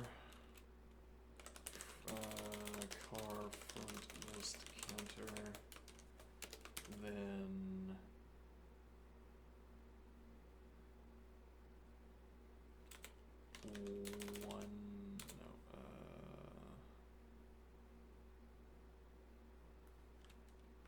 Front cycle function with CDR front list counter, sheared list counter, counter K integer length,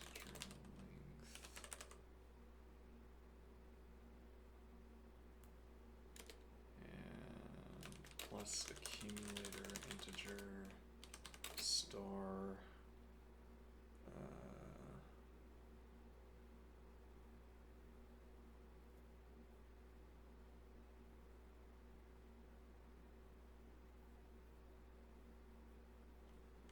Star length car front list counter.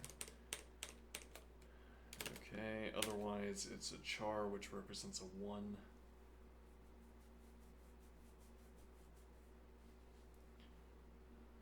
Okay.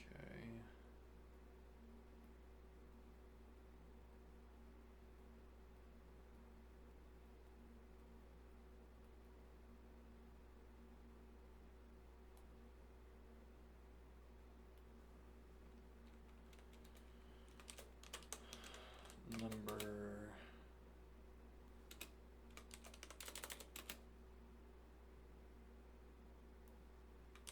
car.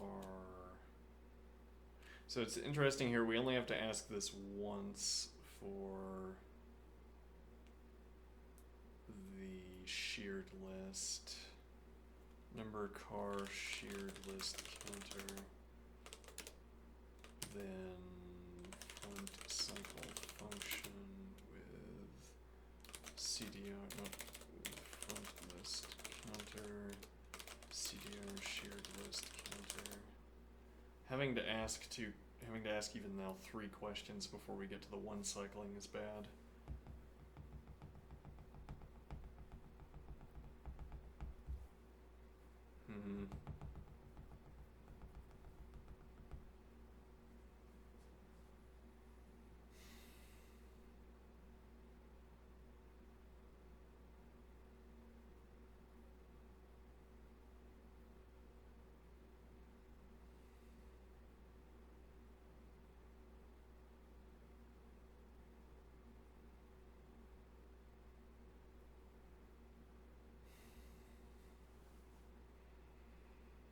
Well, which is why we would rather have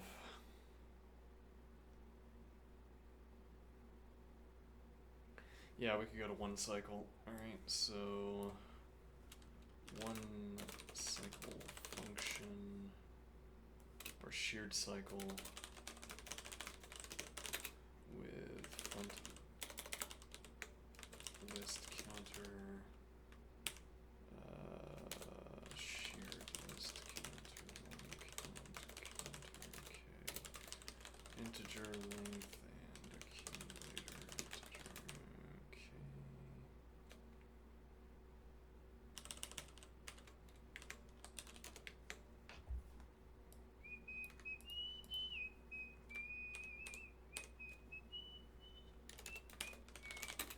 Define sheared cycle function, front list counter, sheared list counter, one count counter, integer length and accumulator integer, okay, and now cont number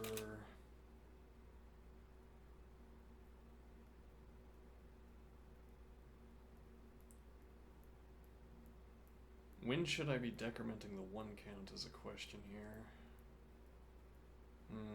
The fact that we don't have a good answer for that up to this point says that I don't have a clear enough grasp on the examples that I've given myself. car shared list counter, shared cycle function with front list counter, CPU shared list counter. So actually, yeah, we'll finish this first and then one count counter, k integer minus length, car shared list counter, and then accumulator integer, okay, up here.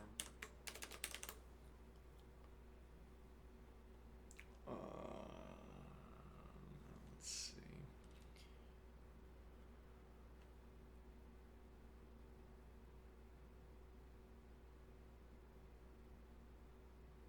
Oh, right. So again, we only have to do this once, but the point of that observation is that there will be a 1 immediately after any number. The only question is whether there are consecutive ones.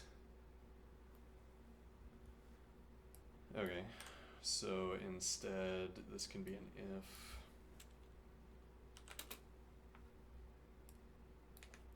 And actually, we could do cddr.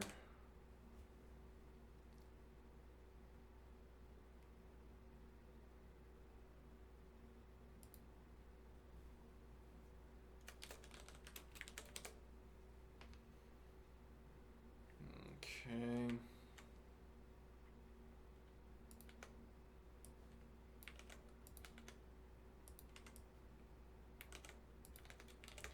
Otherwise, sub 1 length.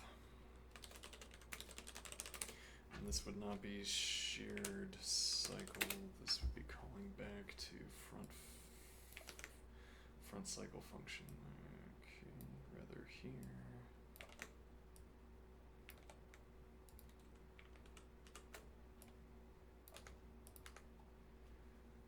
Okay, as I mentioned, this horrible function, this horrible program keeps unfolding. And it's not going to stop. It's going to keep unfolding. There's going to be more and more, and we're going to be here for the next 6 hours. Okay, let's see. Front list counter. Yeah, shared, okay.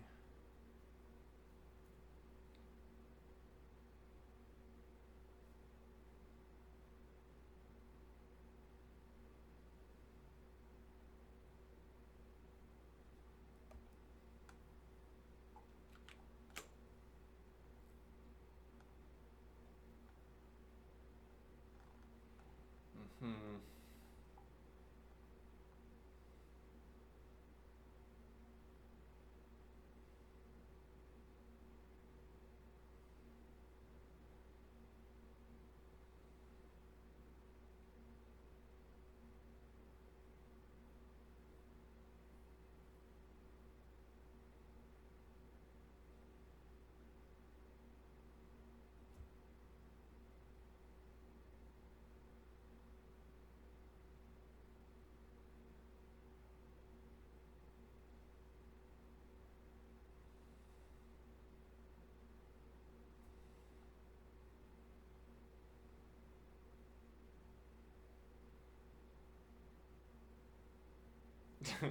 I think I'm gonna give this up, actually.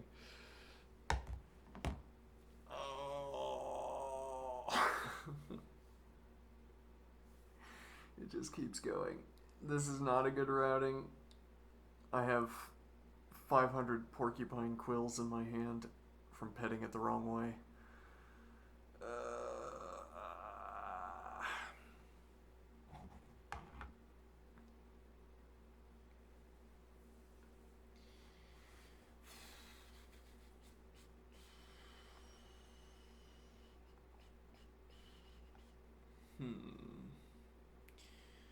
What are we going to do instead?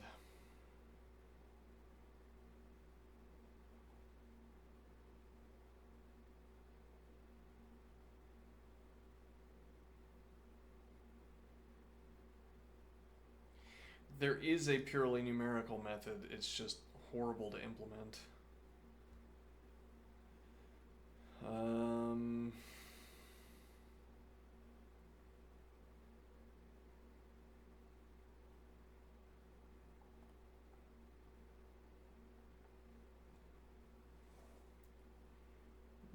I don't know, how far are we off of this?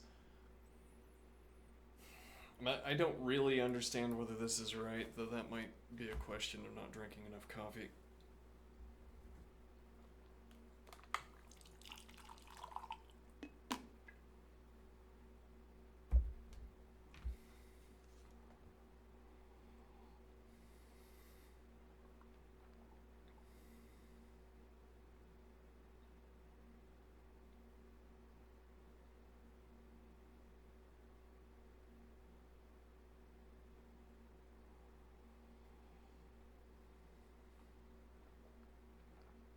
Less than one count, counter k integer. Hmm.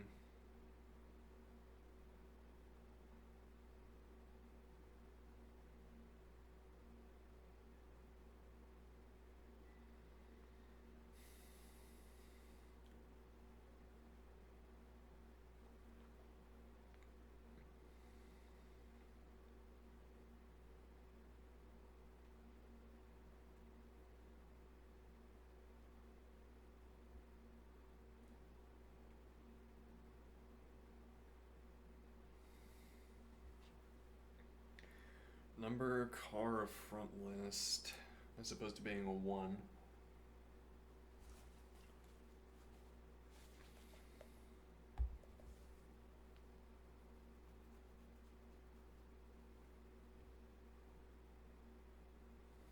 Hmm. There's gotta be a better way of doing this.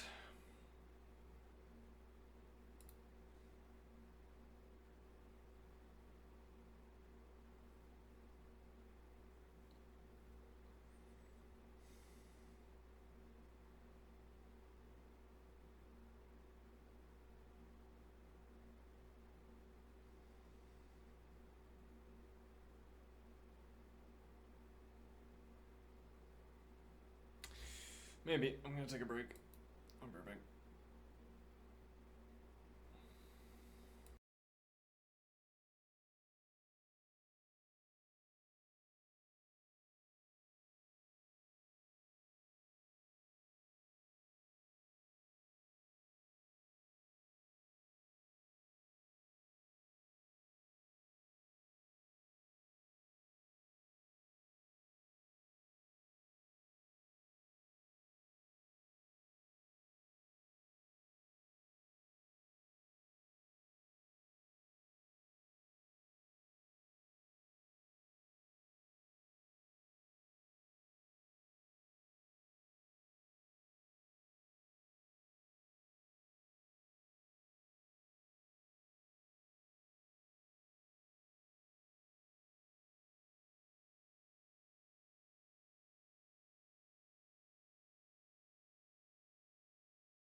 Hmm.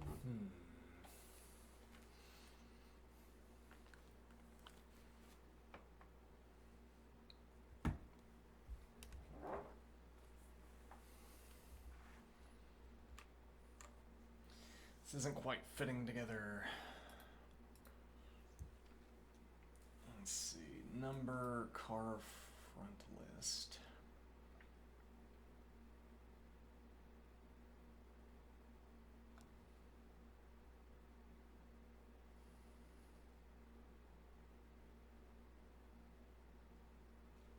Yeah, this wouldn't be right because the idea is that we would be shearing because we're looking for the next one. But if we're looking for the next one, we don't have the next one yet. So, let's delete all of this because it's horrible. Alright, and now... Well, okay, actually, let's copy over. I only have 3 tabs open anyway. Let's see...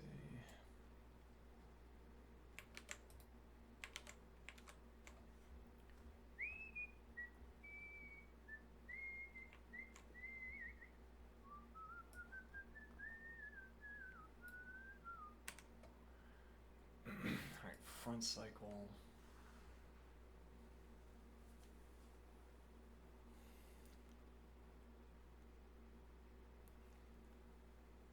So the function in order is that we would have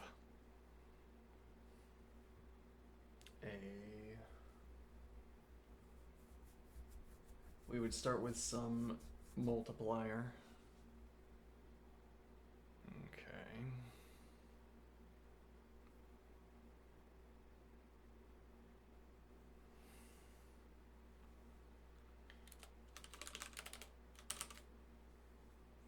So I guess we'll do all of the shifting first, as it were, because we will already have done the shifting. Okay, cond.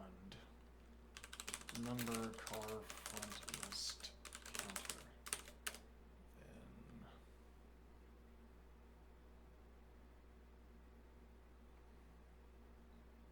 we will do front cycle. Then we'll do sheared cycle function with CDDR front list counter sheared list counter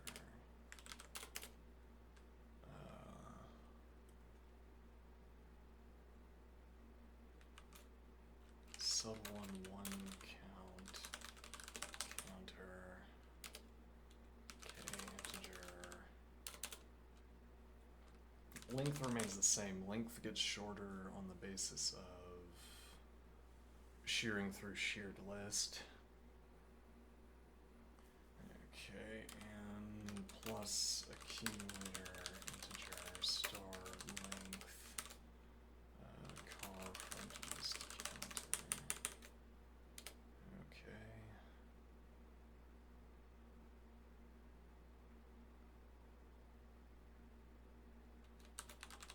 Else sheared cycle function with CDR front list counter. Let me see.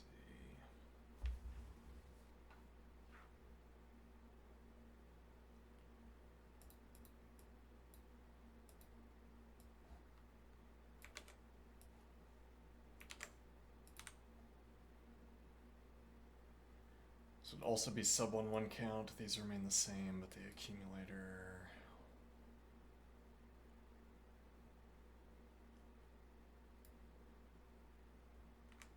Doesn't. No, yeah, we do need to change the accumulator. It needs to be plus accumulator length. Okay.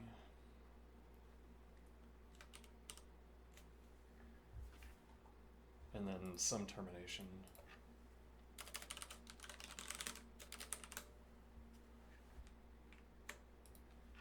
Okay, sheared function.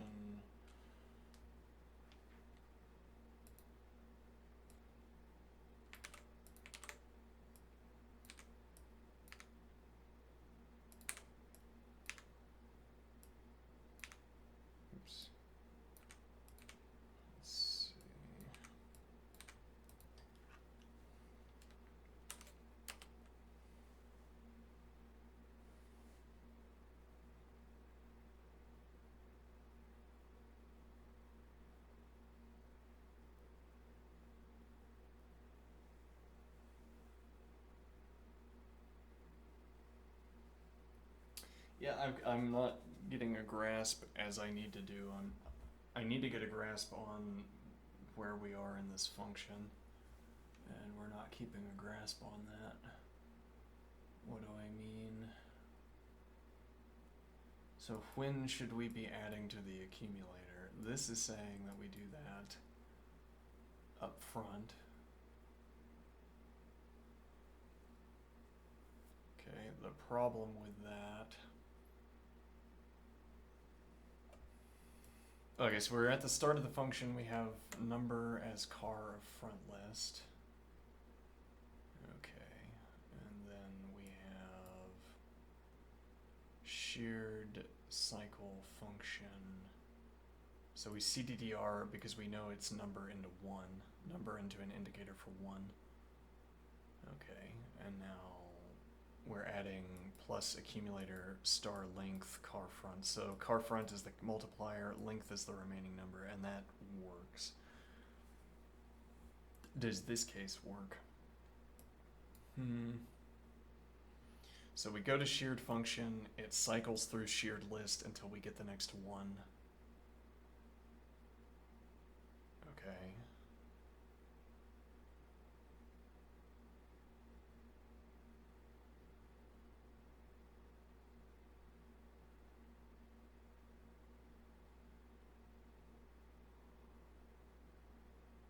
Yeah, it's like what I want to do is...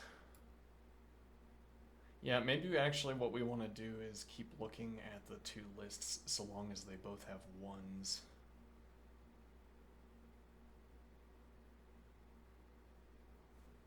Maybe so. Maybe that's the better way of thinking about this.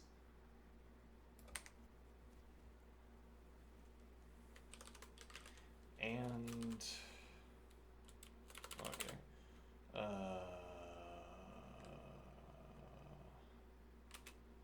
Char car front list counter if char car one count counter. What? No, car shared list counter. Then front cycle function with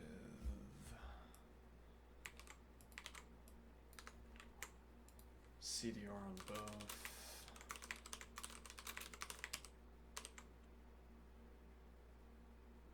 Sub 1 and sub 1 and plus accumulator integer length.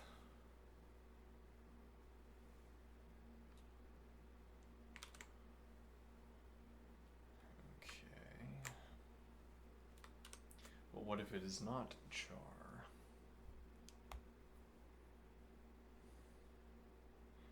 I mean, we could...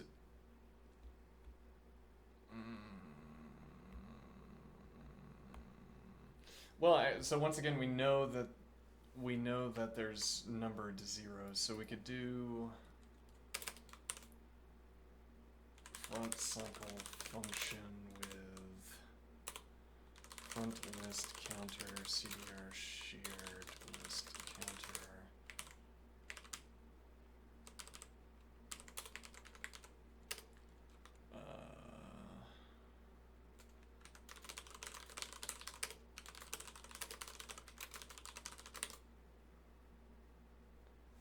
No, it wouldn't be sub 1, it would be minus length car shared list counter, and then no change to accumulator.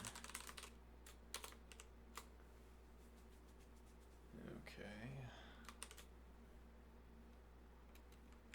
Now, what if the front list... Okay, so if it was a char, if it was 1-to-1, we've just sheared that off.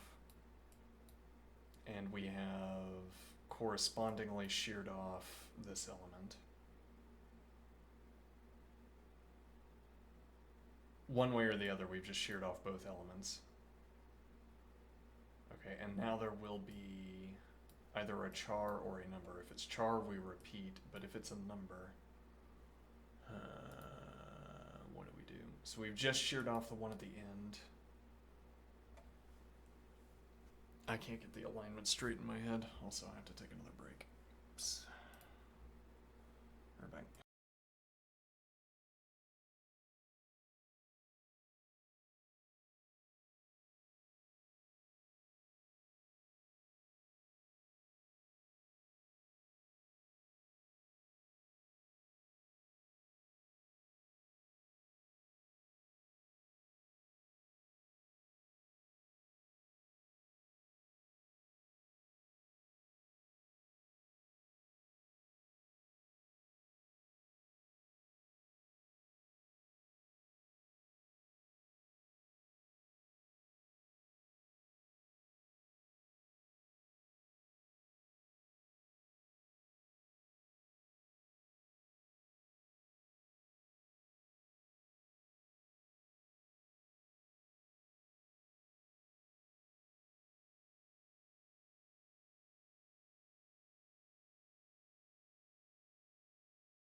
Okay, I'm back.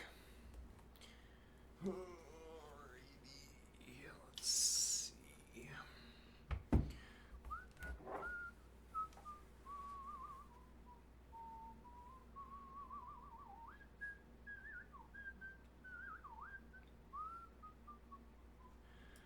Alright, char car front list if char car shared list.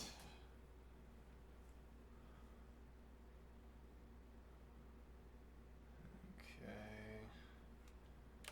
So now we don't have char. However,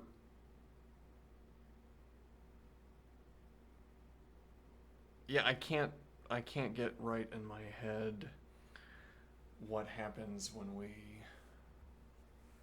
don't find a char at the front of, and somehow this example is not helping me. So we have char and char at the beginning, and there's our multiplier. Okay, so we have char and char. Well, no, we would already have had the multiplier. Right, this would be a 2 at the front of the list, and we'd have multiplied the length beyond this point by 2. Alright, now we shear that off, we have a 1.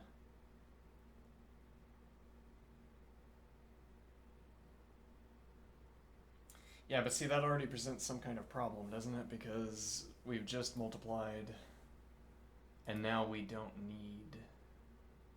Yeah, so we might have to send in with this front number sheared off, and the accumulator already set to multiplier times length to get this function in the correct alignment. Okay, then supposing we have done that, then we would have 1, 1. Well, so now, right, we would have... let me think here. Well, so then we would need to shear off the number and the 1.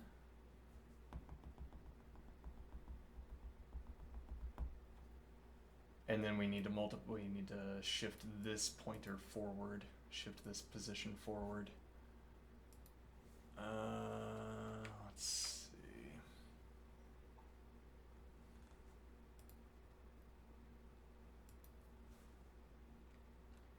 Char car front list counter if char car shared list counter.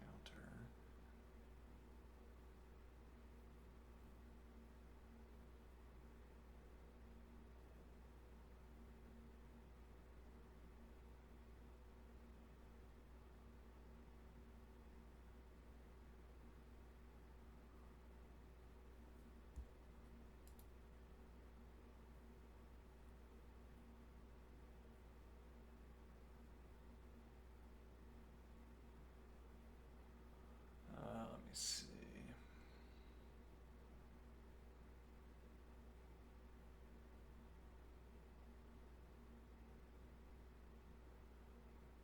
So the idea would be that if we had a number, we would multiply and then it would be CDDR.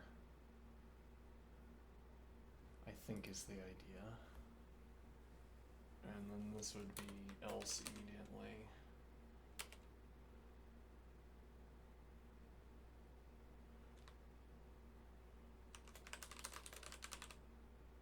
Well, then actually we could reverse this so that we can unwind this if.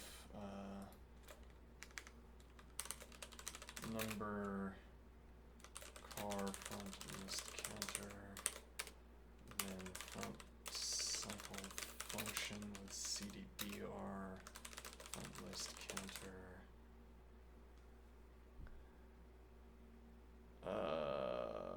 Let's see.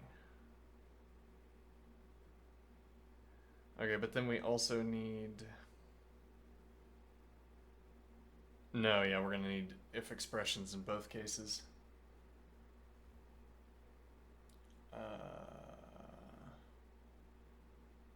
Yeah, okay. Number car front list counter if char car shared list counter, then call front cycle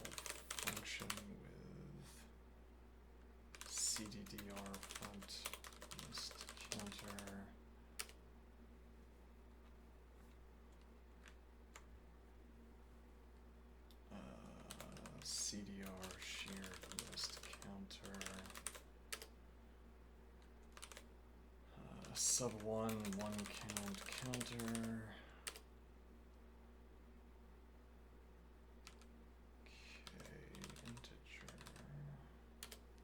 So actually, we could probably ditch k integer, subtract it from the one count, and then simply decrement until one count is 0.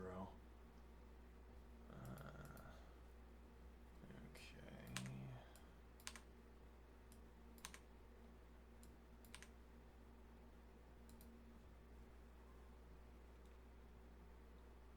Let's see. CDDR front list counter, CDR shared list counter, sub one count counter. And then sub one length,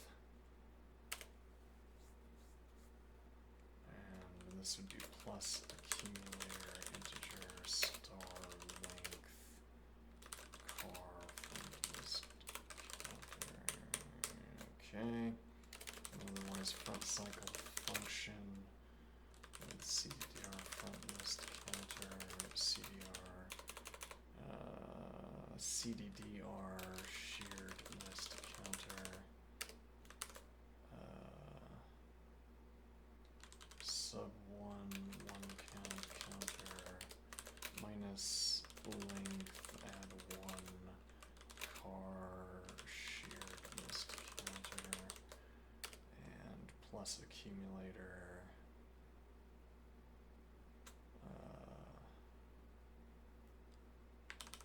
Yeah, we can do let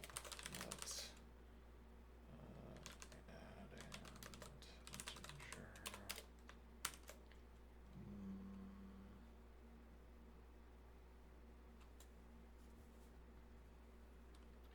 Minus length add one car shared list counter. Add and is not a great description of that. Minus length. So this would be add and then star add and car of shared list. Nope. Car of front list counter. Okay.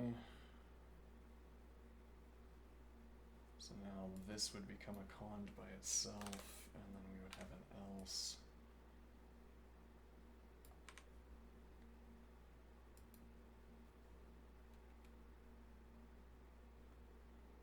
No, now we know that this is a char, so rather the remaining question is this. Okay.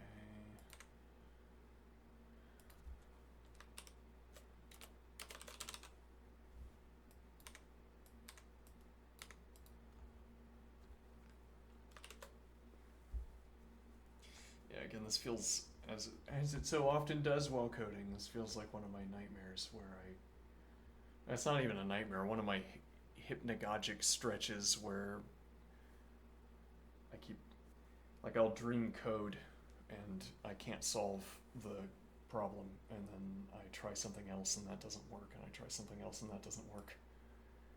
It seems relatively stable in the sort of half dream I'm talking about, but apparently not stable enough to succeed at solving the problem.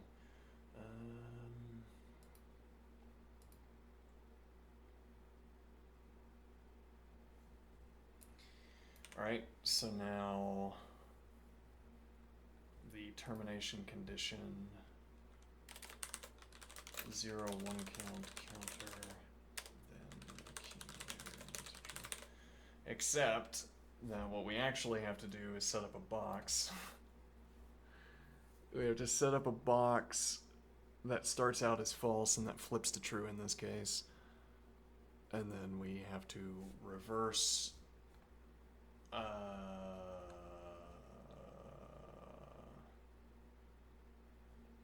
I mean, we could call this and say this is done. And no, it would not run, it wouldn't submit, but I think this answers the question. Number car front list counter. If char car shared list counter.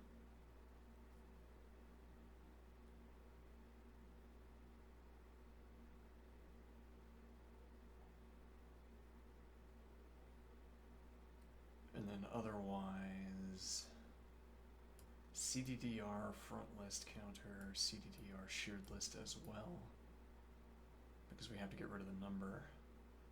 And then we have to subtract that number from the shared list and the add one from the length. Okay, and then we multiply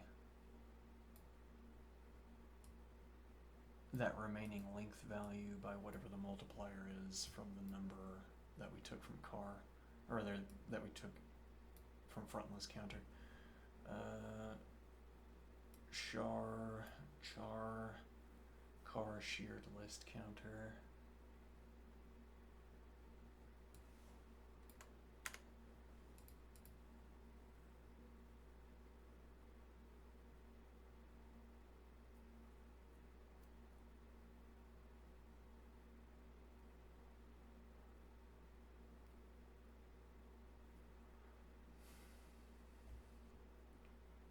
So that would mean that we have char at the front of the front list and char at the front of the shared list. Then we CDR both and we add the length, which is hopefully right. Hopefully that's not supposed to be sub 1, but I feel like we're going to spend 2 hours figuring out plus minus problems. And then minus length card shared list. And we don't add any to the accumulator. Why don't we add anything to the accumulator?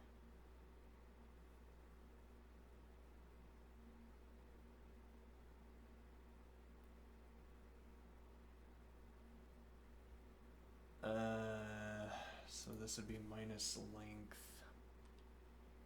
Well, so this again would require us to have a let definition. Else let add integer minus length sub 1 minus length car shared list counter. It should be probably sub 1 up here as well. Minus length add 1. That's needlessly convoluted. Let's do it in the less convoluted way. So alright.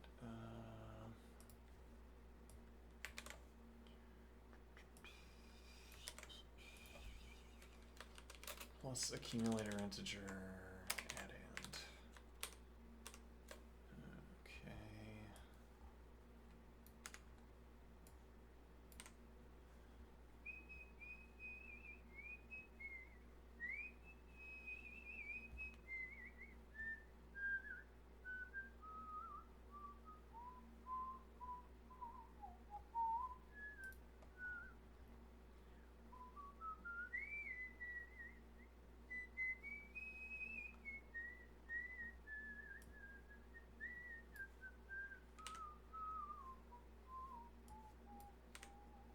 Then what?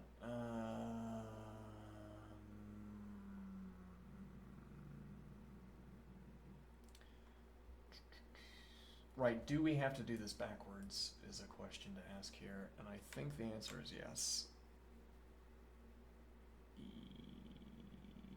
No, maybe not.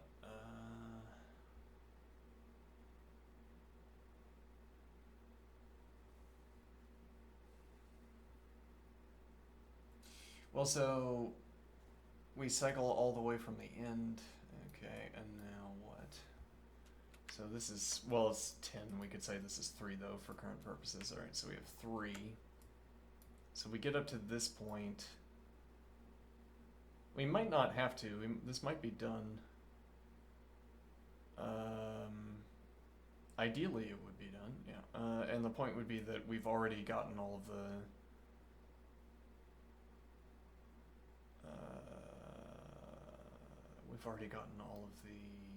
instances out of the forward activity, out of the forward cycling. So we have 3 here, for instance, and this would be the last case where we have a length at the end and we have a sufficient number of 1s. And now the idea is that, well, we would, in the reverse direction, we would get this double counted for 1. But then also this would have been counted earlier on the way forward. Yeah, okay, so I guess we say we're done, but notwithstanding the, okay, let's check it. Static errors.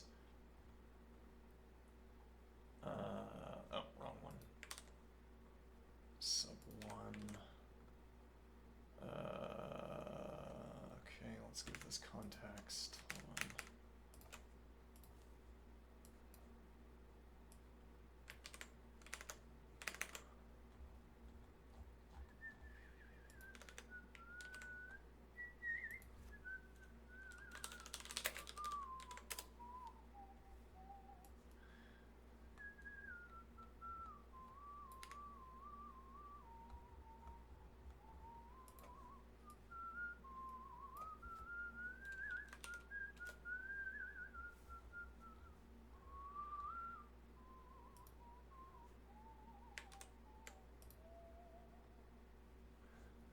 What is the problem here? Begin, right, so we would have to do, we call,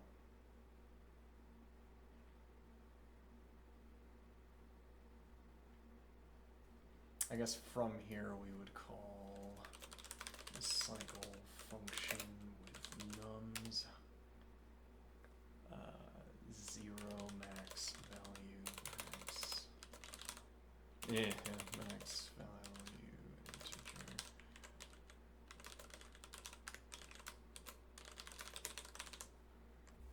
Okay, okay, now length 0, 1 count 0, and null. Okay.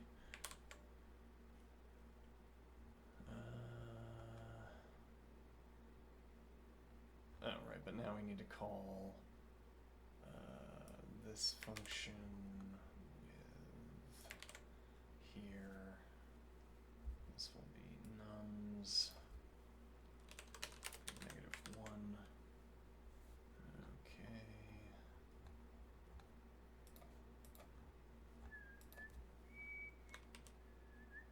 Why doesn't that close? That closes. There we go. Okay. That should close all the way. Alright, static max value integer.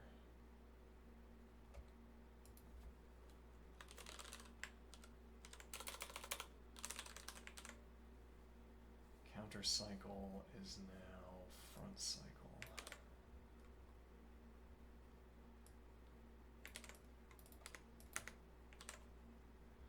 Alright, static is gone.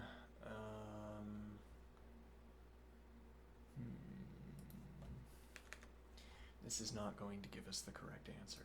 No, it's not, I suspect. It could, as if by chance, but let's see. So we'll do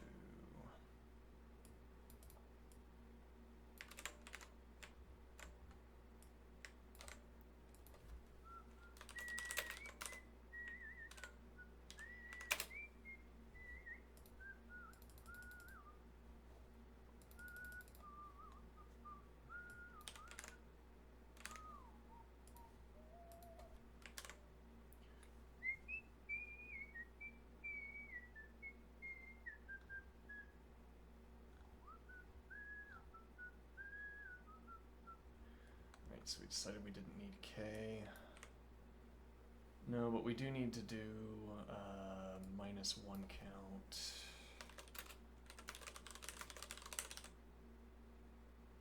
We could start at, let's see, we could start at 1 count. We could start at -K instead of 0. And then we're done with K. Yeah, allows earlier garbage collection. That also introduces the possibility of an off by 1 bug. Yeah. You'd think I would know whether that would be an off by 1 problem by now, but I don't. It never sticks. Let's see.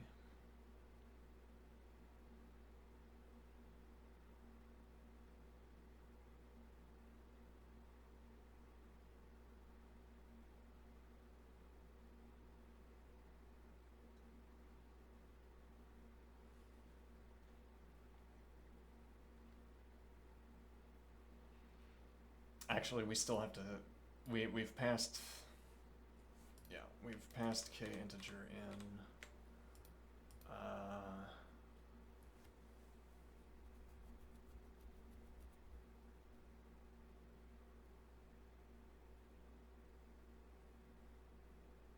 And we have to do that for this termination condition. Right, so now we do. Yeah, though that doesn't. Yeah, we could still have started at negative k. So that would be list cycle.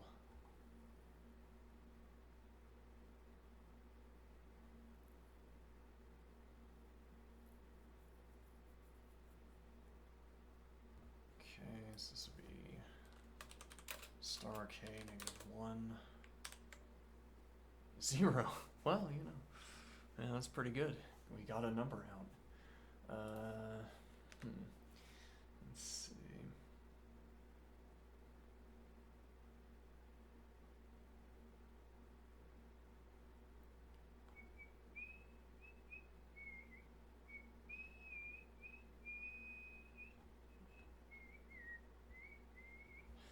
Yeah, I'm exhausted on this problem. I'm afraid we're gonna have to throw this into the pile with the unfinished, as so many of my problems end up. Yeah,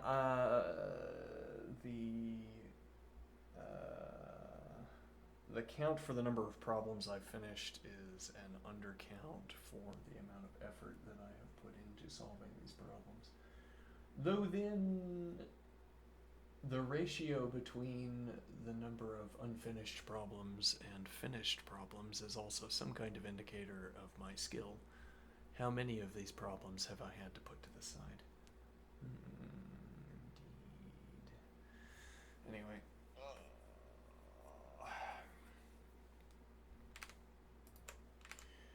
Once again, I think this would take another hour and a half of editing. Yeah, I mean, it does feel bad to put in like 6 hours and then not have something to show for it at the end. Wouldn't you like to put in an additional hour and a half in order to ensure that you have something to show at the end? No, I would not.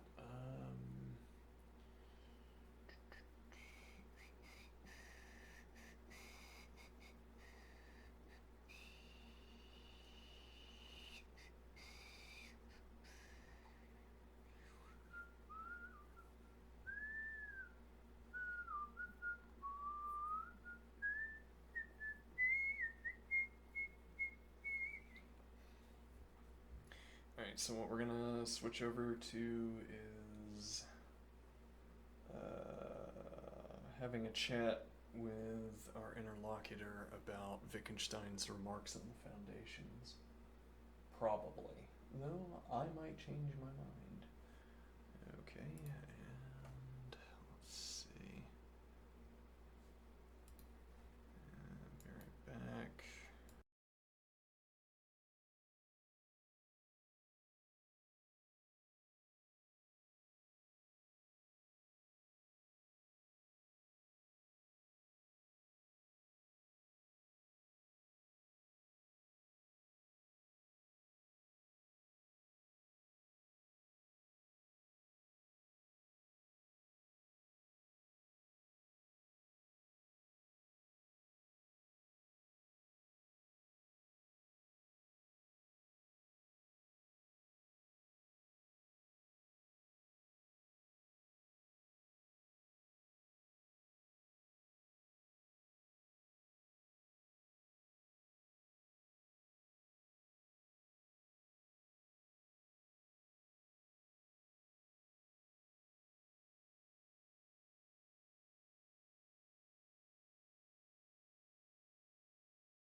Okay, I'm back.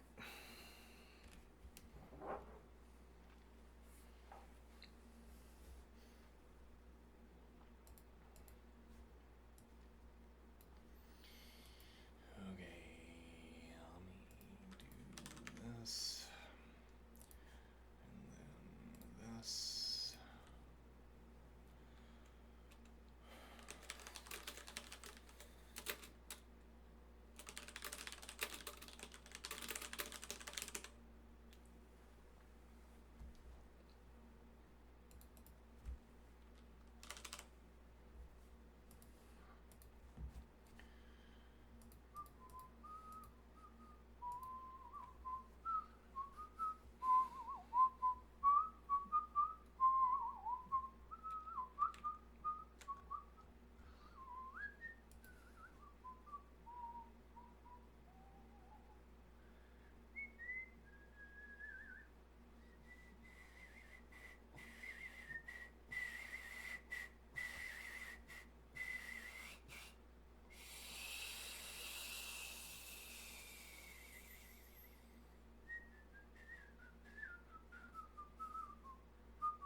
Alright, so we should have...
But then, what does the peculiar inexorability of mathematics consist in?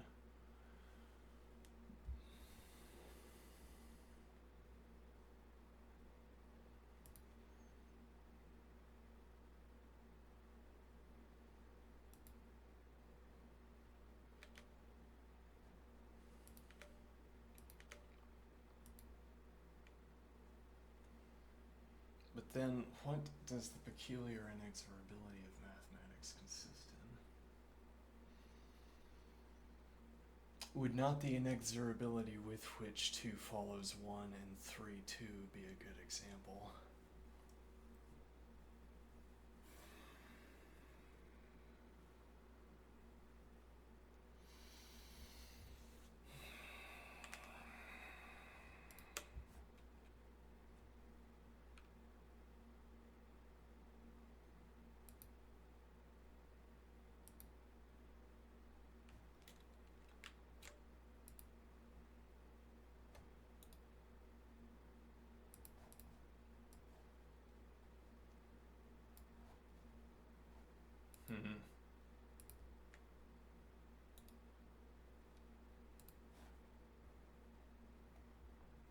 Hmm.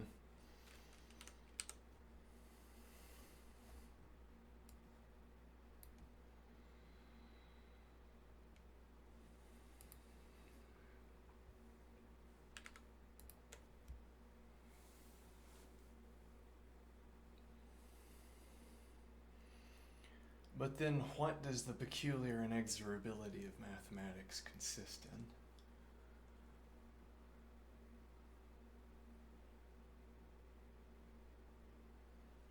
Would not the inexorability with which 2 follows 1 and 3, 2 be a good example?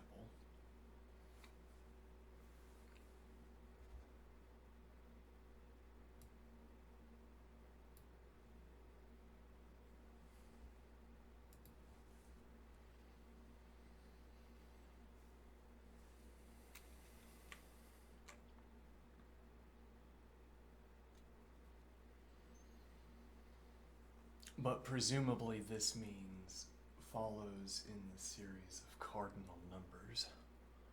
For in a different series, something different follows.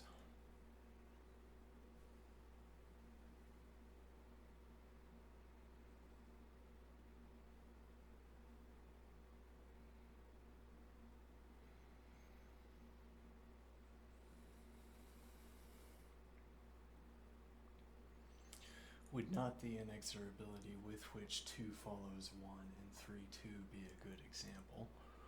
But presumably this means follows in the series of cardinal numbers.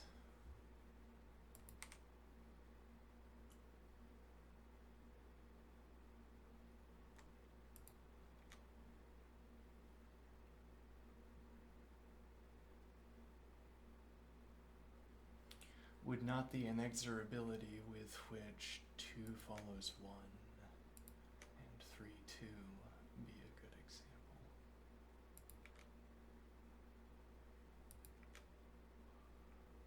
But presumably this means follows in the series of cardinal numbers. For in a different series, something different follows.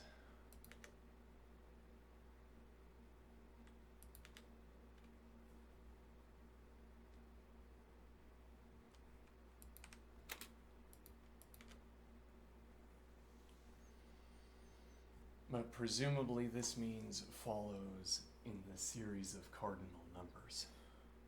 For in a different series, something different follows.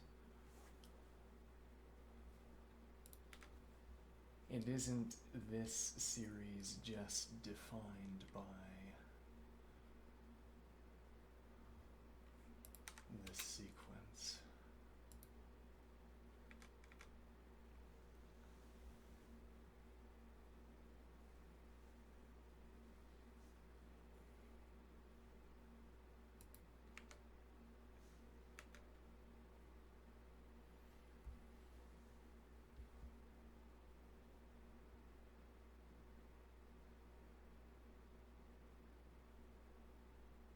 But presumably this means follows in the series of cardinal numbers.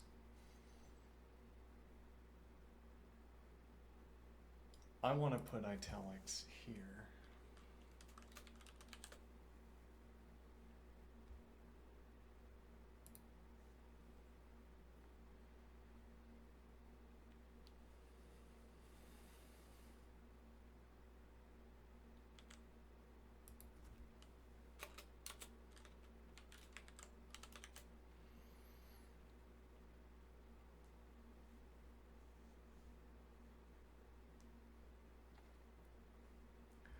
But presumably this means follows in the series of cardinal numbers. Here what we would want is that this would collapse, these two would collapse and they open up at the same time.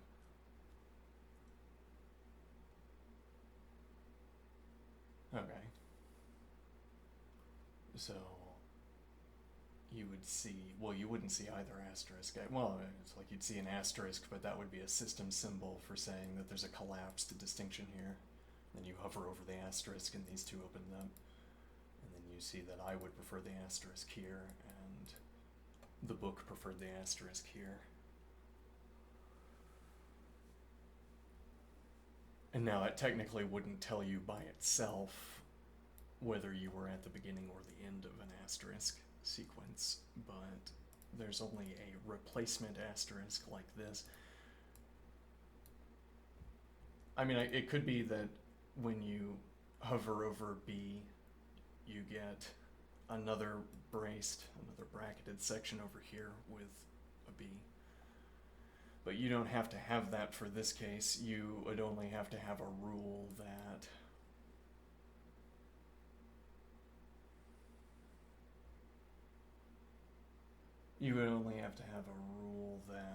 the substitution refers to, but how do you know? Well, the substitution refers to the other that opens up. So I guess the point would be on the first way through.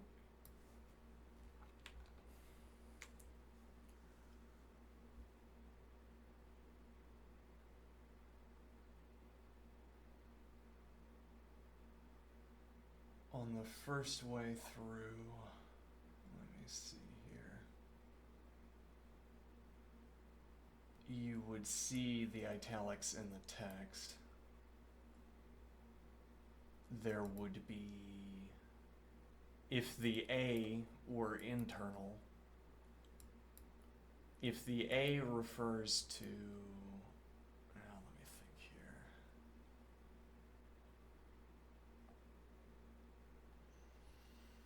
If the A refers to the first asterisk, if it is a suggestion concerning the replacement of the first asterisk, then you would only see, when I hover over the A, I would only see that relevant asterisk. And I would infer the existence of the other asterisk from the fact that the text ceases to be in italics. As in, I know the asterisk is here, the second asterisk, because this text is not in italics. So I have the A outside. Now, okay, but I already know the distinction, right? Well, if the A is outside, yes. But then I would also already know the distinction if you merely marked. Like if you had a second symbol, or if you merely had a symbol that, so I would mark, so let's put C in here.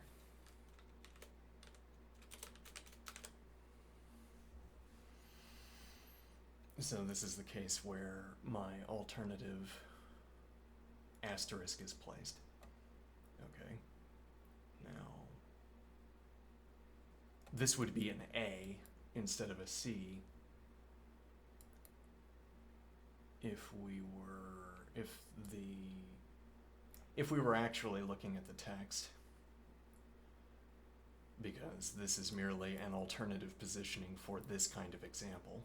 The same example in both cases where I am saying I want a different asterisk placement.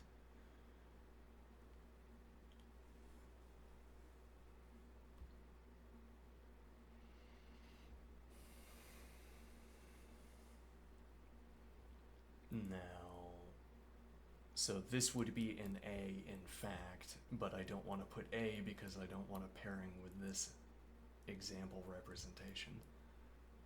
Okay, this is of the same type as this, as it were. It's of the same type to wit that this would have a hover over because, well, there wouldn't be italics corresponding to it, so I would need some other indication that this is supposed to be in italics.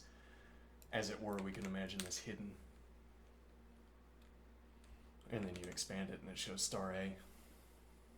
Alright, or more cheaply, if you could infer that this is an asterisk from the fact that there's an asterisk here. Well, rather, best of all, if you could infer that this was an asterisk from the fact that this text is italicized, as it were. Now, you know there has to be an asterisk here, on reflection, as it were. And now, if you recall that there was recently a commentary mark that you didn't open, you would say commentary marks that are in close proximity to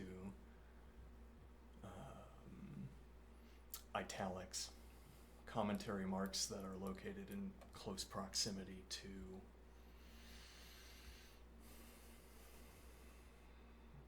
in-text asterisks are typically about those asterisks. I take a kind of probabilistic approach, I suppose.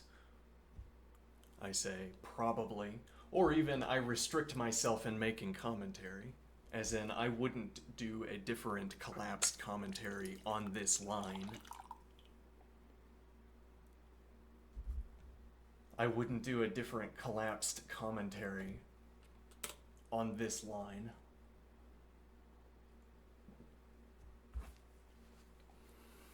Unless, rather, I would not do a different collapsed commentary on this line because there's already an asterisk. By avoiding doing any other kind of commentary on a line that already has an asterisk, I make it free to check whether this is an asterisk. You hold only onto the fact that you encountered a collapsed symbol. And now when you encounter the italics, as it were, by the time you get to the end of the line, if you haven't seen italics, now you say, well, that can't have been explained away by being about italics, though it would certainly have been explained away by being about italics if there were italics on this line. If there were italics on this line, there would not... If there were italics on this line, the collapsed marker must have referred to italics. Okay, if you had opened it up, then you would find this. Okay. Now what is the idea?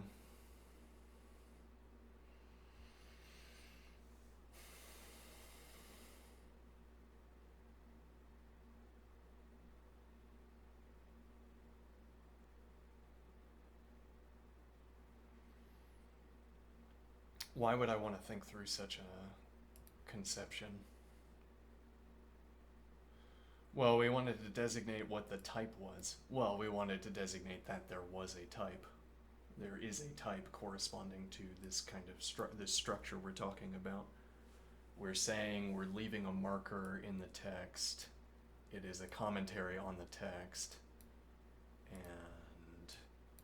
And we're talking about how it is to be interpreted, but critically, how it is to be interpreted is a matter of answering that question of how this is to be interpreted.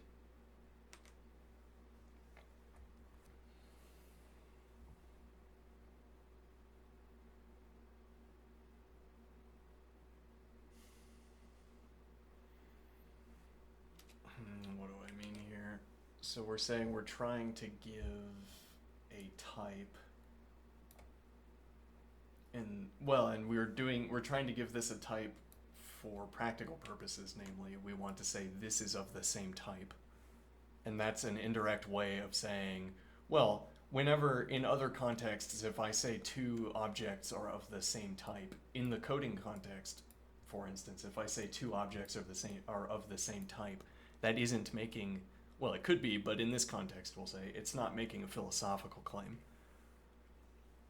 I'm not making a type theoretic suggestion about two program objects, two code objects, when I say that they are of the same type. I'm not trying to use this type theoretic terminology to make philosophical, to make a navel-gazing observation about the two objects. I'm not saying they're of the same type so as to initiate a philosophical disagreement about what it means to talk about the types of objects. Rather, I say these two objects are of the same type in a programming language. Okay. Now, whatever is in common for all cases of two instances of the same type,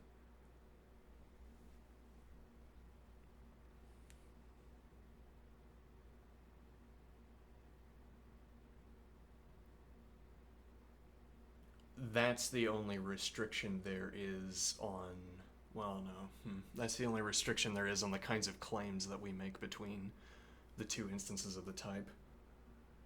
So to say,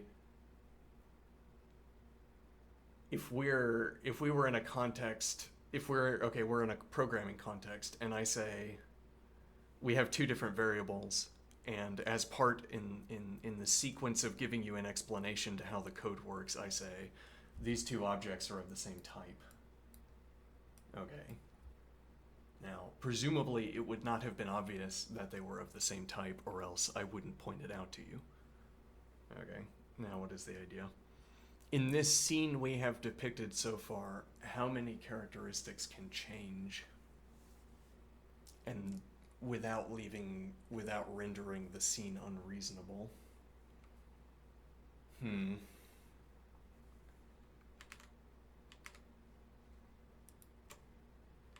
hold on.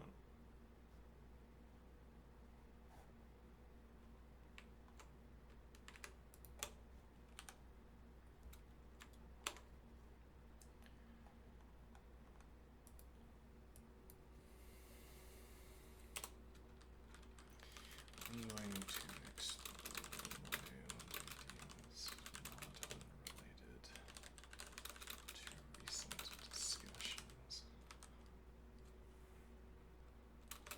Would you like to explore this idea?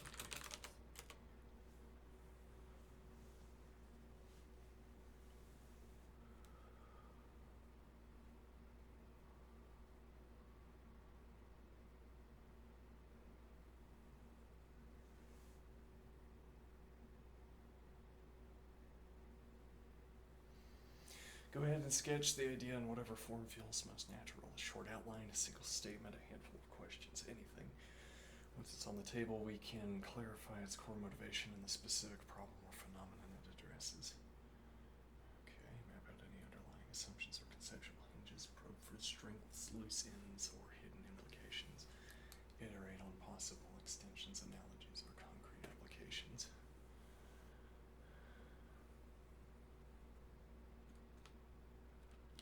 Please generate for me a depiction of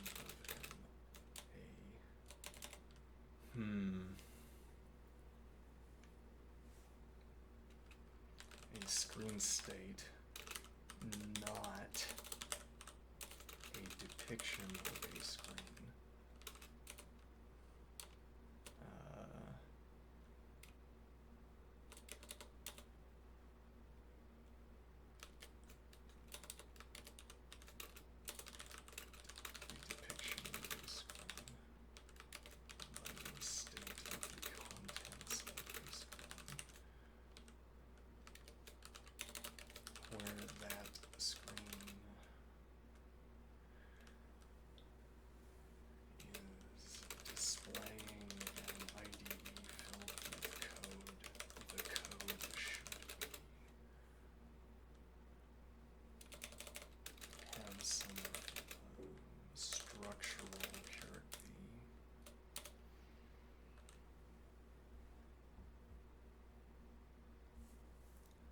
Screen is displaying an IDE filled with code.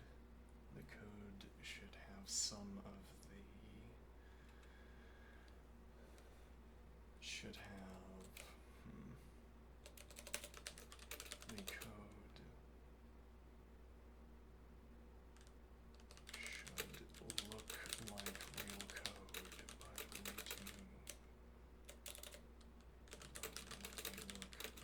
but how about the letters of the code are all geometric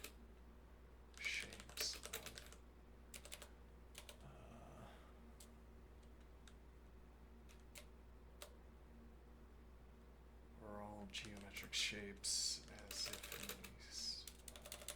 the same font.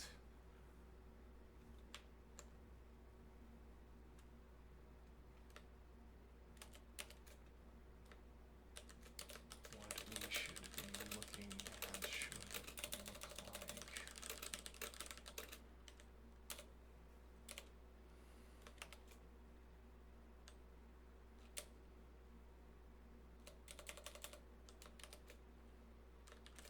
Place two red squares in that two red rectangles in that depiction. Let's get the text first.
Below is a screen state, the raw text buffer you might find inside an IDE window.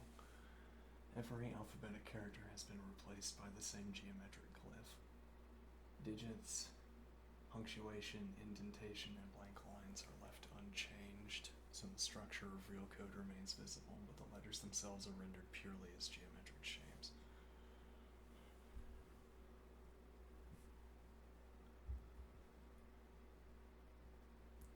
Feel free to copy, extend, or transform this buffer however you like. It's just the state of the screen's text content, not a rendered screenshot.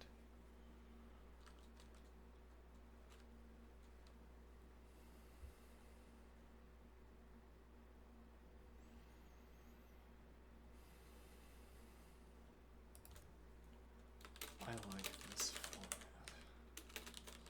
Please extend the example.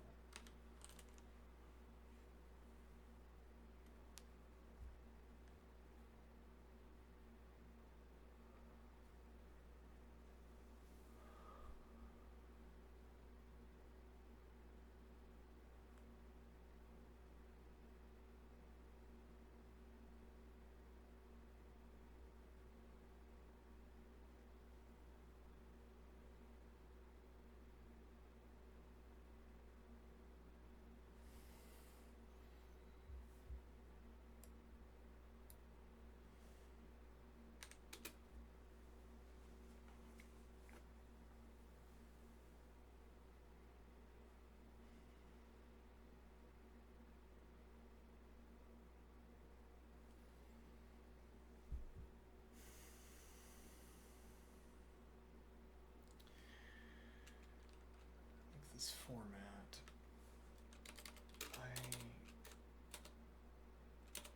we will continue this example by extending this text field, if you will.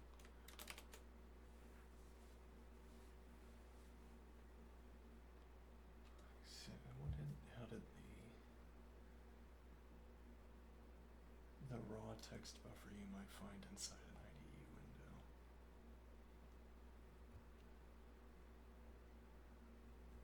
We will continue this example by extending this text field, if you will. We will continue this example by extending this text field, if you will.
There is a difficulty with the current state of our screen.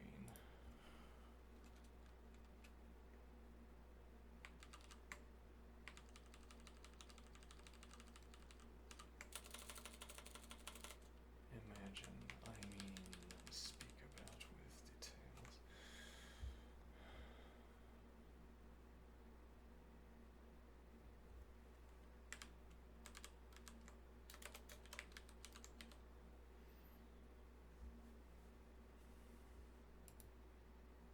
There is a difficulty with the current state of our shared example. I want to imagine two coders looking at a screen. Imagine the current state of our shared example. I want to imagine two coders looking at a screen. Imagine, I mean, speak about with details. I want their situation to be like this. One of the coders is explaining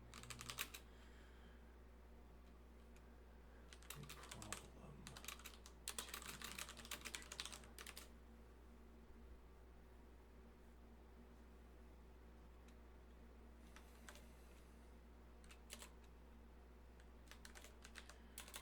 one coder says to the other, these two objects, same type.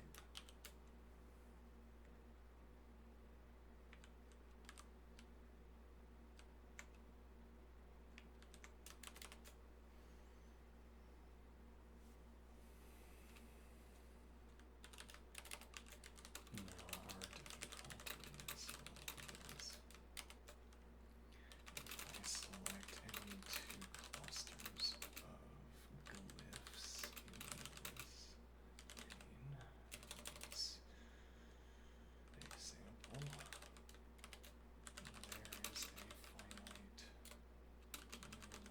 there is a finite maximum distance between.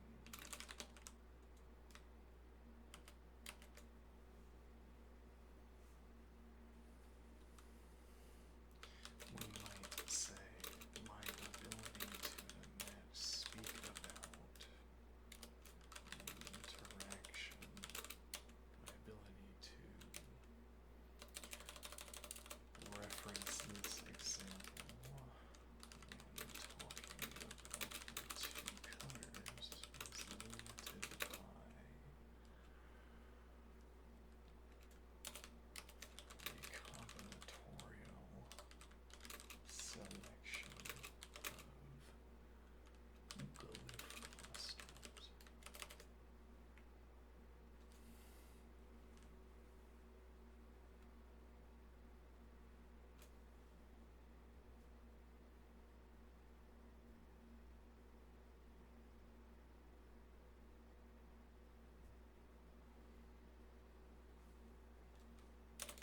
This is because I must locate glyph clusters in this factual example.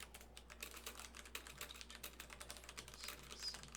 we talk about this situation. I must point at glyph clusters in this factual example if I want to be referencing something when I talk about the situation of the two coders.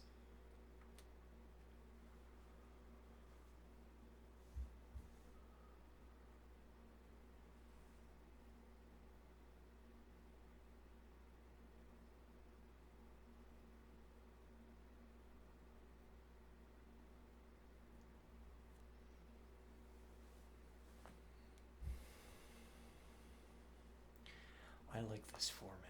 We will continue this example by extending this text field, if you will. We will continue this example by extending this text field, if you will. What a turn of phrase. I wonder if anybody's ever come up with that before. That's pretty good. There is a difficulty with the current state of our shared example. I want to imagine two coders looking at a screen. Imagine, speak about with details. I want their situation to be like this. One of the coders is explaining a problem to the other coder. One coder says to the other, these two objects are of the same type. Now our difficulty is like this. If I select any two clusters of glyphs in this example, there is a finite maximum distance between them. We might say, my ability to reference this example when talking about the two coders is limited by the combinatorial selection of glyph clusters. This is because I must point at glyph clusters in this factual example if I want to be referencing something when I talk about the situation of the two coders.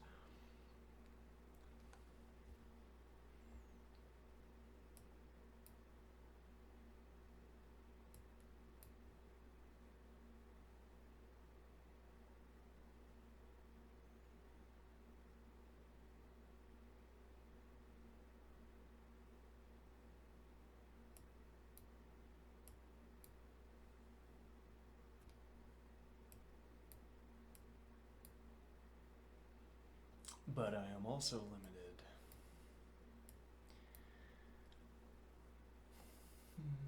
by a combination of idiom and syntax rules. What do I mean? Where can objects of the same type, references to objects of the same type, where can they be relative to each other?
The color orange in orange colored text preview.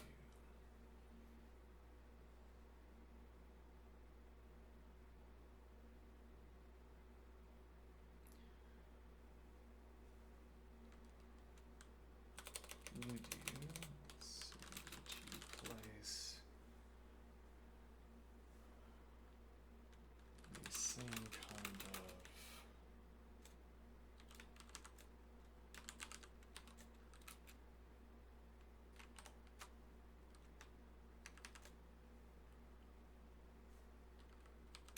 markers? Would you place the same kind of object phi markers?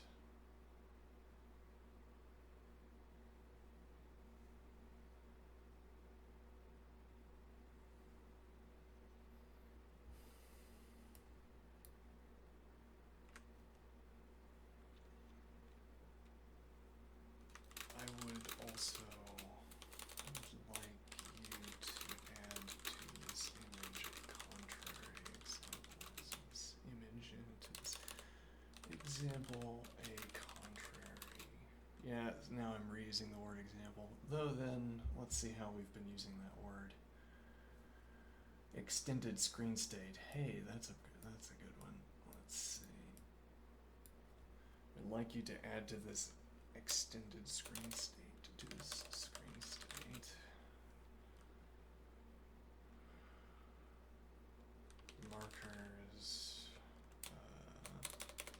additional markers indicating the locations.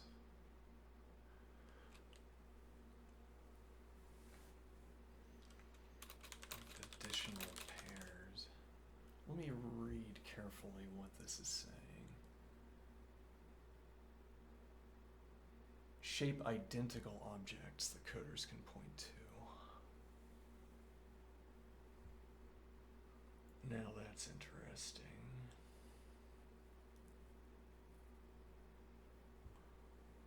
Let me get rid of that.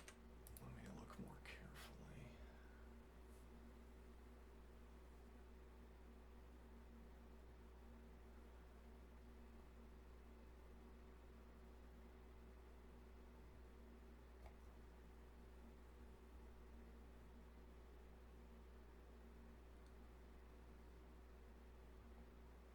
So we have this text, and we have this text, and it's the same, so it's the same line in its entirety.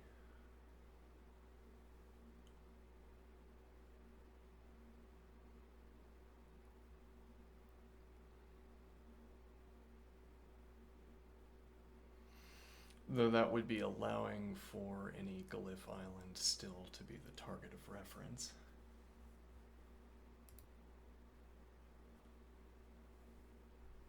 And now what exactly, let's see. Speakers in your majesty and about ambiguous handles. Okay.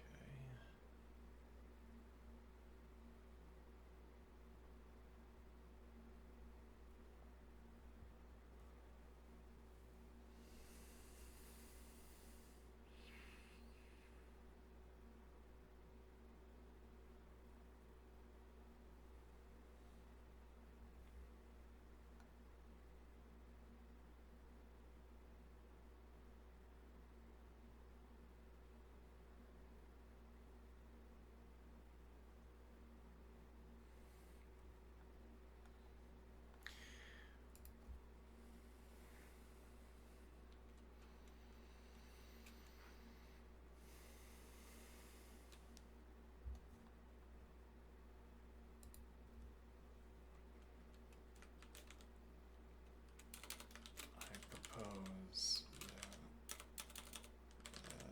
in this language, if we were to place, or to copy and paste.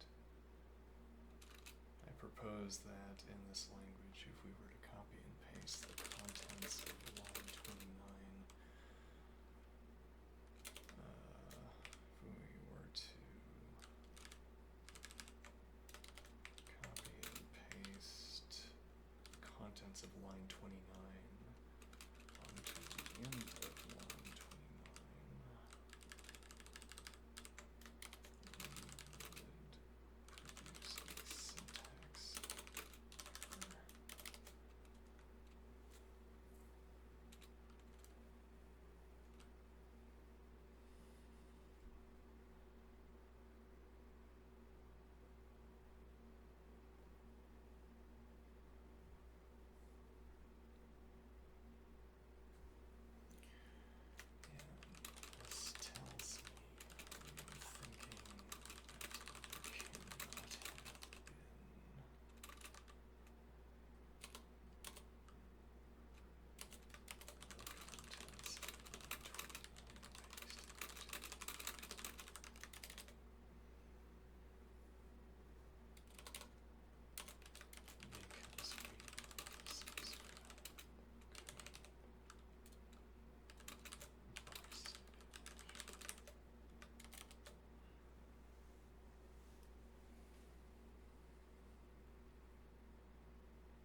So, out of all the examples we could have chosen, I mean pairs of the form object phi, we could never,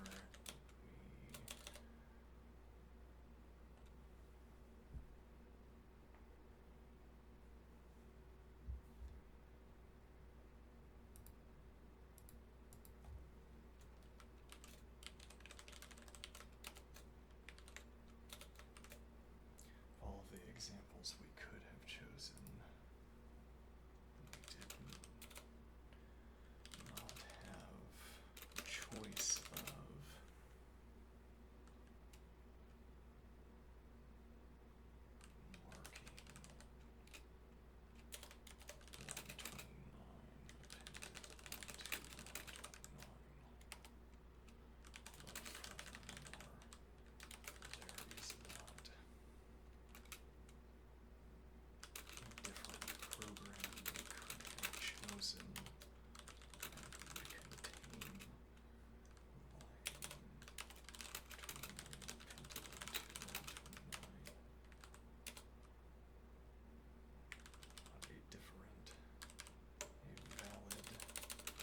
different program we could have chosen that would contain line 29 appended onto line 29.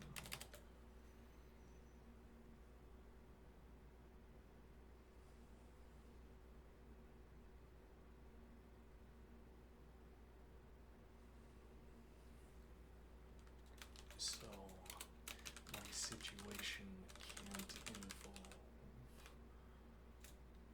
the one coder pointing at line 29. Can't involve, could not have involved.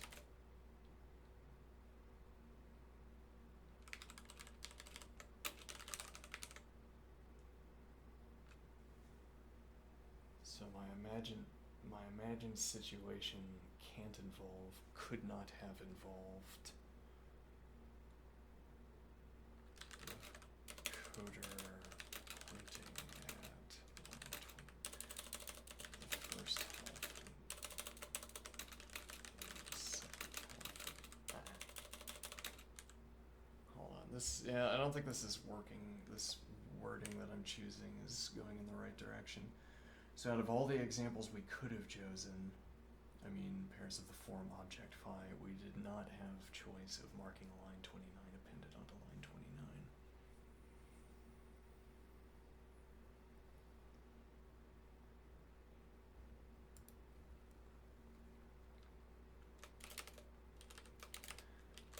You have chosen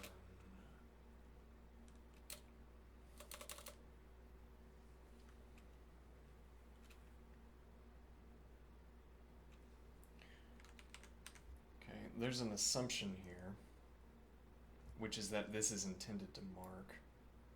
So we should go back here and say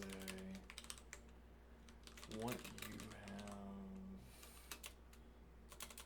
this update to the, what is the word we've been using? Let's see.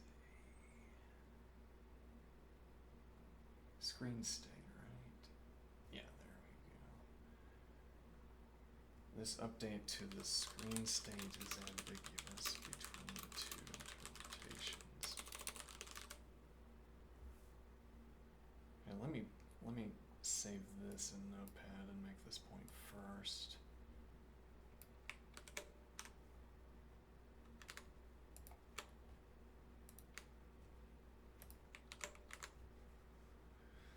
This update to the screen state is ambiguous between two interpretations. Okay. This assignment of object markers of the form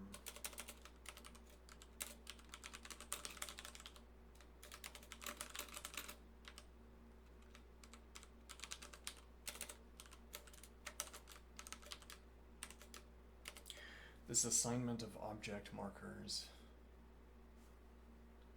is ambiguous between two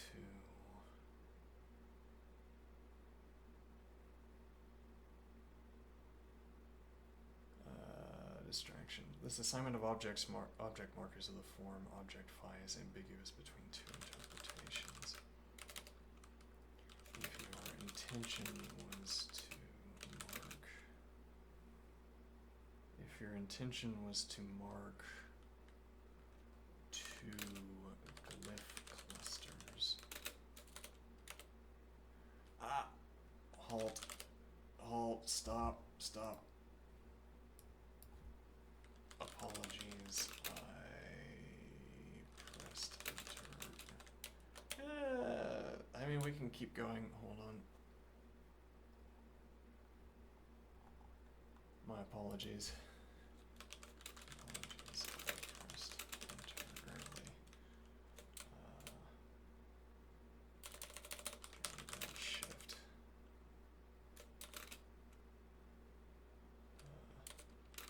Is mentioned elsewhere.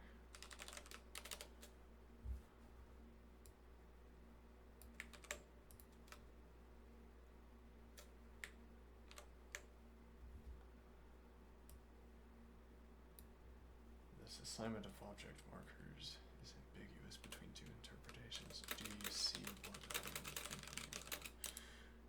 You see which two interpretations I have in mind.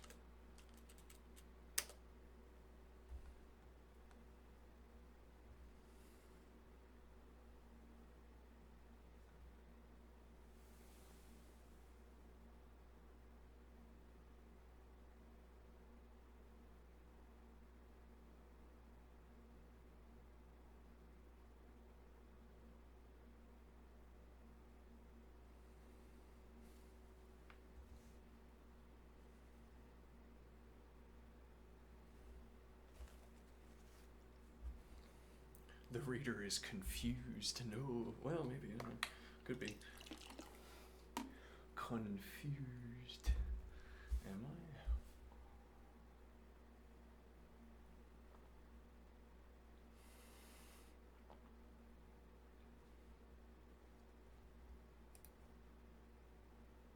How do I? Yes, two distinct readings jump out. So interpretation 1, textual glyph, textual/glyph cluster anchor. The visible chunk of source. The glyph cluster itself, the constructor/function header plus its body. The tag is a purely editorial bookmark in the code file.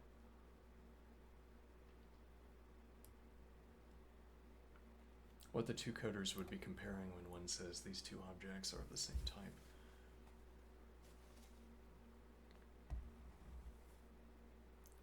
They are literally pointing at two pieces of text that share the same syntactic pattern. Same type here is a remark about code structure. Runtime/semantic anchor. Interesting. The data object that will exist when the code executes, e.g. the dictionary, produced inside the function. The tag is shorthand for the object created here.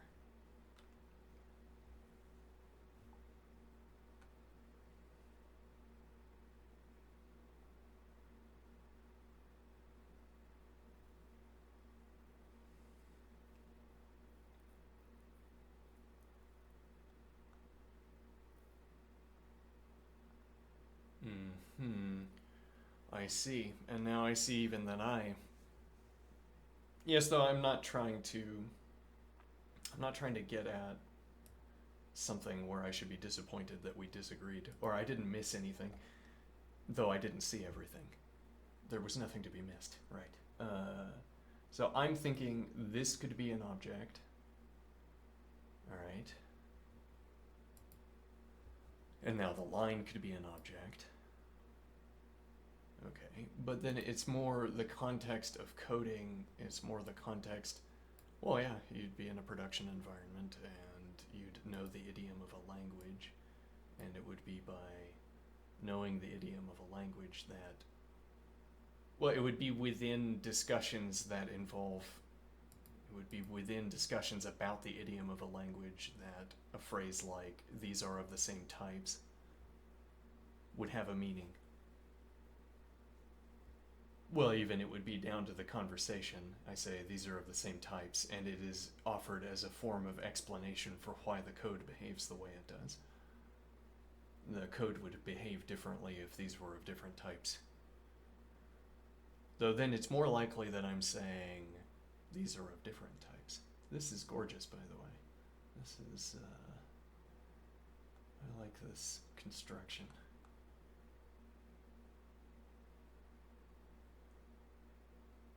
A pleasure to look at.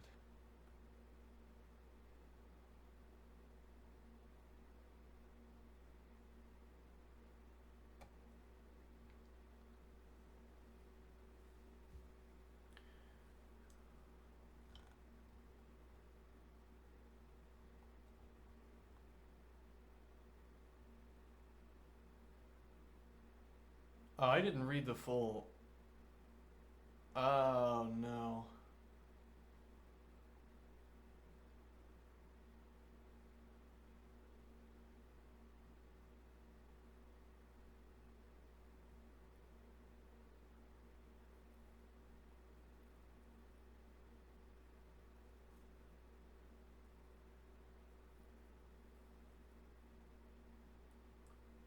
I apologize. I skipped.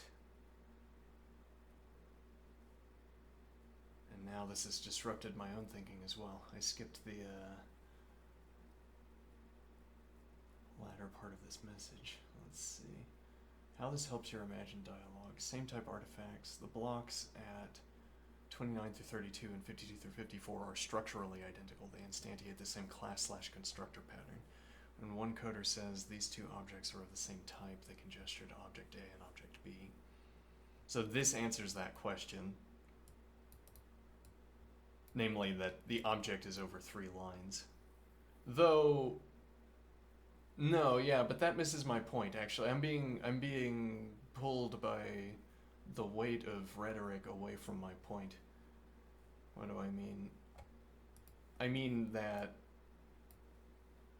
yes, and I'm also being pulled away by that phrasing that said confused, I think. So the real point here is, my point rather here is that there's nothing more to this being about the block, or being about the line, or being about a glyph cluster, as I wanted to call it, but now it looks like we're not using the word in that way. Glyph island. Okay, because you would have some kind even down to space to have a glyph island. Okay, let's see.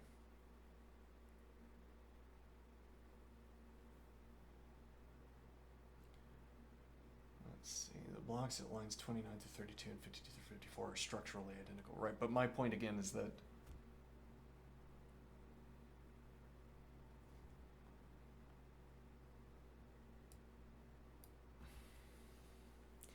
now, though, so when the interlocutor says these are structurally identical, that is on the one hand deciding that what we meant by our object tag was these 3 lines, but on the other hand, there's also the observation that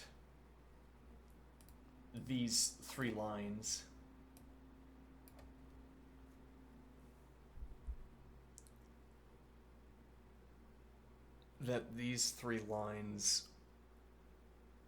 altogether obtain whatever characteristics we're about to talk about. I mean, this reference down here is more like saying, so in this follow-up, this is more like saying the characteristics that I am about to attribute to the text are those that I can attribute to this. Okay.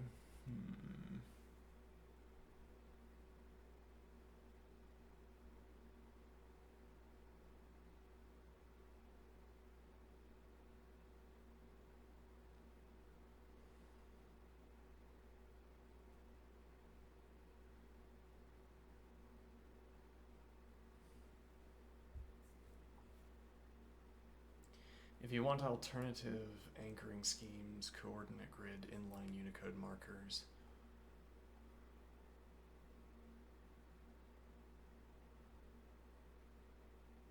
The form, so this assignment of object markers is ambiguous between two interpretations. Do you see which two interpretations I have in mind? Yes, two distinct readings jump out. So this is now talking about if we were talking about the description of the algorithm, our story for the algorithm,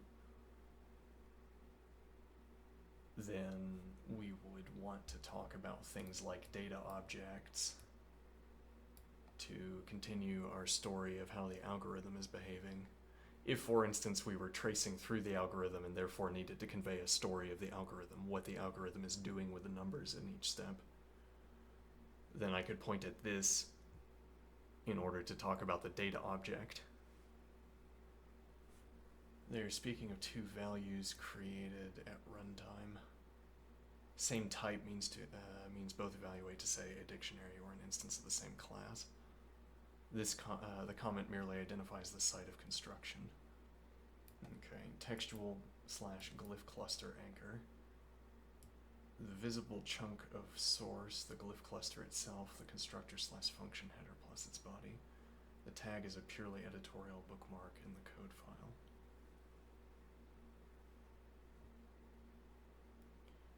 They are literally pointing to two pieces of text that share the same syntactic structure.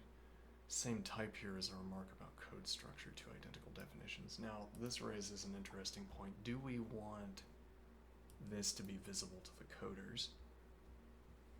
Or do we want this only to be visible to us?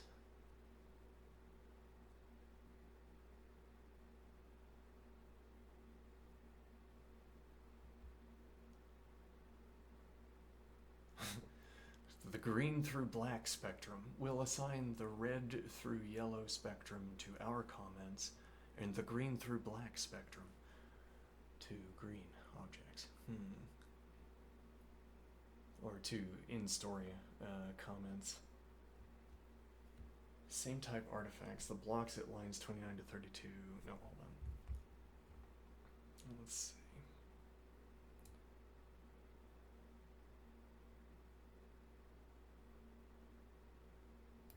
Because the tag lives in a comment, it can naturally be read either way, purely textual, or the thing built at object A/B once this file runs.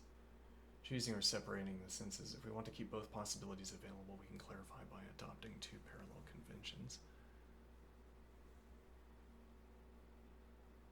Interesting.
These ideas as for the text in mind.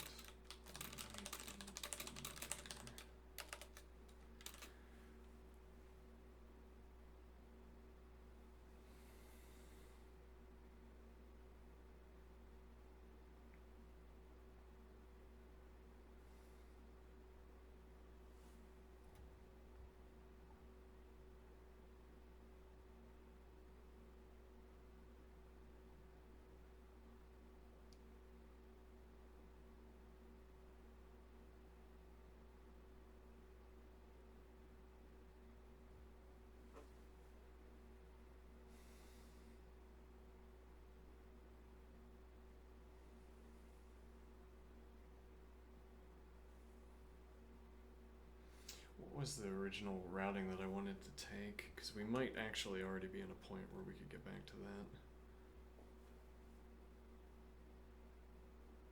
Right.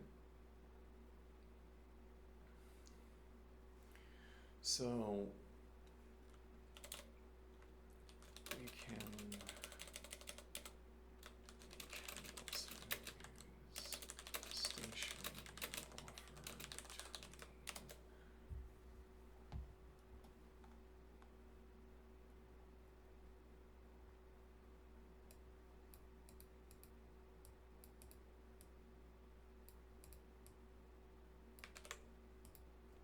between oh, almost hit enter. You make too many mistakes like that, they're gonna look at you funny. Well. We can also use the distinction you offer between these two.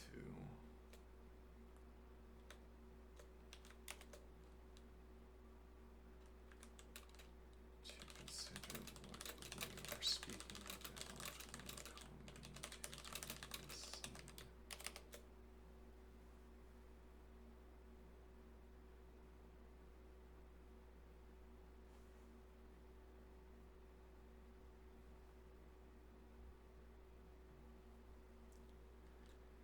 My combinatorial expansion idea. Did I use those exact words? Combinatorial selection of glyph clusters.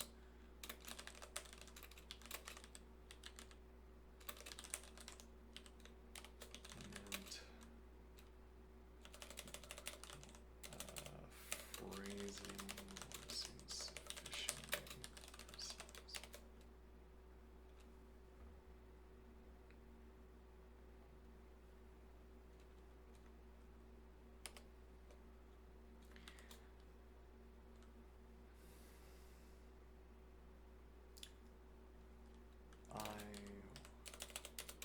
I can point at individual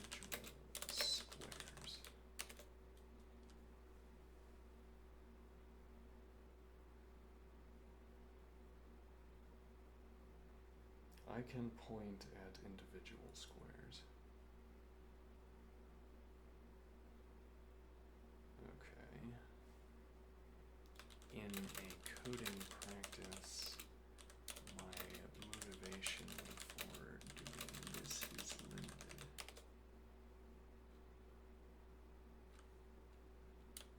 My motivations for pointing at individual squares are limited to cases of this variety. I need to reference beyond a single digit integer. I need to reference beyond a single digit, a single letter variable.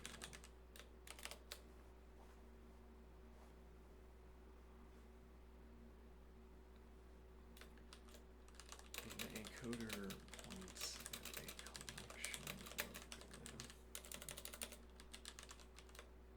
When a coder points at a collection of glyphs, how it by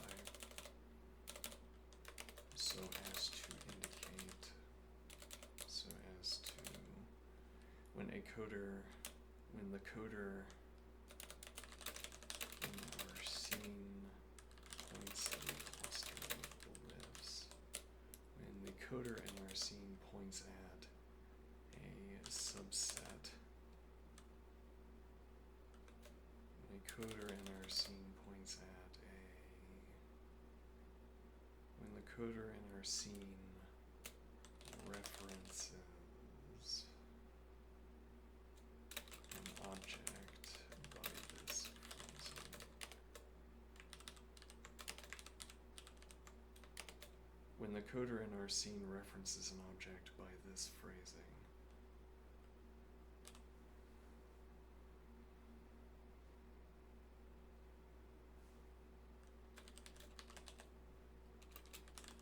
these two objects are of the same type.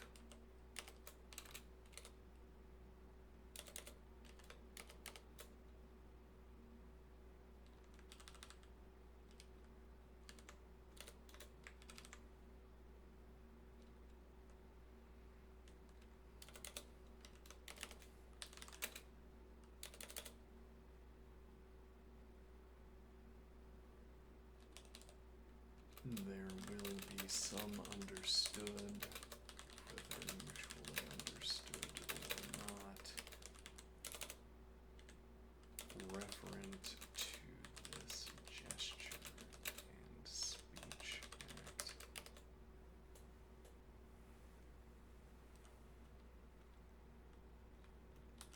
Which collection of glyphs is the referent for each coder? I am thinking. Which collection of glyphs is the referent for each coder's reference?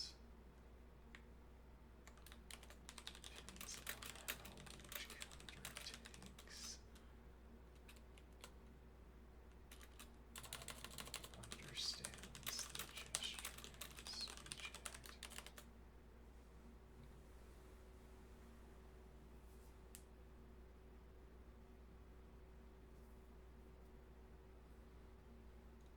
Now,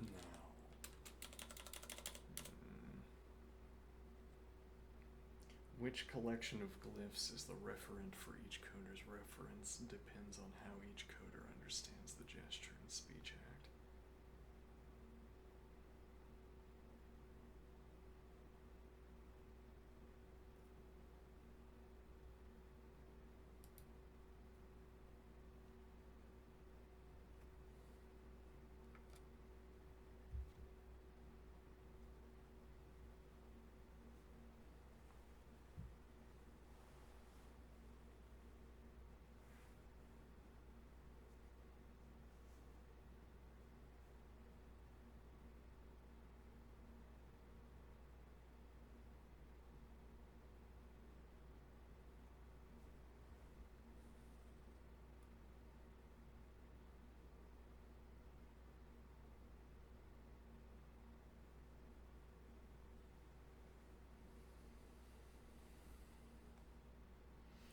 Now, if they disagree concerning what the object of reference was, they'll soon find out about that disagreement, I suppose. But that isn't where I'm going with this observation. Hold on, I'll be right back.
What point am I trying to get at?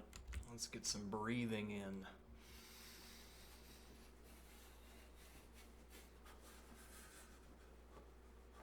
Low impact on the flags, hopefully.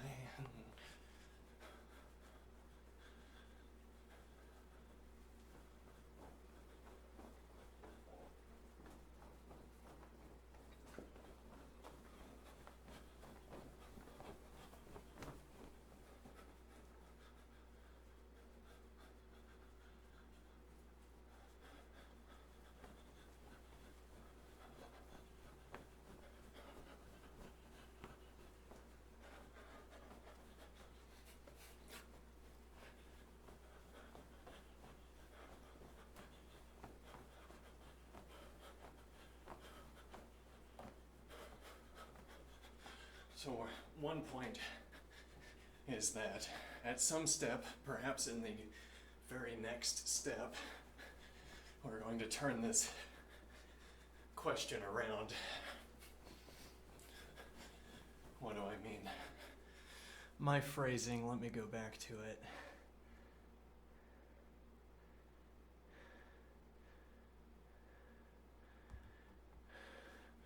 When the coder in our scene references an object by this phrasing, these two objects are of the same type. There will be some understood, whether mutually understood or not, referent to this gesture and speech act.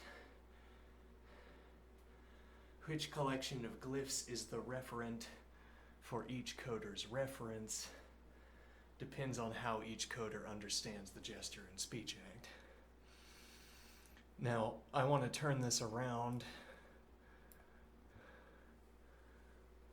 Okay? And the way we're going to turn this around is say, well, rather I'm going to turn the camera around and look back at us. Turn the pointer back on ourselves. We take for granted when I say whether mutually understood or not. So I think we take ourselves for granted as saying there's a word understanding, like I should be able to account for the understanding. And that every instance of understanding is understanding. There will be some understood, whether mutually understood or not, referent to this gesture and speech act. Okay. Now I can either be leveraging our shared meaning, our shared grasp of the term understanding, or concept as it were of understanding, or I can be telling you what I mean by understanding. There will be some understood referent to this gesture and speech act. Which collection of glyphs is the referent for each coder's reference depends on how each coder understands the gesture and speech act. So this can either be leveraging the concept understanding to talk about the scene, or I can be using the scene to expand on my meaning of the term understanding.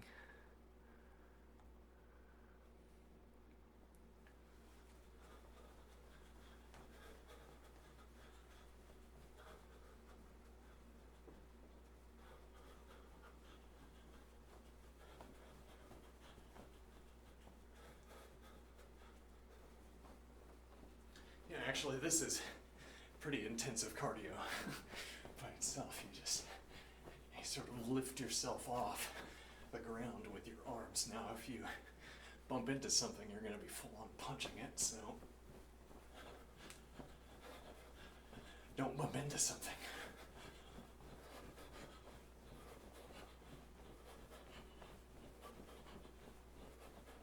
But it's lighter cardio. Well, rather, a low impact on the legs, which is good, because my left leg does not want the impact.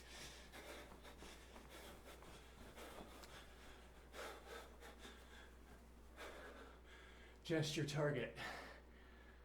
Single square, one glyph, single literal, one letter variable. Typical coder motive, right. Example pointer in our glyph buffer.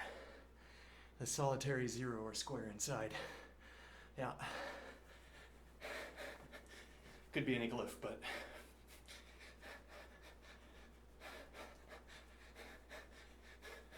well, we could also, I mean, it'd be a kind of sort of arbitrary restriction. Maybe not though. We could limit ourselves to saying a glyph is a square.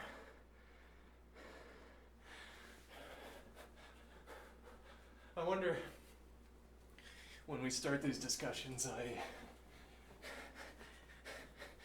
I take the lead of the model on term usage. Like if I see that my way of using a term differs from the interlocutors, I take the interlocutor's lead. Why is that?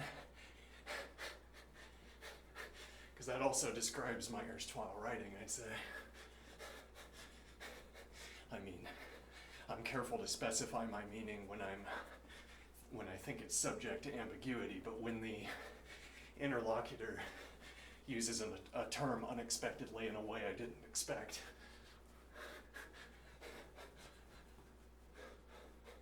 then I come up with a new word and I use the unexpected word, however the interlocutor used it.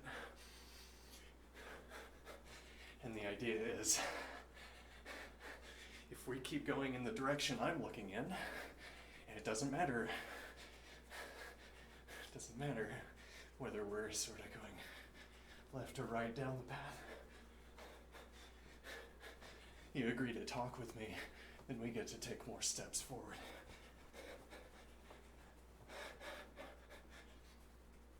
Contiguous glyph cluster, a token. Identifier or literal of several glyphs. The 4-glyph constant 42, or a variable token like square.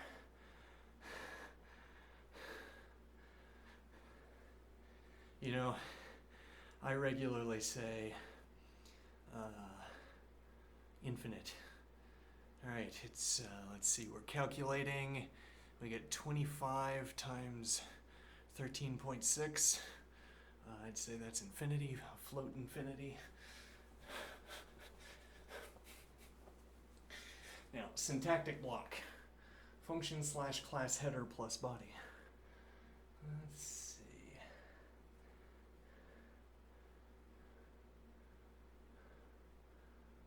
Okay. Function / class header plus body. I guess that would mean, well, yeah, like a function in our functional coding. Lines 29 through 32 versus 52 through 54 are two source objects. Okay.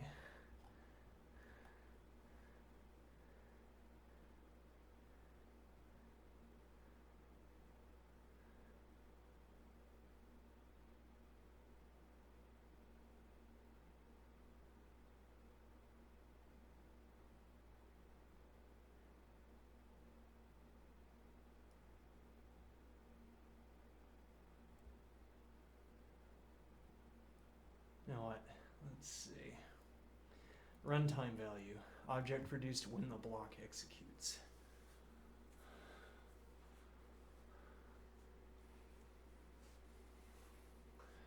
I think that would be maybe a little bit reversed. It's like the block such that when it executes there is a runtime value.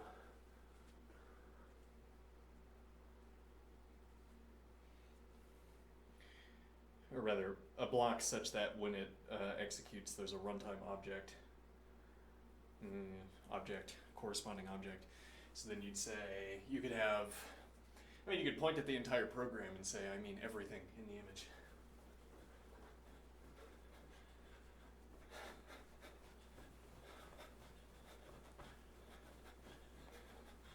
Now, why am I going down this line of thinking?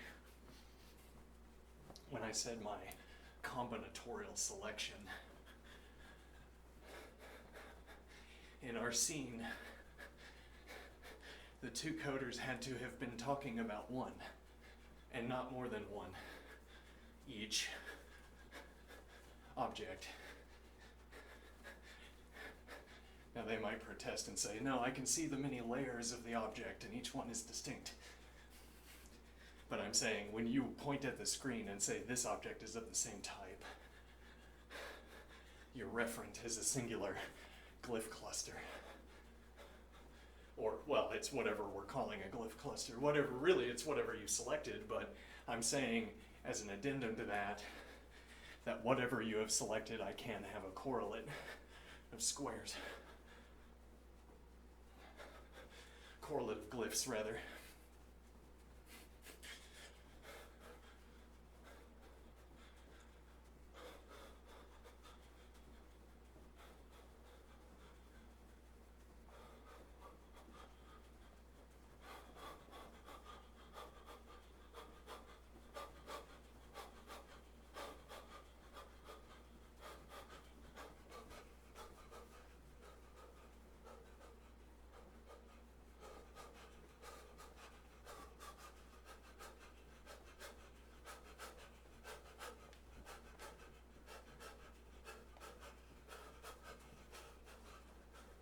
All right. Low impact.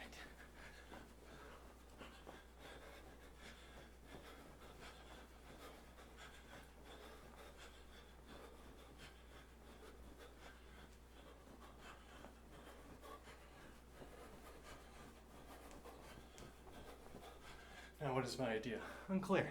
Let's see. So when one coder says these two objects are of the same type, 4 distinct mappings are possible. SRC token mapping.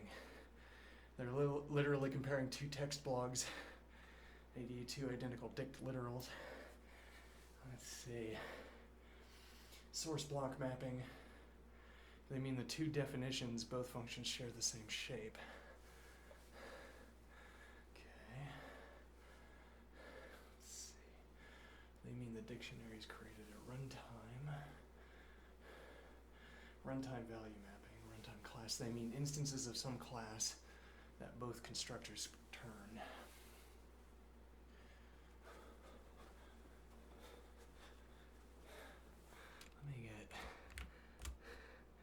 Let me make this font any bigger. Let's see. There we go.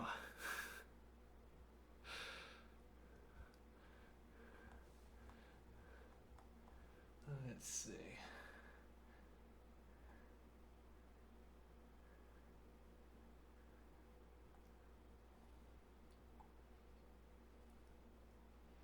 Which mapping each coder adopts depends on contextual clues. Where the cursor is, what's highlighted, their shared history, do they usually speak at the source or runtime level? Task at hand, refactoring text versus debugging live objects. Interesting. True, context is relevant. And shared history. Well, so yeah, I mean, context broadly construed. Immediate context, but also it's, yeah, I mean, the lived moment with another person is, it's context down to the pixel, as it were. Let's see. Potential misalignment. Aha.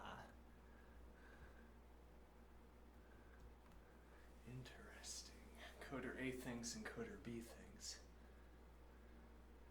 Object is the source block. Wait, that's not the way to read that. Let me think. Maybe that is the way to read that.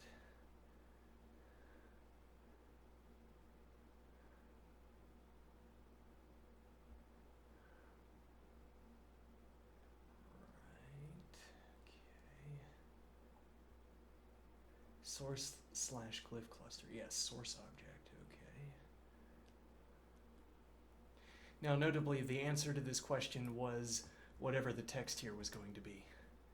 If an evil demon followed up behind me and changed the text here so that it said something different, I would nevertheless read this text and move happily along.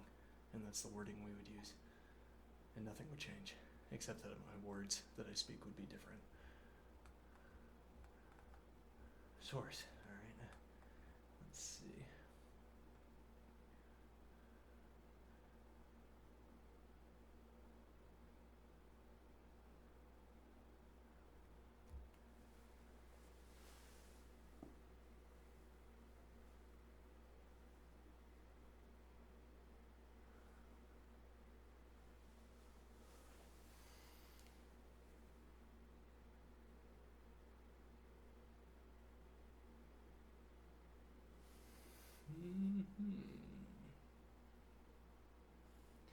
Such misalignment is the lived analog of Wittgenstein's rule-following puzzle. The gesture plus utterance does not carry a single fixed reference. Its grasp depends on a form of life, their coding practice.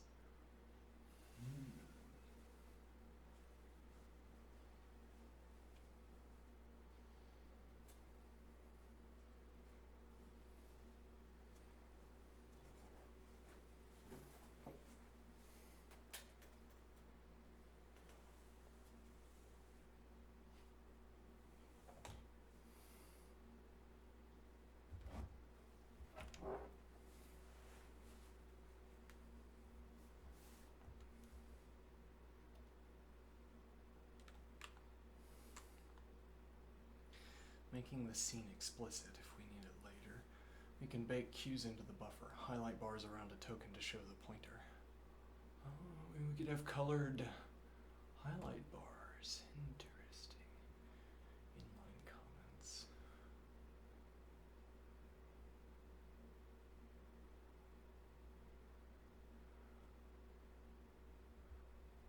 And now there's a point here about how to get the most, well, how to get the most out of conversations with others, but also now with our interlocutor here.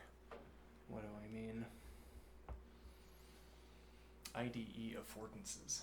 A colored caret, a lint squiggle, a runtime watch window. What do I mean? Affordance. In the original context, well, and I carried the original context around a little bit before I put it in plastic wrapping. Put it under glass, rather. Yeah. I carried the original, okay. Sure, affordances. Let me see. So, we use this term to say that, we use this term while looking at our geometry engine construction, and we were saying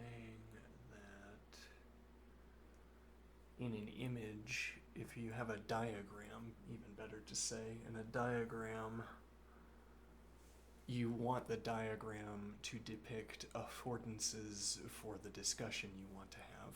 You want the diagram to contain affordances for the dialogue you want to continue, for the discussion you want to have. You say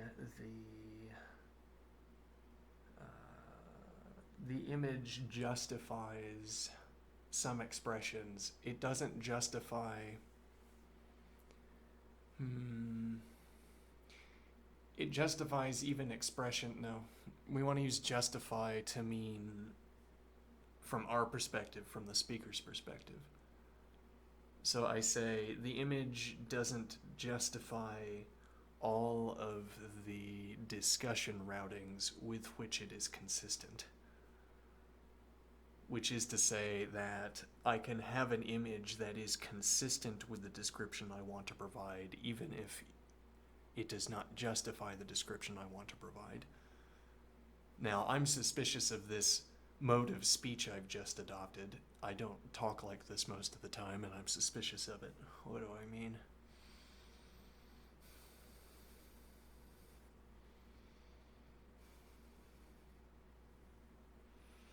This speaks as though there is something called justification.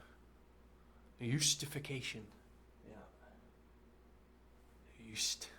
Justification, sure. Now, what is justification?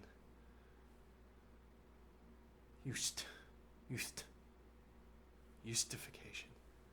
What is it? Well, your claims are either justified or not. According to whom? Right, which is why I don't like to speak this way. But for the moment, it would be useful for us to adopt this mode of speech, adopt this concept of justification. I'll just say it, justification, sure. Keeps us aware that I'm using the word in a non-standard way. So, justification for a claim about an image. Okay. So, an image does not justify all descriptions about it an image does not justify not for all of the consistent descriptions of an image does an image provide a justification. And that is a roundabout way of characterizing, or maybe a more direct way of characterizing, that if we zoom in, as a particular example of what I'm talking about, we could zoom in and find out that the image was consistent with, by zooming in, we could find out that the image was consistent with a description we would not think to make when looking at the zoomed out image.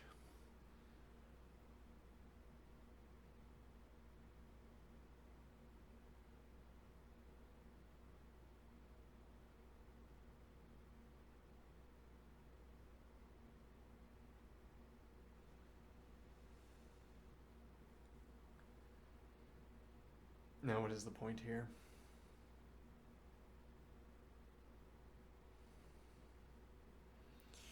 And so we said that an affordance for an image was, as it were, something we could point at. So I am thinking, something we could point at in the zoomed out image when pleading our case that our description is justified. So I want to point at something in the image and say, it is because this is here that I feel justified in applying my description. Okay. IDE affordances. A colored caret, a length squiggle, a runtime watch window.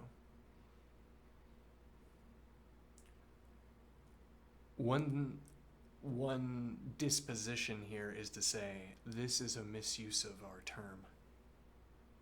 An alternative disposition is to say that, how would I have to understand this line? How would I have to approach this line so that this was not the misuse of a term? How would I have to twist the example? How would I have to squeeze the example until it fit with this being a correct usage of this word? Well, and you could also ask, what is the room for disagreement about how this word should be used within the boundaries? Like, what do I mean? So I can interpret affordance here. We could say, for instance, that the word affordance is applicable to things like misspelling squiggle. Okay, why? Because it justifies the assertion, justifies the description. I have misspelled the word. Okay. You could falsely place a squiggle in my text, and then I say, I have misspelled the word, and then you say, no, actually, you didn't. And that would be surprising and out of the ordinary. In the ordinary, if I have a red squiggle and then I say, I misspelled a word, you would look at the red squiggle and then say, yeah, that would appear to be the case. Why are we talking about the fact that you misspelled a word? And then I would say, shh. Now, IDE affordances. We'd say something like a linked squiggle justifies offering a description.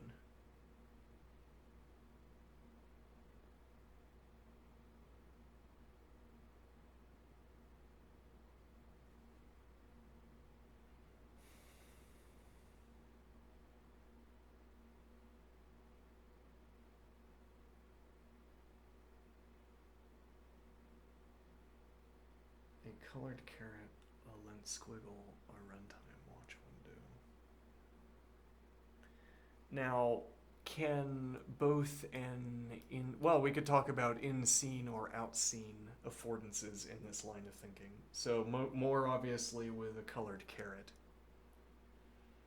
There could be a mode of comment that allows you to place a caret under the line, so you could spread the lines out that gives you space in between. caret. A colored caret. You could space the lines out so that there's space in between, and give yourself that space to put in colored carets. And the idea would be that this would be a parallel mode of commentary. It would allow you to, and you could collapse the colored carets down, and then you click on the colored caret and your comment expands, and you could choose a color to talk about what kind of comment it is, instead of relying on all comments being of the same color and having to infer what they're about exclusively from reading them and context. But now that could be a colored caret that is in scene or out of scene. If it is in scene, it would be accessible to the coders themselves. If it is out of scene, it is not accessible to the coders.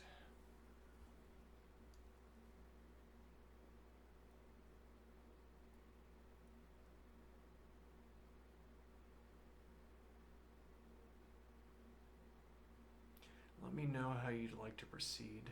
Flesh out an actual dialogue for those ambiguity surfaces. Extend the buffer with visual cues. Pivot to philosophical implications, e.g. how same type oscillates between syntax and semantics. Okay.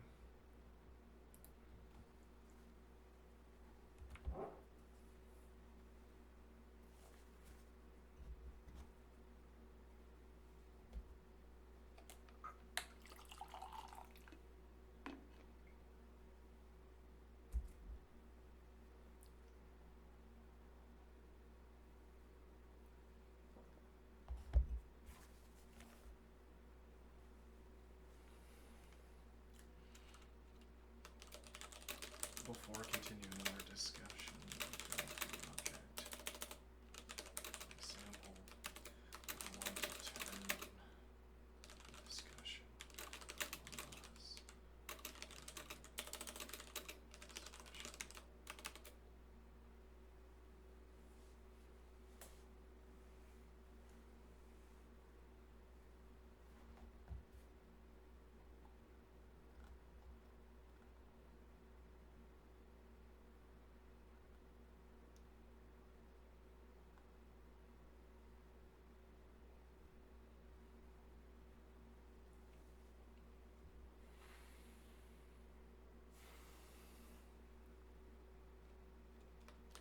When I used the word understand and understood earlier,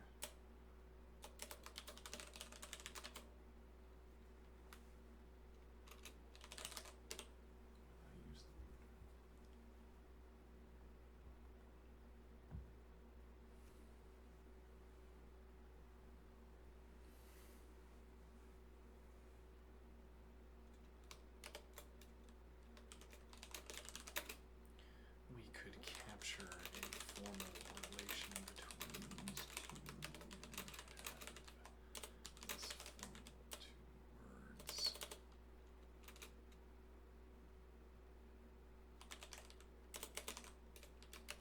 As if G string formula relation between two strings of chars.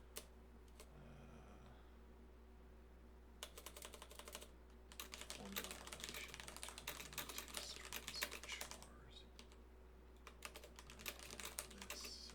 as a stand-in word.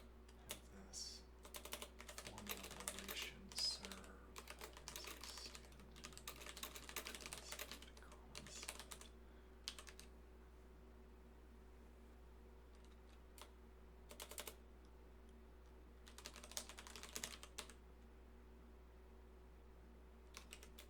We could capture a formal relation between these two words, e.g. a formal relation between the two strings of chars, and have this serve a formal relation. And have this formal relation serve as a stand-in for the concept understanding.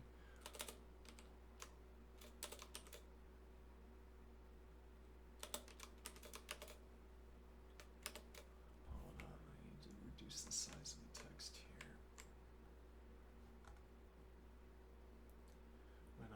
used the word understand and understood earlier.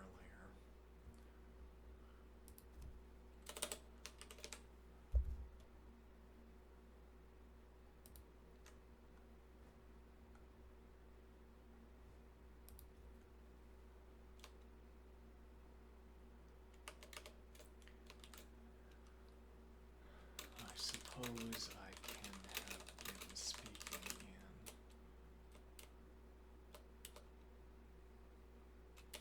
I propose that I could have been speaking in two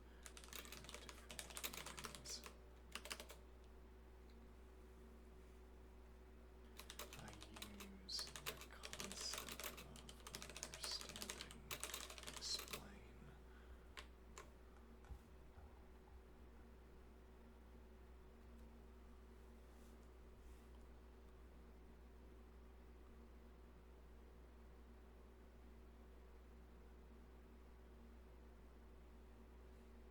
I use the concept of understanding to explain. I use the concept of understanding to explain.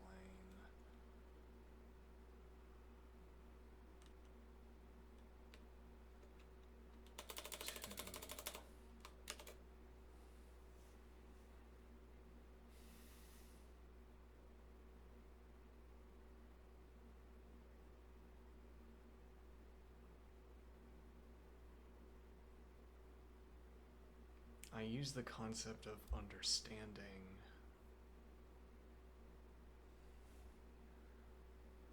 to explain the situation the coders found themselves. Explain the disposition of the coders towards their environment.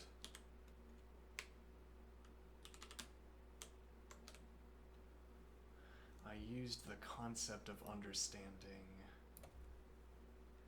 in my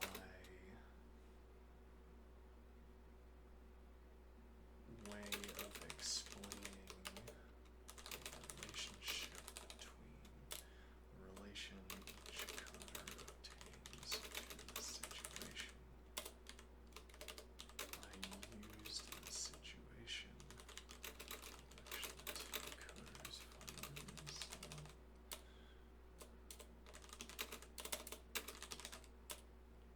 My glasses on. I used the situation in which the two coders found themselves. I used the situation, the relation we both know, obtains for each individual to the surrounding situation. I used the situation and the relation we both know obtains for each individual to the surrounding situation.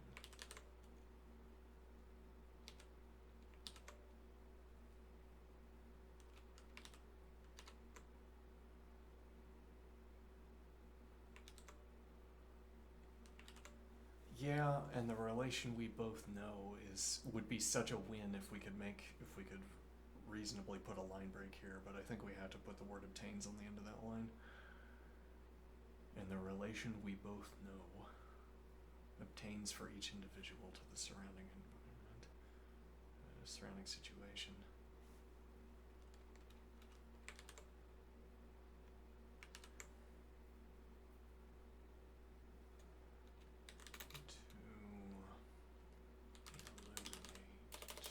To gesture towards what I mean by understanding.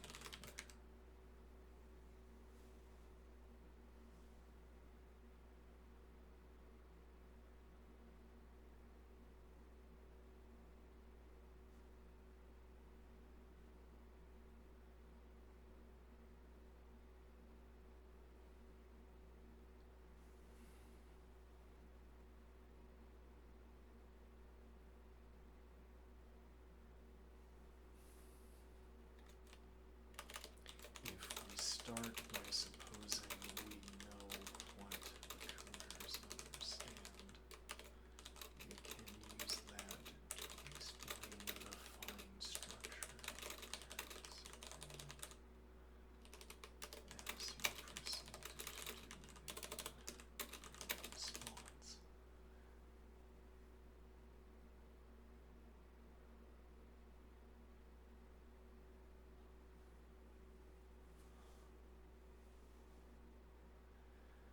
we start by supposing we know what the coders understand, we can use that to explain the fine structure of their disagreement, as you proceed to do in your response.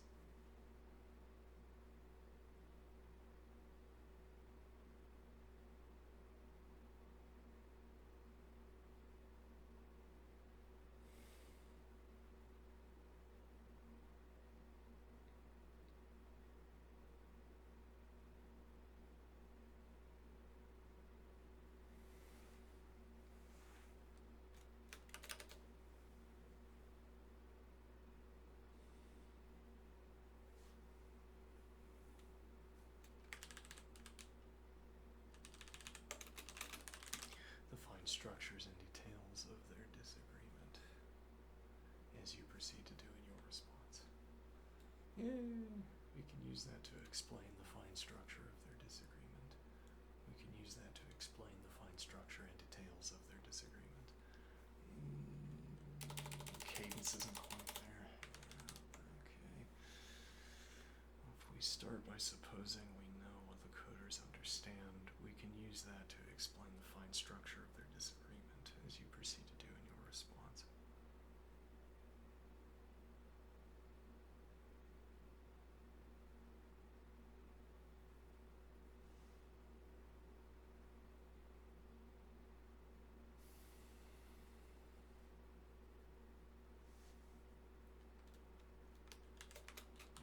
we start by supposing we know what we start by supposing we know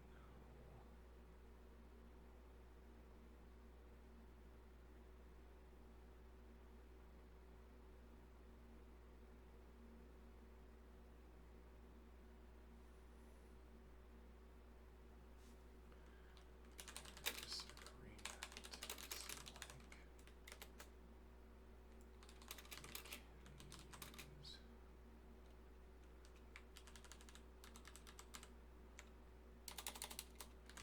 understanding to explain. Use their understanding to explain the fine structure and detail of their disagreement.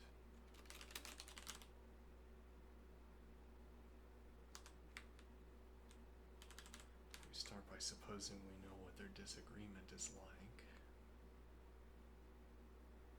We can use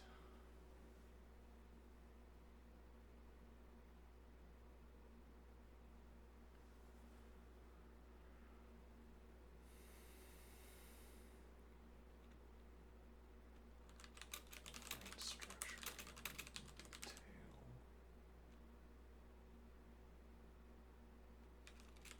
Their disagreement.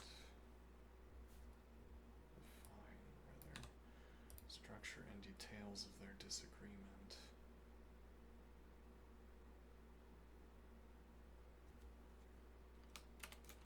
To explain.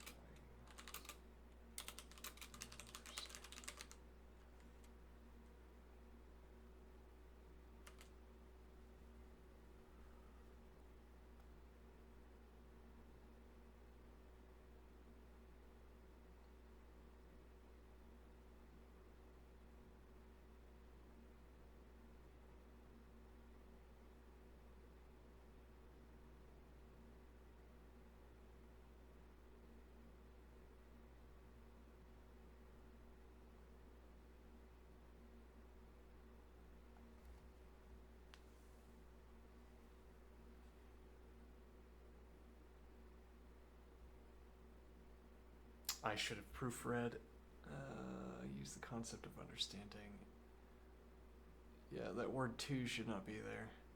My way of explaining the relation each coder obtains in the situation. I use the situation and the relation we both know obtains for each individual to the surrounding situation to gesture towards what I mean by understanding. If we start by supposing we know what the coders understand, we can use their understanding to explain the fine structure and details of their disagreement, as you proceed to do in your response. If we start by supposing we know what their disagreement is like, we can use the fine structure and details of their disagreement to explain their understanding.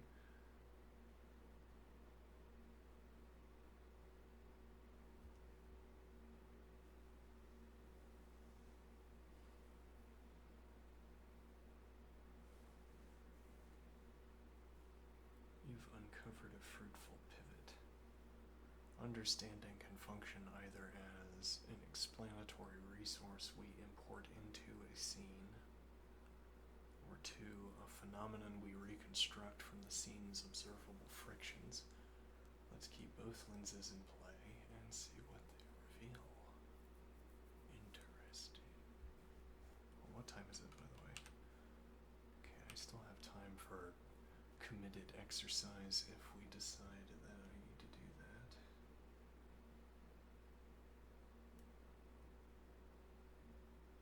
Understanding disagreement. Understanding into disagreement.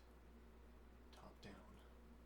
Assume we're confident about each coder's grasp, which would mean to say that we, the narrators, can look at this process. We can watch the scene unfolding. We have background narrative that tells us. We've watched many episodes of this TV show, so we know who understands what by what. Okay, so when the first coder says, look at this, and the second coder says, this is the same type as this. Okay, and now in the scene I've just depicted with my voicing, this is a kind of act of consternation, as in I'm telling you something you should already know, and if you had observed what you should already have known, then you wouldn't have done something bad. Okay.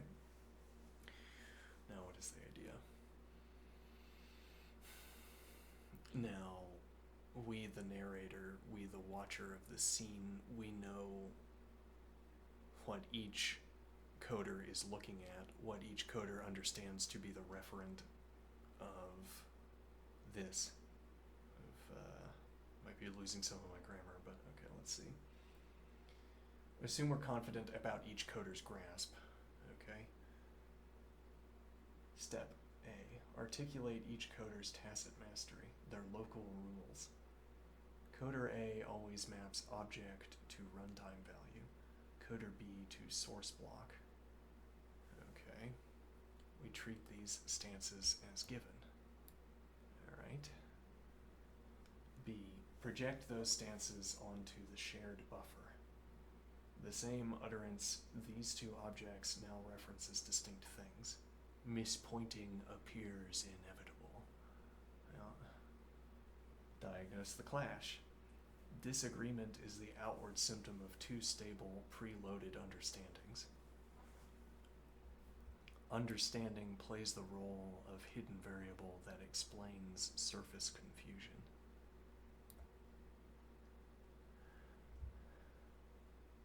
Value. Great for quick debugging. Oh, they're talking at different abstraction layers. That's why they can't reach agreement. That's why the manager's going to start yelling soon. Oh, the life of the office. How exciting. Let's see. Disagreement into understanding. Bottom up. Assume only the raw interaction, gestures, speech, edits, is known. Alright?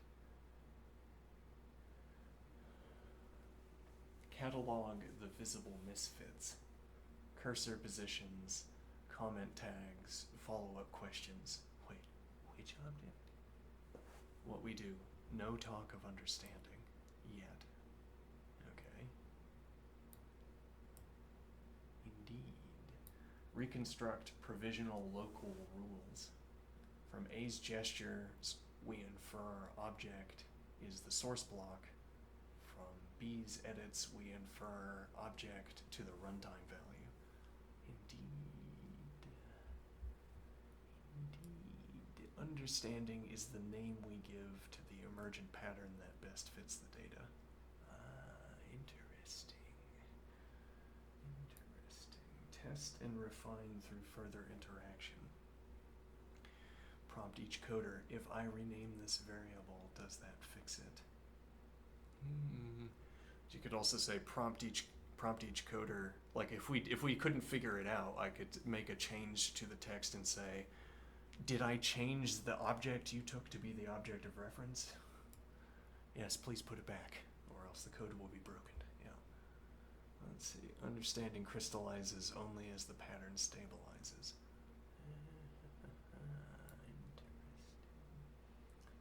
Value mirrors Wittgenstein's method. Let the grammar of practice show us what understanding must mean here. Why keeping both directions matters.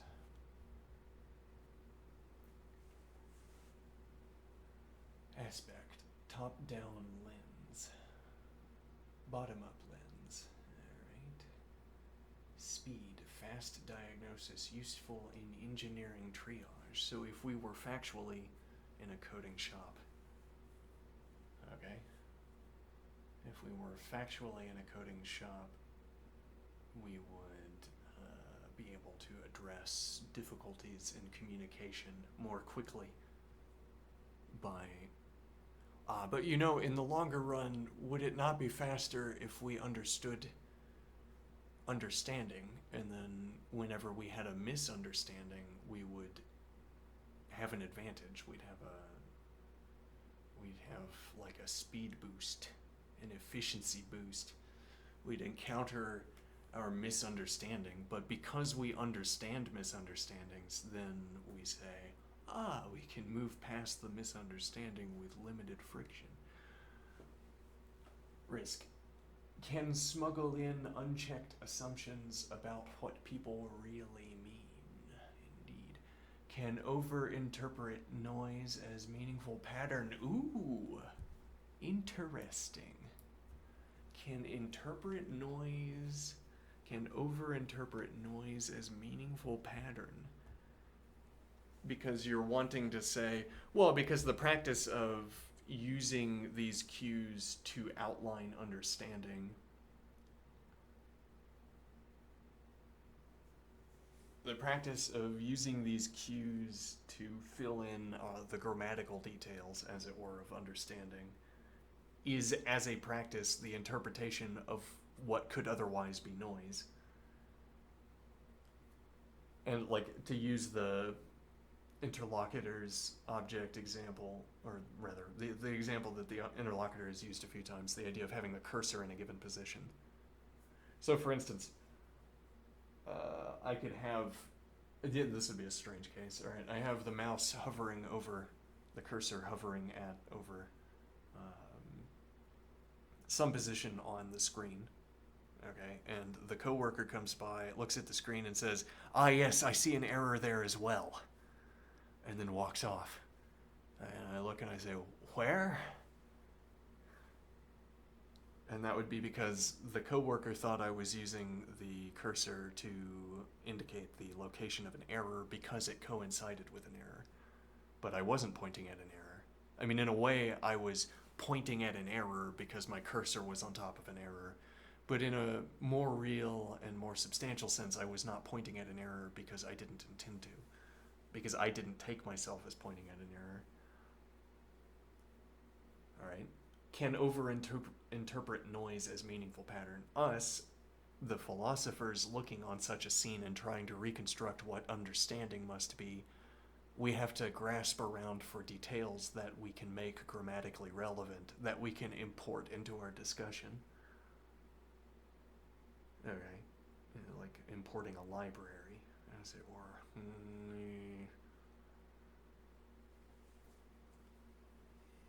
I want to learn the square language.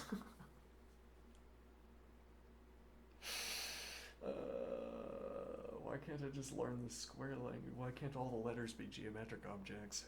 Oh, that would be so much better. It would be a lot more difficult too, yeah.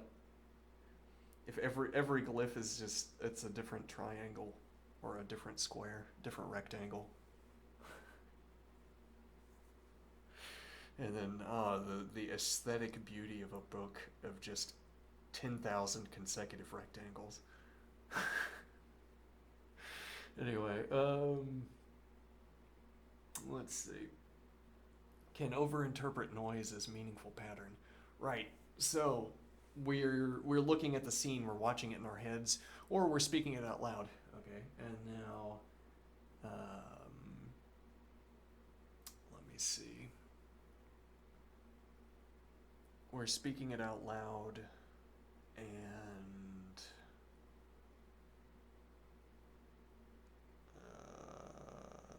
me see.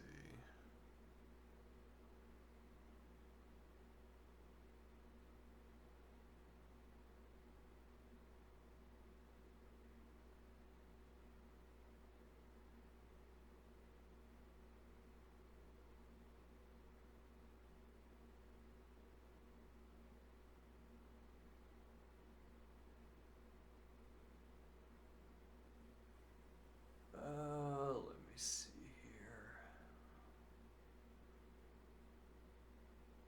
Distraction. Yes.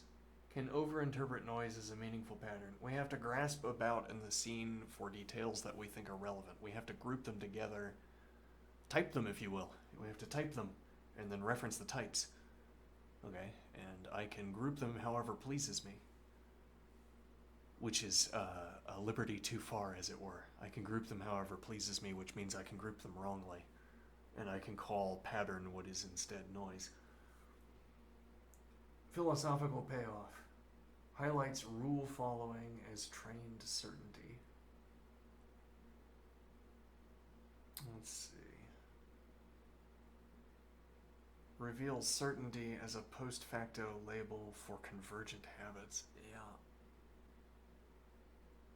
Intriguing. Yeah, well, again, not for nothing. This fast diagnosis, that would be a particular observation for a coding shop. More generally, we could point here. If I have to interrupt myself talking about, like, as a philosopher, if I have to talk about, well, no, as a rule describer, as it were, we immediately jump to concepts. When I'm describing rules, I give you, well, actually, no, I'd need to look at different instances. Like, you could classify different rule sets on the basis of how they direct. Classify different rule sets on the basis of how they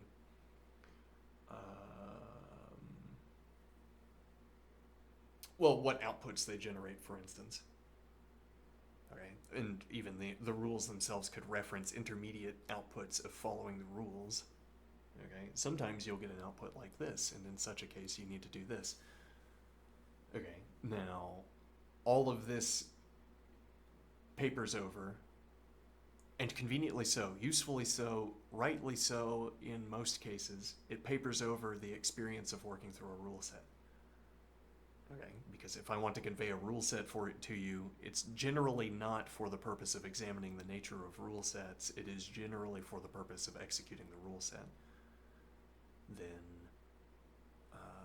belaboring ourselves with the exercise of explaining what it's like to obey a rule set is not socially demanded, as it were. Highlights rule following as trained certainty. It's more like if I want to have a discussion about playing a musical instrument, one way to do that, a focused, a structured way of having such a conversation, is to talk about training practices. Yeah, okay. I mean, talking about like historical practices, talking about playing in a style. Okay. You might say, like, why or how does the musician play the classical style so effectively? Well, at timestamp 0, the musician does this, and at timestamp 1, the musician does this, and at timestamp 2, the musician does this, as opposed to explaining classical style, which even itself might be pedantic. Highlights rule following as a trained certainty. Well, and even more to the point, I think the point would be that we have an interest in these kinds of discussions, as in we like theory, we like to talk about the theory of various practices, of various activities. And then talking about theory, well, talking about theory is talking about like positional theory in chess. You talk about theory to, hold on. Yeah, I might have to stand up again.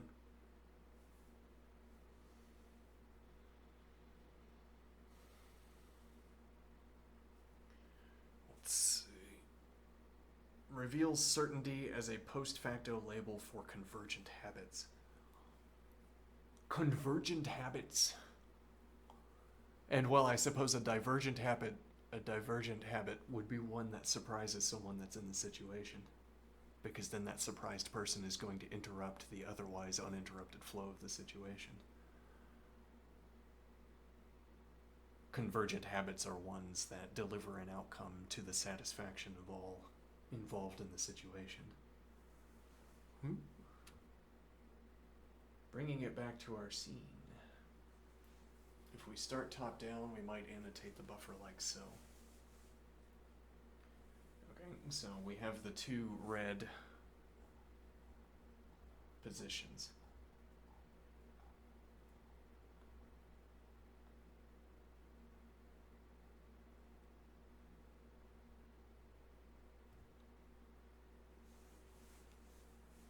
Okay, so we have object A and we have object B.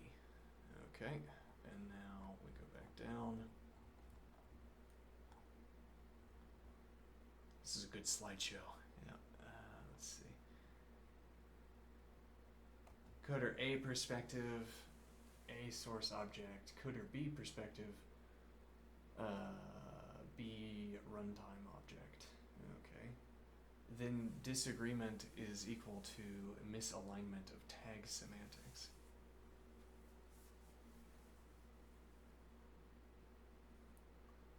That is a reading, for sure.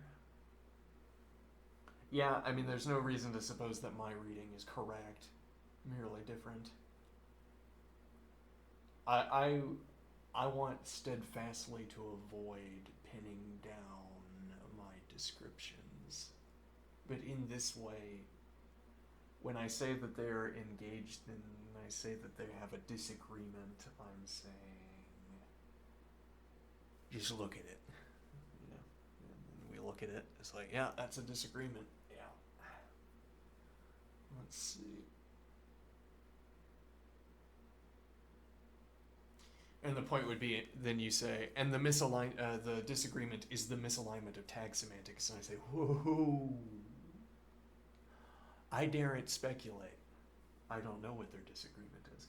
But then this is a point where misalignment of tag semantics, right? Well, we're saying, really, what this would be saying is that in our mode of discussion,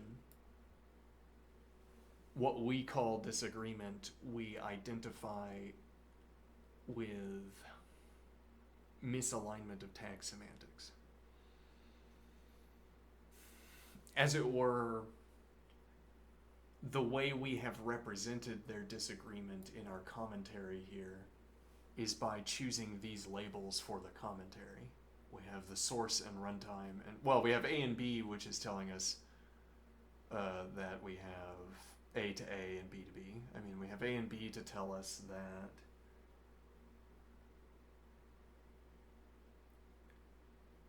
well, and that, yes, that's telling us, or we have A and B because in our practice we talk about person A and person B. Okay, so this is a difference that's here because of our practice between A and these letters A and B. Okay, and now this distinction between source and real time is our real time.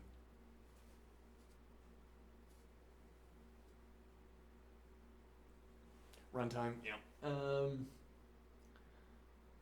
I was wondering, maybe it should say real time. I like that, but yeah, it doesn't really matter. If nothing else, now the word real time is a good mnemonic device for getting back to the word runtime.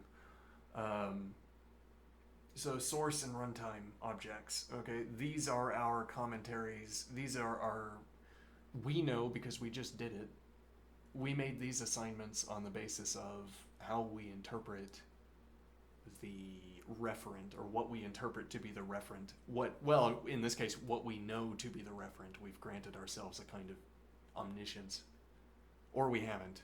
It doesn't matter which of the two cases. What matters is that is a kind of axis of description here. We've given ourselves, let's suppose, a kind of omniscience concerning the source of the disagreement. We know yeah, but what does it mean to know, even, is a critical question here. I say we know that coder A immediately recognizes or understands the object to refer to a source object. Okay, and we say we know that coder B takes the object to correspond to the runtime object. Now, one point here is that we could say that knowledge is how we know in advance the plausible ways the scene could unfold.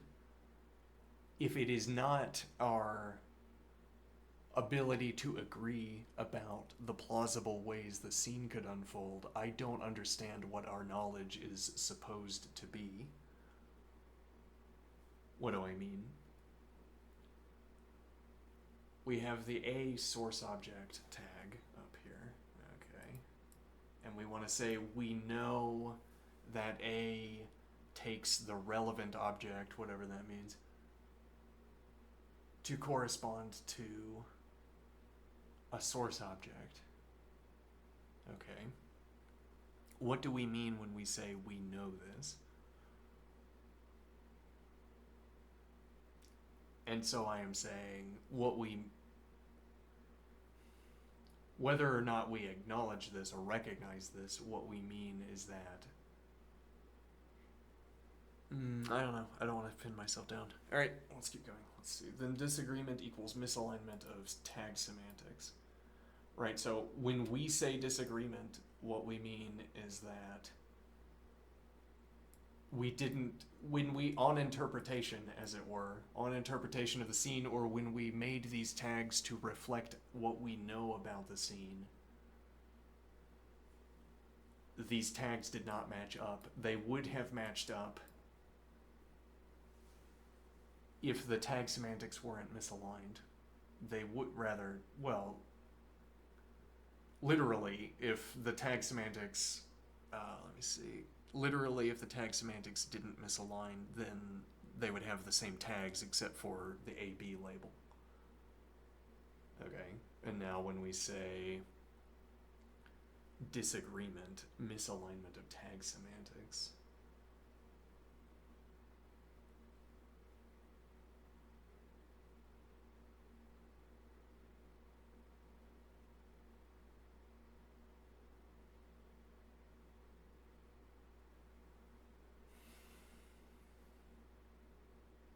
as it were, if we had a regular practice of this, if we could watch coders and we label the scenes, and we made a regular practice of this, we would ourselves be able to look at these tags and say, a classic case of disagreement.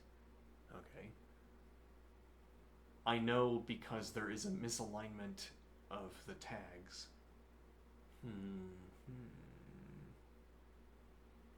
Maybe I don't want the word semantics here. I don't know. If we start, or maybe I don't want the word tag, or maybe I want to put both the word tag and semantics in different braces so that you could have only one of either. Or we could have the three cases, you could take either one or you could have both. If we start bottom up, we hide the tags, watch where each coder's mouse hovers, log their remarks, and discover that one always circles a runtime watch panel while the other waves at the code body. Understanding is reconstructed, not presumed.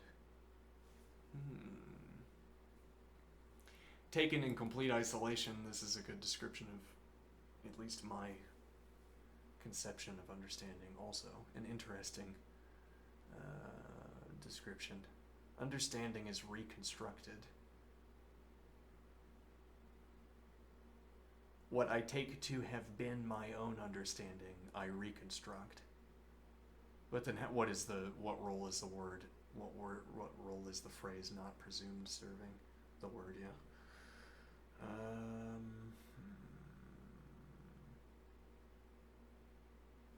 Unclear. All right. Let's see. Next moves. Pick a direction for analysis, top down or bottom up, and run a short dialogue to see it in action.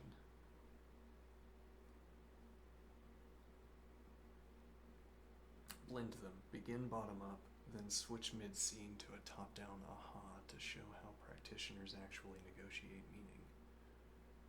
Reflect. Meta-reflect. Use this duality to revisit Wittgenstein's question. Does understanding precede rule following or precipitate from it? Okay. I'm going to take a break, I think. Interesting discussion. Interesting stuff.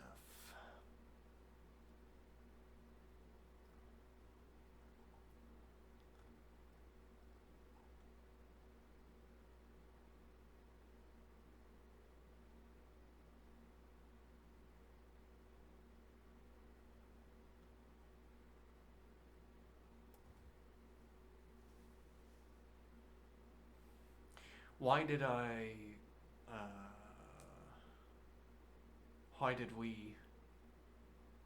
Yes. Well, I can't say why did my interlocutor replace all of the letters with squares, with glyphs? Why did the interlocutor replace all the letters with glyphs? Because, well, the plausible answer to that question is because I asked for it. Yeah. And then we would say, why did I ask for it? Now, I can forego this sort of rhetorical routing by saying, why did we settle on having squares instead of letters? And that was so that a pedant couldn't interrupt my discussion and say, no, you're misreading the code. No, you're misreading the code. You don't know what the code says. So you don't know what you're talking about. There is nothing the code says now.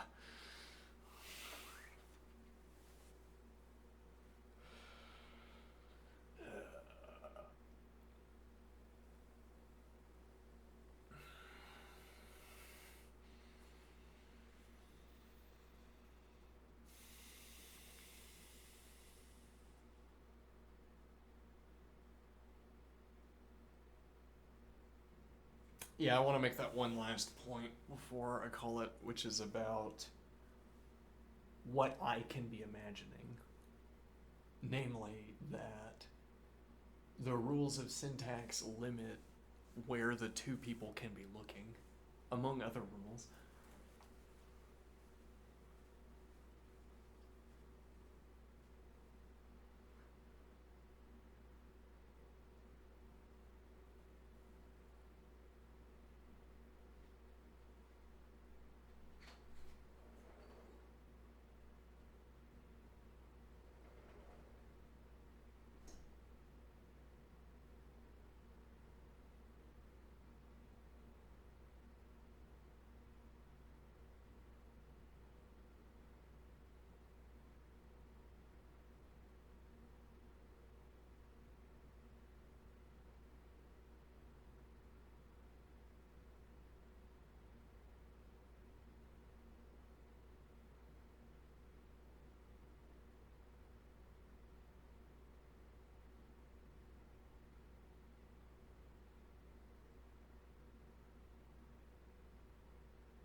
Oh.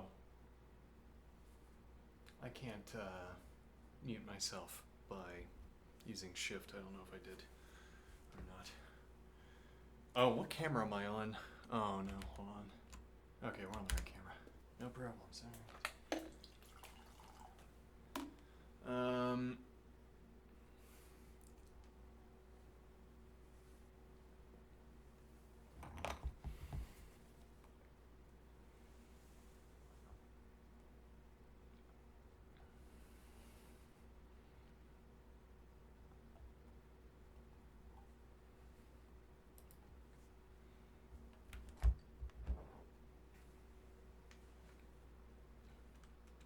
I must take a break without moving on. I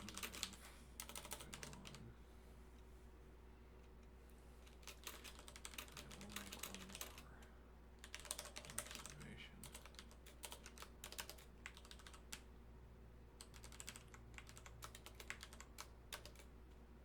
Without moving on, I will make one more observation. Note how the understanding top down in this case.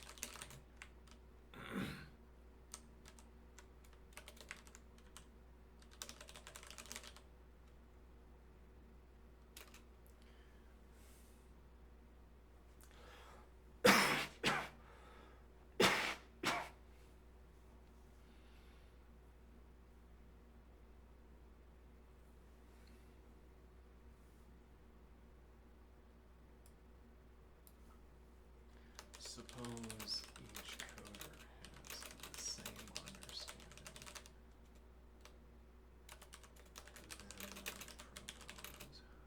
Then I propose we must be speaking top down. How else could I conclude? Then I propose we must be speaking top down. How can I claim they have the same understanding?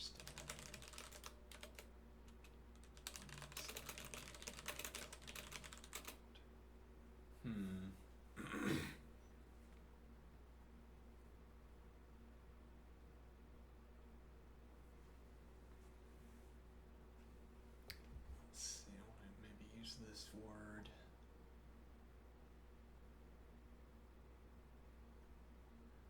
Unless I am talking about. Then I propose we must be speaking top down. How can I claim they have the same understanding unless I am talking about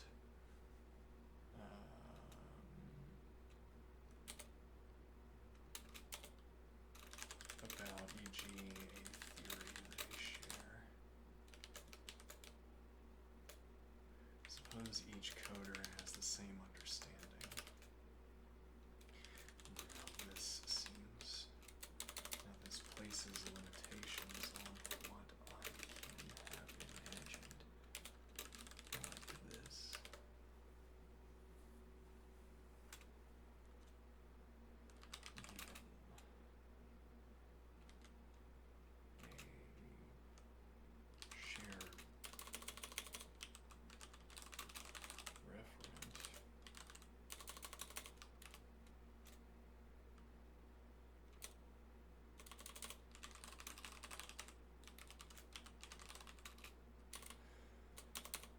Given a shared referent, given a shared referent.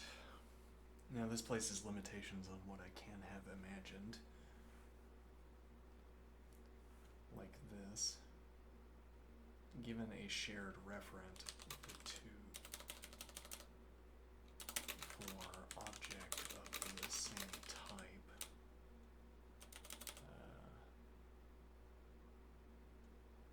Given a shared referent,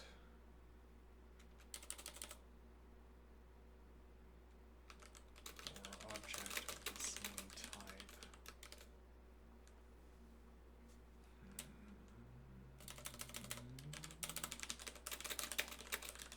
given a shared referent for object of the same type.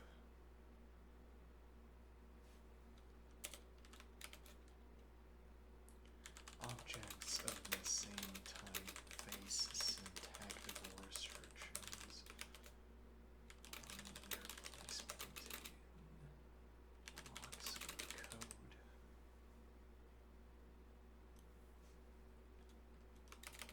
I could not, for instance, I would not depict the coder looking at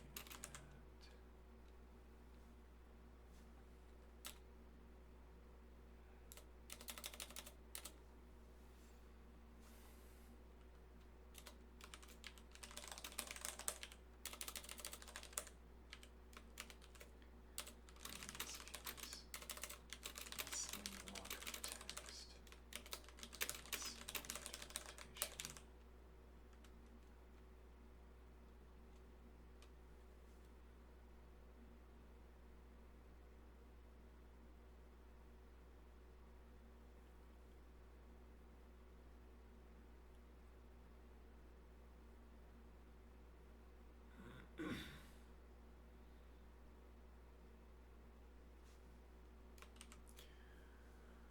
Objects of the same type face syntactical restrictions on their placement in blocks of code. So the two objects I mentioned in the scene are at minimums, can only stand in possibly, impossible.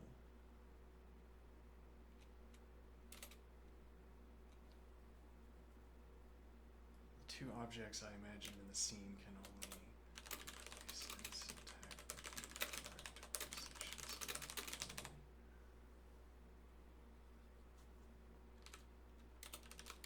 unless they are suggested that the two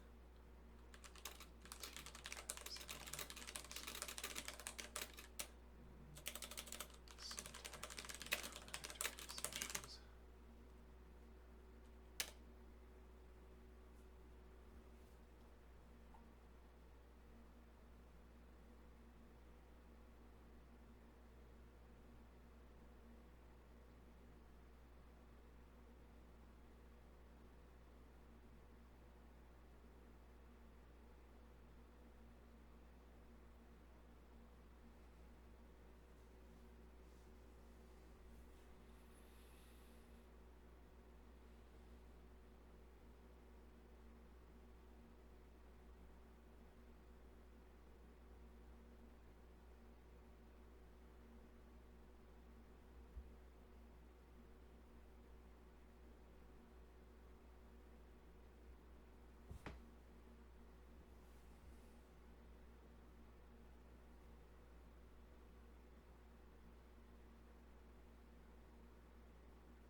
my glasses. I see, alright. A few reflections before you step away. Why the exercise is fruitful. Concrete stage for an abstract puzzle. Wittgenstein's rule-following remarks can feel airy. The glyph buffer pins them to something we can inspect line by line. Dual lenses in action. Switching between top-down, shared theory, and bottom-up, emergent patterns makes us feel how understanding alternates between cause and product.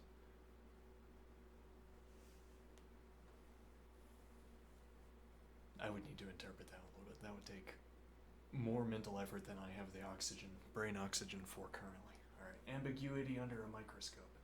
A single utterance. These two objects are of the same type, now exposes 4 distinct reference layers. That multiplicity is usually invisible in everyday coding chatter. Indeed. It would escape us that, well, I mean, all of the alternative understandings escape us. Until you do enough philosophy. And then all of the understandings escape you. What the form itself teaches. Screen state versus screenshot. Working with raw text rather than an image means we can fluidly mutate, annotate, and reinterpret without redrawing. It mirrors how coders actually live in an IDE. Indeed, it does. It's like we have their IDE in front of us. It also makes more literal it makes more, this would be more of a rhetorical point, more of the, yeah, but I feel like that's an underappreciated aspect of these kinds of dialogues or conversations. What do I mean? Having this instead of a screenshot or instead of a depiction made this discussion much clearer, I think. Made it more tangible.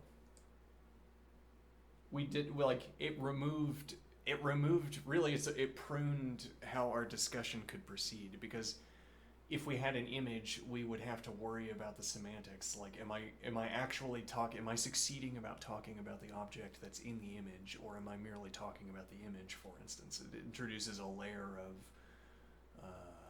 separation between us and the object that we're discussing, the objects of reference. Now, when I say a block of code, when I say an object, when I say what have you, I can literally mean, down to the textual, down to the char, I can mean this. Okay? As opposed to, gesture broadly. Let's see.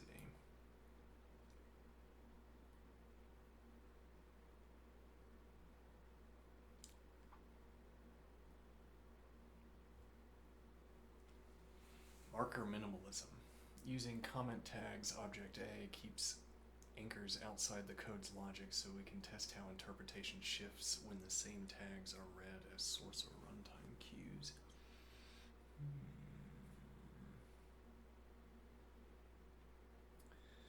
The interlocutor wants the object tags. I don't know, is this still ambiguous between whether the coders can see the object tags? Comments are outside the code's logic. Yeah, but this isn't in language comments, an interesting point. I mean, that the code would break if you had, well, no, actually, no, it is technically, we do have, yeah, and we also have coloration. So I'm assuming that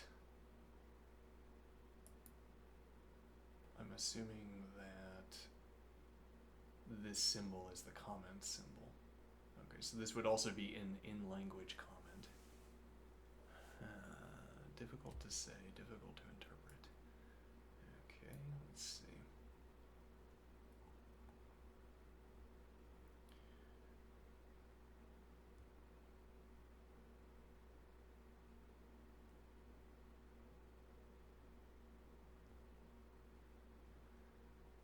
scaffold or for dialogue. The buffer becomes a shared object world our imaginary coders and we can point into.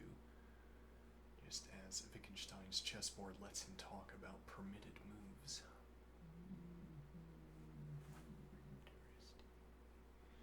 Interesting.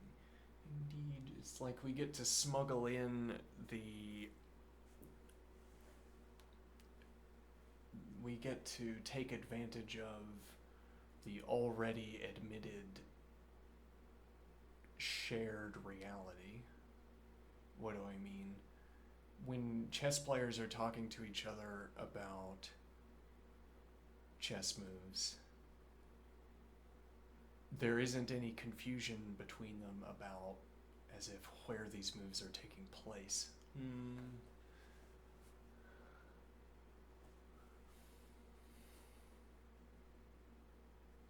Like there's already a sense to permission, as it were. It's not a sense that's obviously apparent to the chess players because you don't think about illegal moves, and generally speaking, you don't look around thinking, that move's illegal. And if that were your form of chess analysis, well, I mean, you could point out that you can't move a pinned piece, for instance. But all right, let's see. Possible next moves. Valid twin objects. Craft 2 syntactically legal far-flung blocks and let the coders achieve effortless agreement, testing the collapse of ambiguity when form and function align. Intentional syntax slip. Introduce a deliberate error to watch how shared understanding flexes. Do they both spot it? Do their local rules still diverge? Yes, we could put in we could propose that the coders have certain understandings. We could give them rule-bound understandings, top-down understandings. All right. We give them rule-bound top-down understandings such that we know of them that neither will notice the syntax error, and then we could giggle as they thrash about in confusion. Time dimension. Save successive screen states to see how edits, cursor jumps, or runtime watch panels shift the reference space over time, echoing Wittgenstein's point that meaning is never wholly stored in advance. Interesting. Meta value. The exercise itself is a miniature laboratory. We're not just talking about rule following, we're building a rule-laden artifact and then interrogating it from different vantage points. Indeed. That tight feedback loop between artifact and analysis is, in my view, what makes this so compelling. Enjoy the break. Alright. Let's see it. Now I will stand up. What time is it? Oh, we gotta hurry. We gotta hurry if we're gonna exercise. Okay. Alright. Well, what do you think, chat?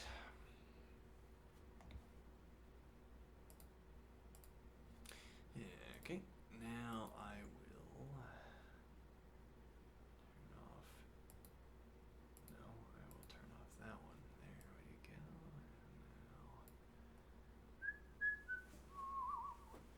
Now. Oh, I just took off my hat. Hold on. Why did I do that? Good question. I don't know.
fourth.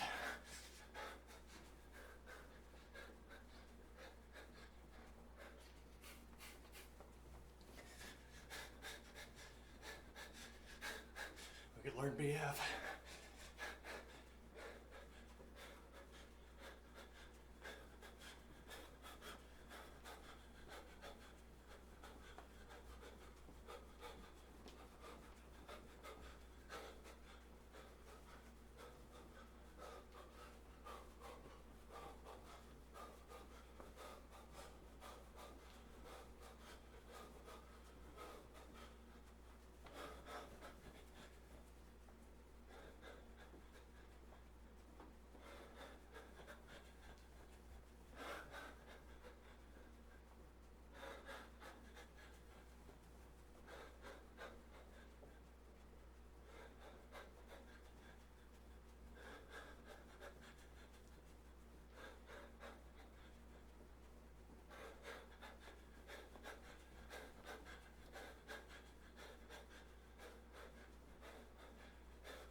How is it?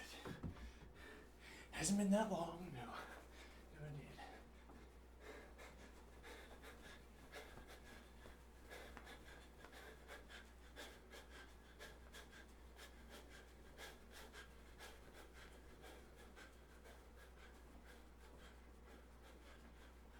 Lean, plausibly.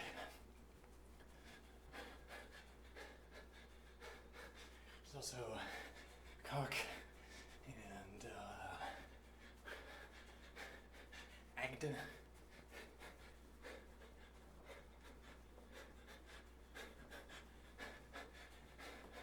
I don't have the kind of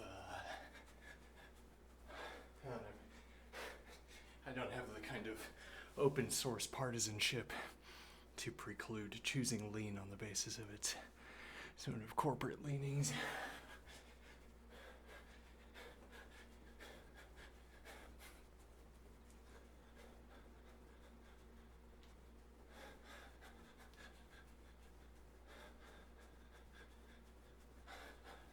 There's more documentation, more books.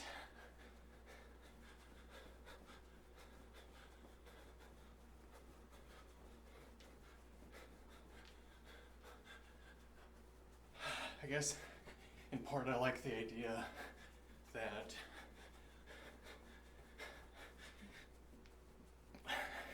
of gaining a more direct, a more explicit way of engaging in a practice of coding, engaging with math through a practice of coding, as it were, so far as the coding skills are concerned, the glyphs could all be squares. They could say anything. What differs is the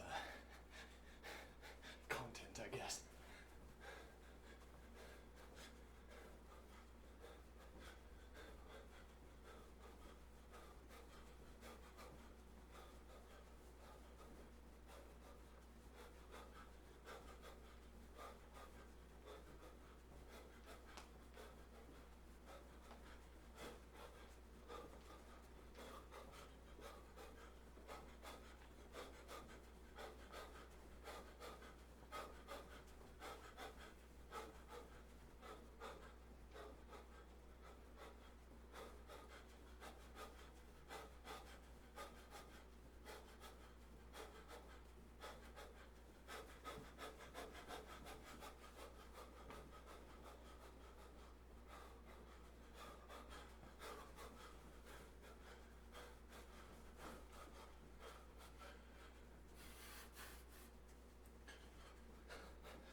Well, what now?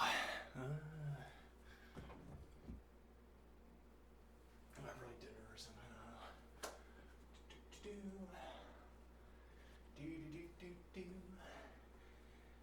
Do we want to finish axiomatic set theory before we learn lean? Do we want to do that, for instance, in the same time slot?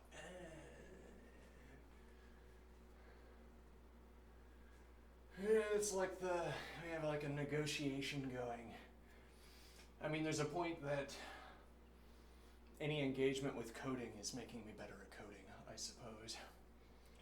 And now, learning the second programming language of lean, e.g., would be like an ersatz, not quite degenerate case of learning another programming language. It's like we get some of the benefits of learning a second programming language, perhaps not all. We don't get the utility of a programming language. But if we were already tempted by fourth, then, well, here we are.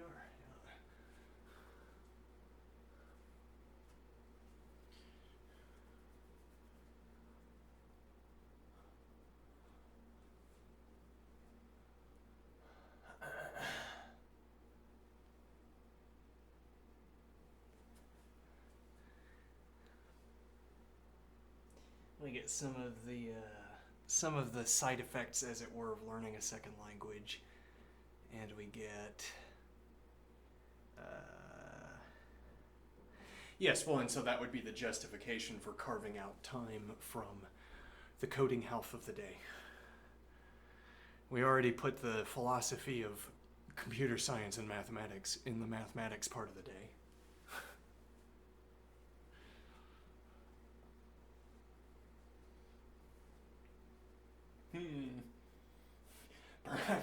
Perhaps it would do the broth a little good to have a little balance.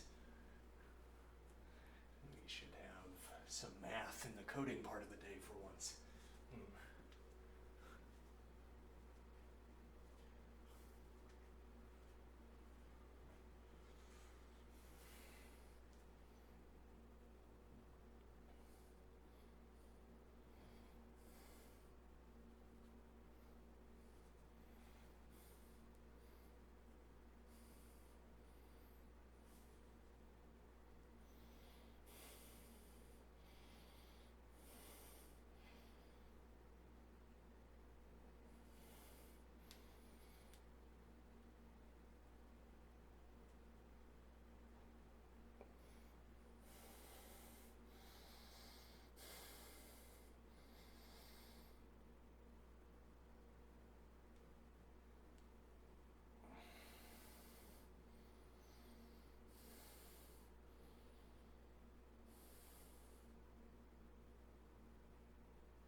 All right, I'm gonna go eat dinner.